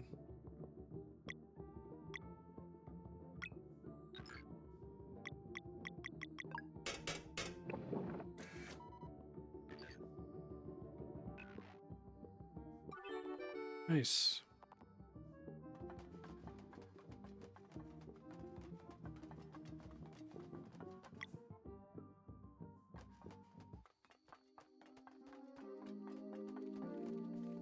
Yeah, I'm much more interested in the story since Carl died. I think that was a really good scene. It was well earned, good and emotional. And then coming here is a nice little surprise too, because I think they've done a good job of setting up Sarai, Robot Ninja Pirate Lady. That was Lost Woods.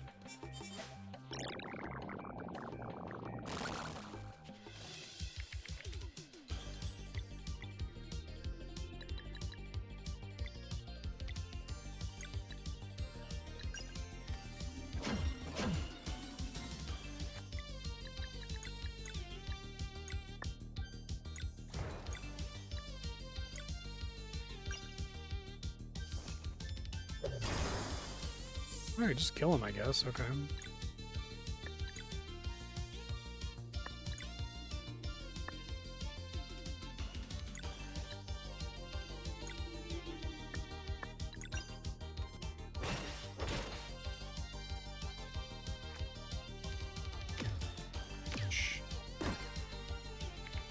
Three hits.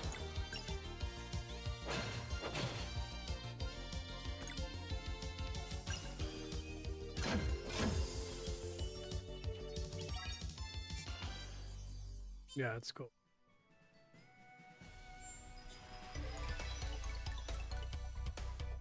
Oh, that's interesting. It just didn't even spawn one of the options? Huh.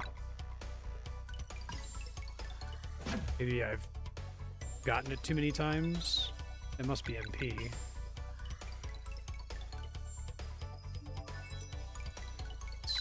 really surprising.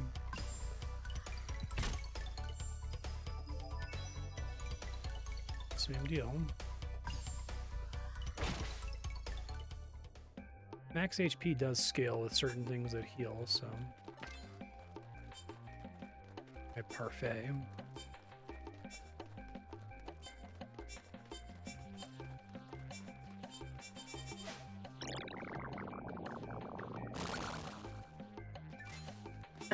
Chocobo Hot and Cold from Final Fantasy IX is the greatest minigame in the history of JRPGs.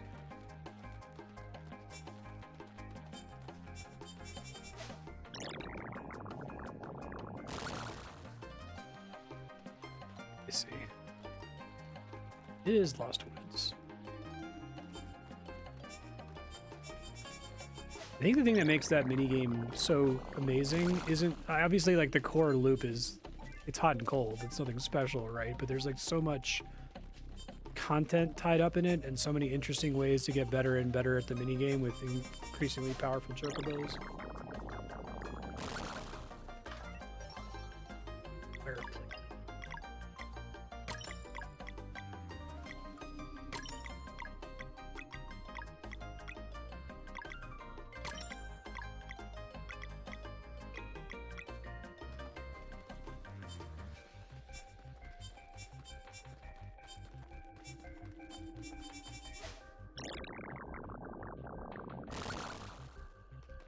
Yeah, I can be here for the individual scenes being good.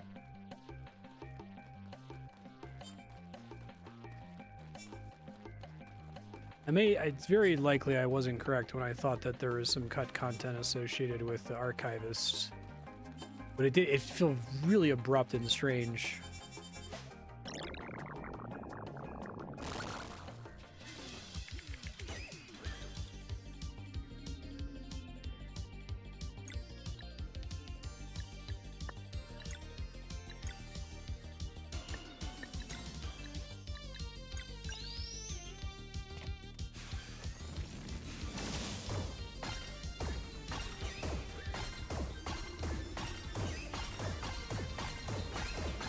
Benedict, please don't walk in front of the screen. Are you the way you choose to be? Young old man. You're very old. You're like 70 in human years.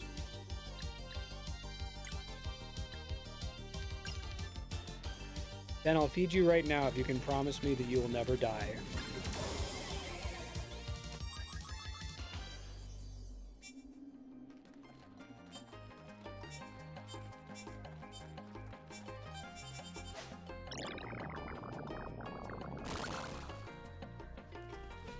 Oh my god, the chocographs are the most insane things. The chocographs give you all of the upgrades. They give you like all the crazy spells and endgame gear and everything.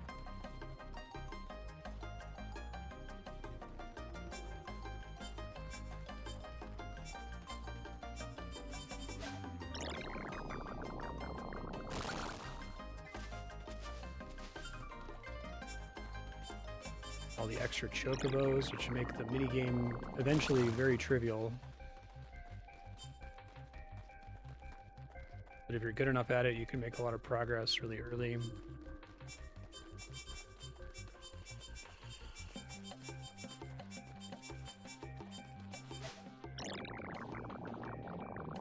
That game has my favorite equipment system, too. I really like that I always give a shit about finding equipment because it might have some ability that I'll never use, but I would like to learn on all of my characters. Because there were some endgame encounters that justified having the random immune to poison, immune to confuse, immune to whatever abilities. And you end up getting enough crystals, you could have like 60% of them equipped at any given time. So. My least favorite feeling in these games is when you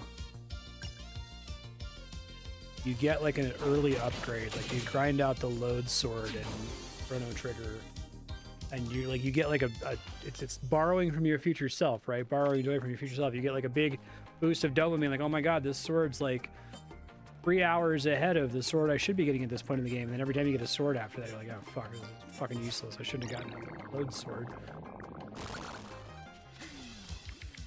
I haven't seen too many other games do that.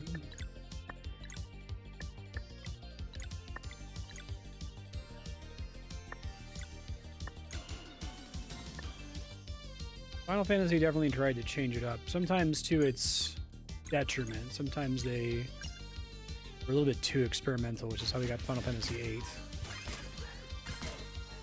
A game where the core idea doesn't really work. I'm so used to not being this far away from enemies.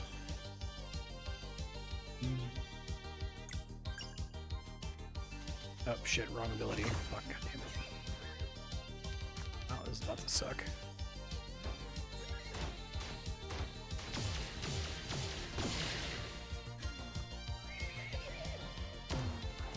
Blade.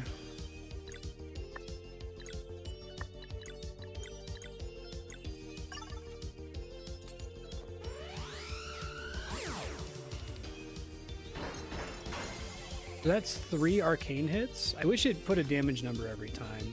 Clear to me. I guess it removes a lock every time.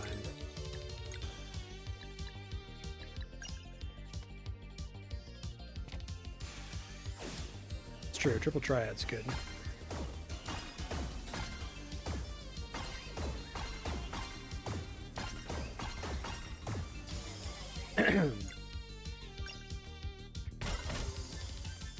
Final Fantasy doesn't have the juice anymore. It hasn't since Sakaguchi got kicked out. Makes me sad. Final Fantasy 14's okay, but 14 is just kind of like figured out something that works and is just doing that forever. It's nostalgic for Final Fantasy.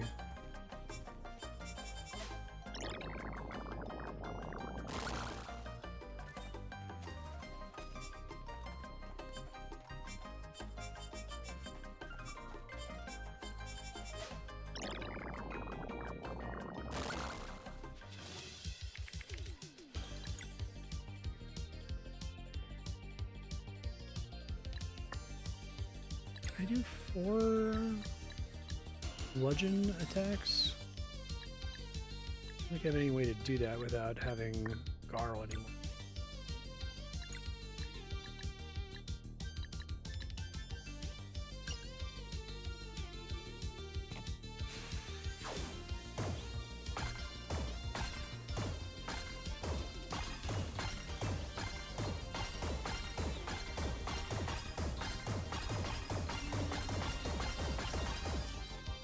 How much of this skill is a scam? Because I think it's like 90% of your potential damage is on hitting them all once, and then you get like really diminishing returns after that. But it feels like you're probably doing a lot of damage by hitting it a bunch of times.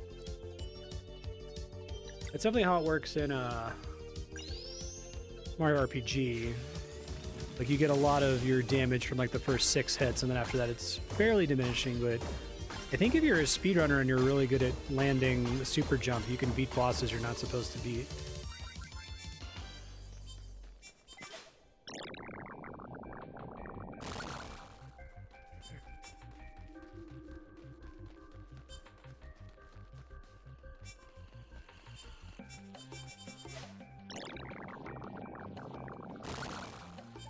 Too effective.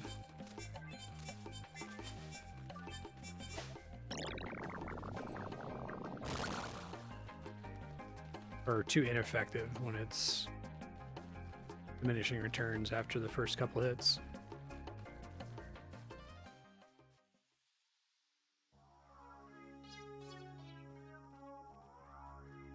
All right. I like the vibes of this song already. It's 7/8.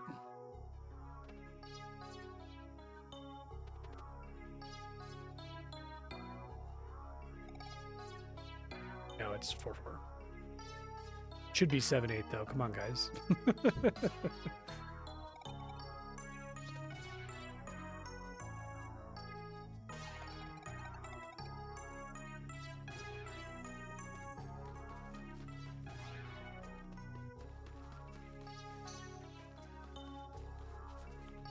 This is the exact kind of song that should have a weird time signature.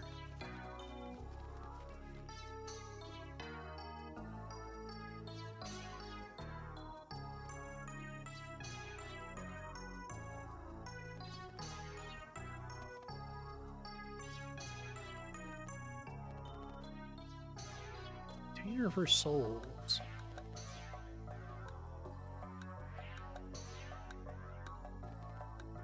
Too many fucking characters in video games that like collect, eat, consume, use souls as batteries. Everybody loves souls.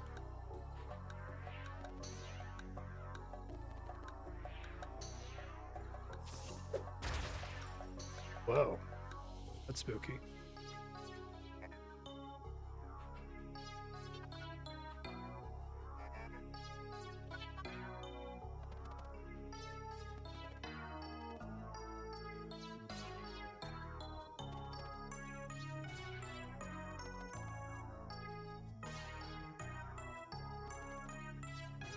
Just had a dip, it looks like. We're back to being stable.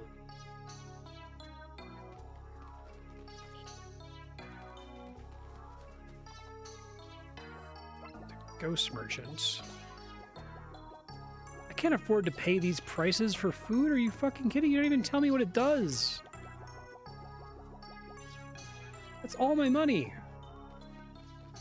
I'm able to afford the last couple of upgrades.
Oh, they did the thing where you're like, I don't know what to do, so I'm gonna leave.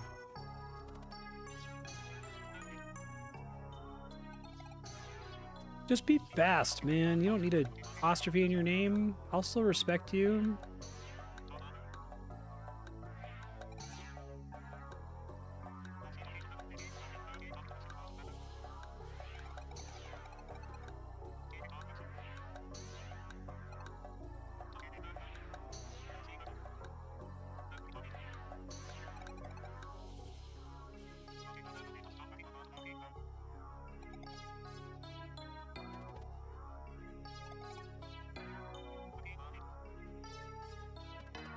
Calling it the Speedball Network.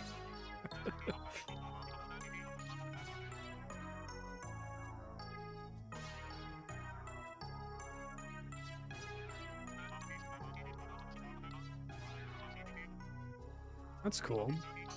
Like the Titans. Someone on their art team just really likes to draw giants. Stop that. It's not named Estriste.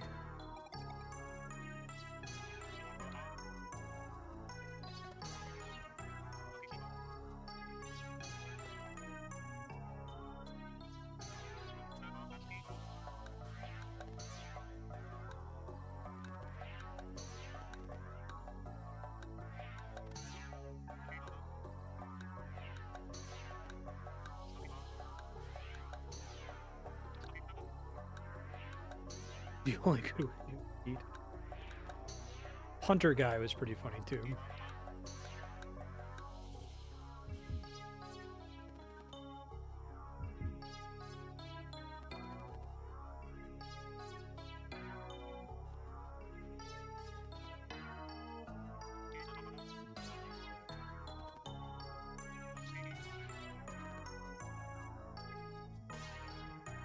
My code prevents you from breaking into the workshop.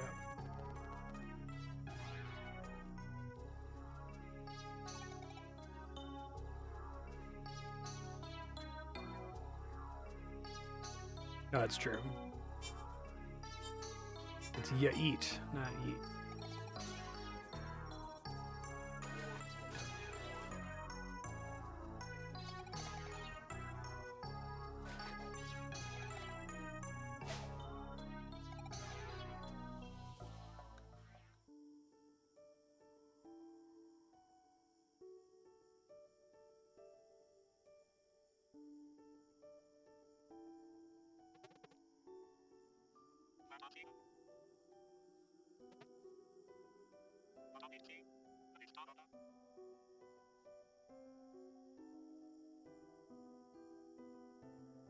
Benedict.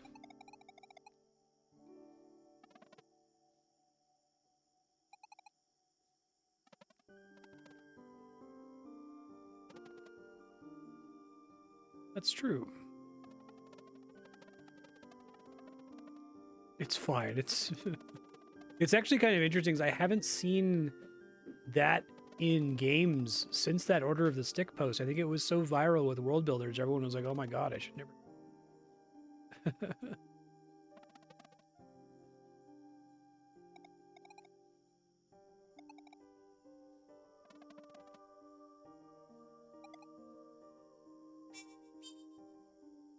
People will remember the Green Forest. They won't remember the Harmon Numendor forest, right?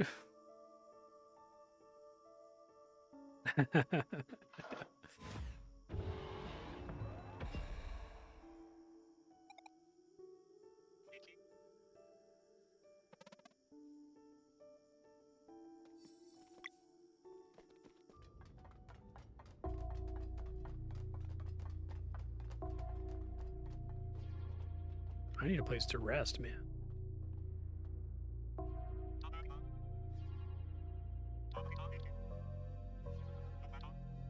To core, at long last you will be avenged. And you got the zoomies. Chill.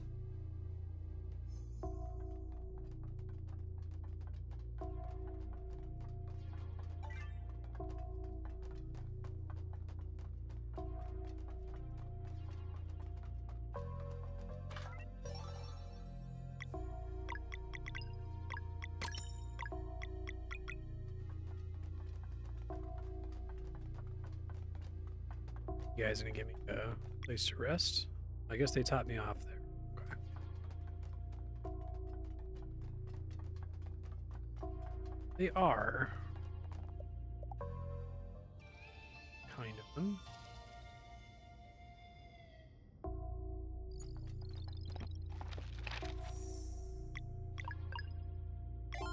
Living glass.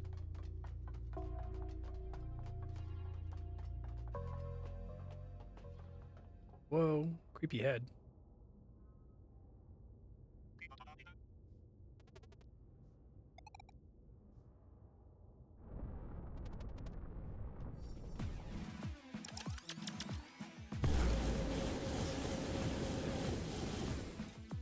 Meduso, something to say.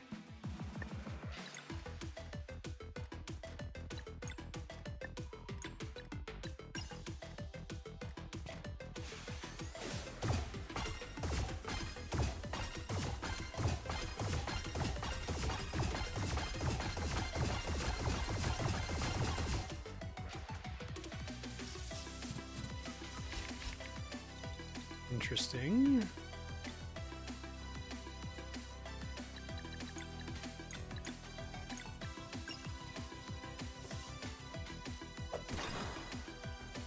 Okay, let's do that.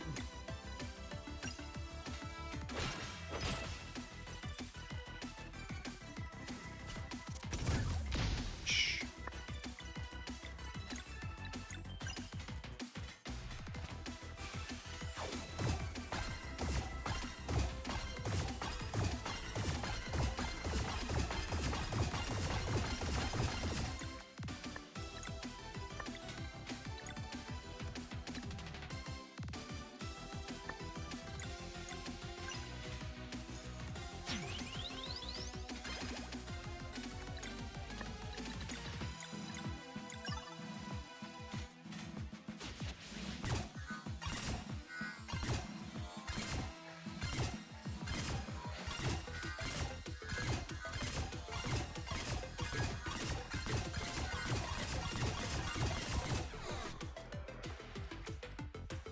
Pretty pissed. Okay.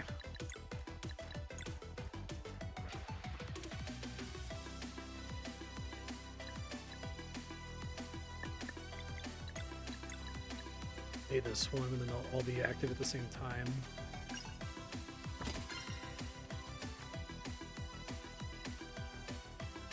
We bust one of them.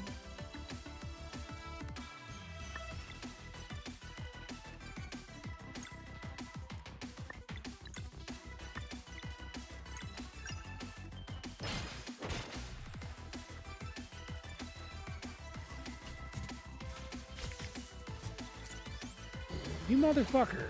Only I may do that.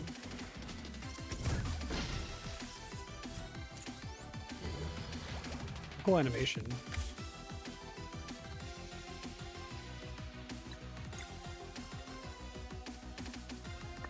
Can't really do 3 knives. I guess I could Solstice strike it and then have him double hit it. Probably the way to go.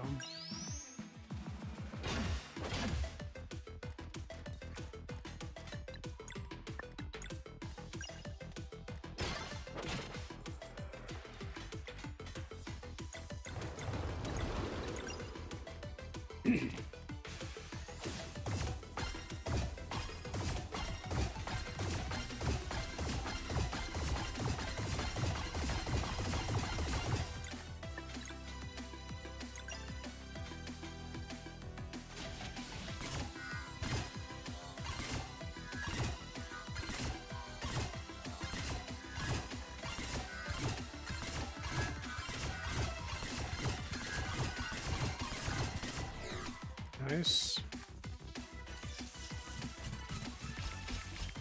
Not quite a combo yet.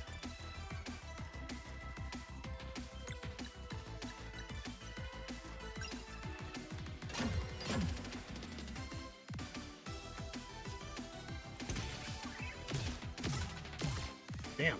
Ouch.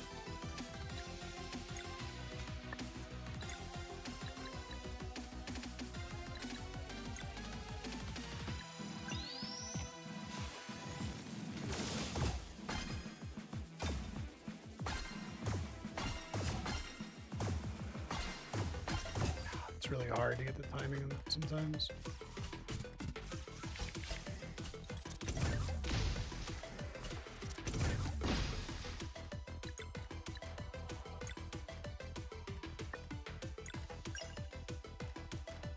Oh, I meant to do the fire one. Oh. Sun, I mean. Yeah, I like it.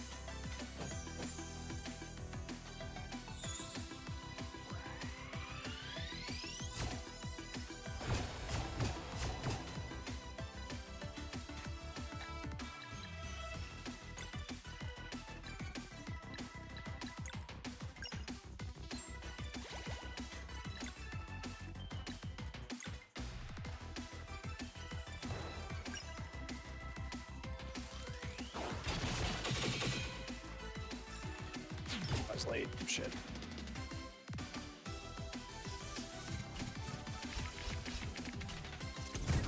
Ah, she died. Okay, she didn't die. Gotcha. Wasn't a waste.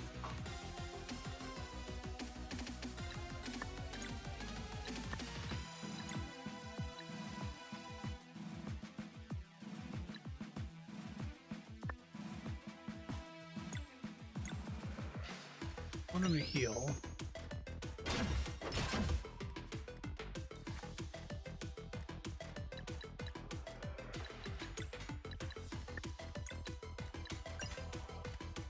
Not gonna be able to stop that. I don't know why I'm bothering. I should just try to hit him there.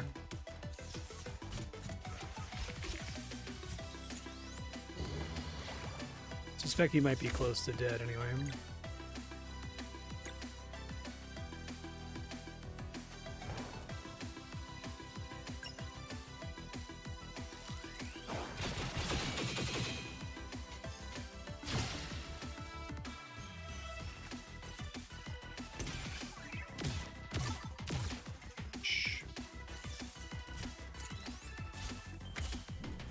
Whoa!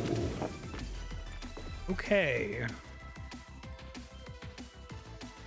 Did not know that that's what that did. Yikes.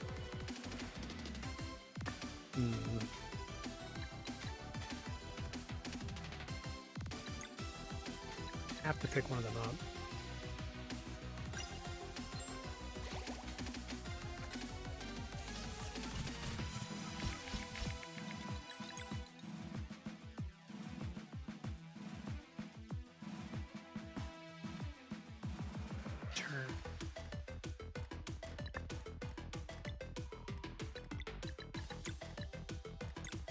Got 182 HP.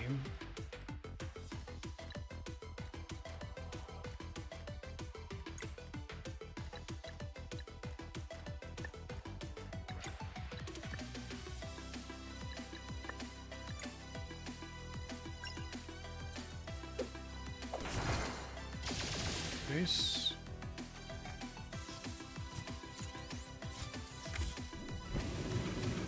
I don't know where the big attack is on there, unfortunately. It's the free item.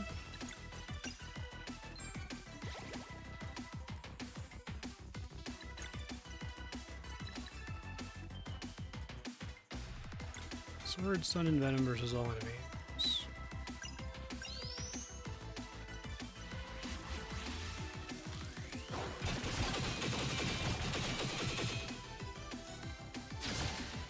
Not enough.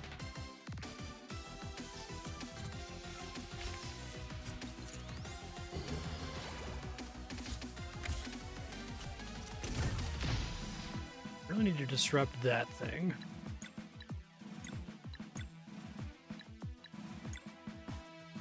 I don't know enough about it to be able to do it successfully. So let me just heal up, I guess. Got it that time, okay.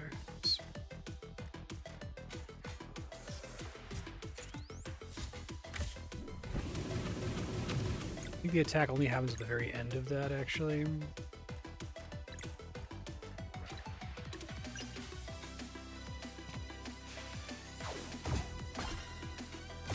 think it's kind of a trap to focus too much on the ads here.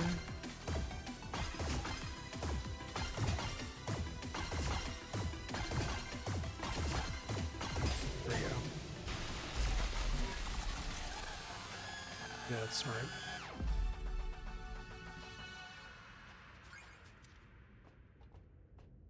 Suck at Meduso.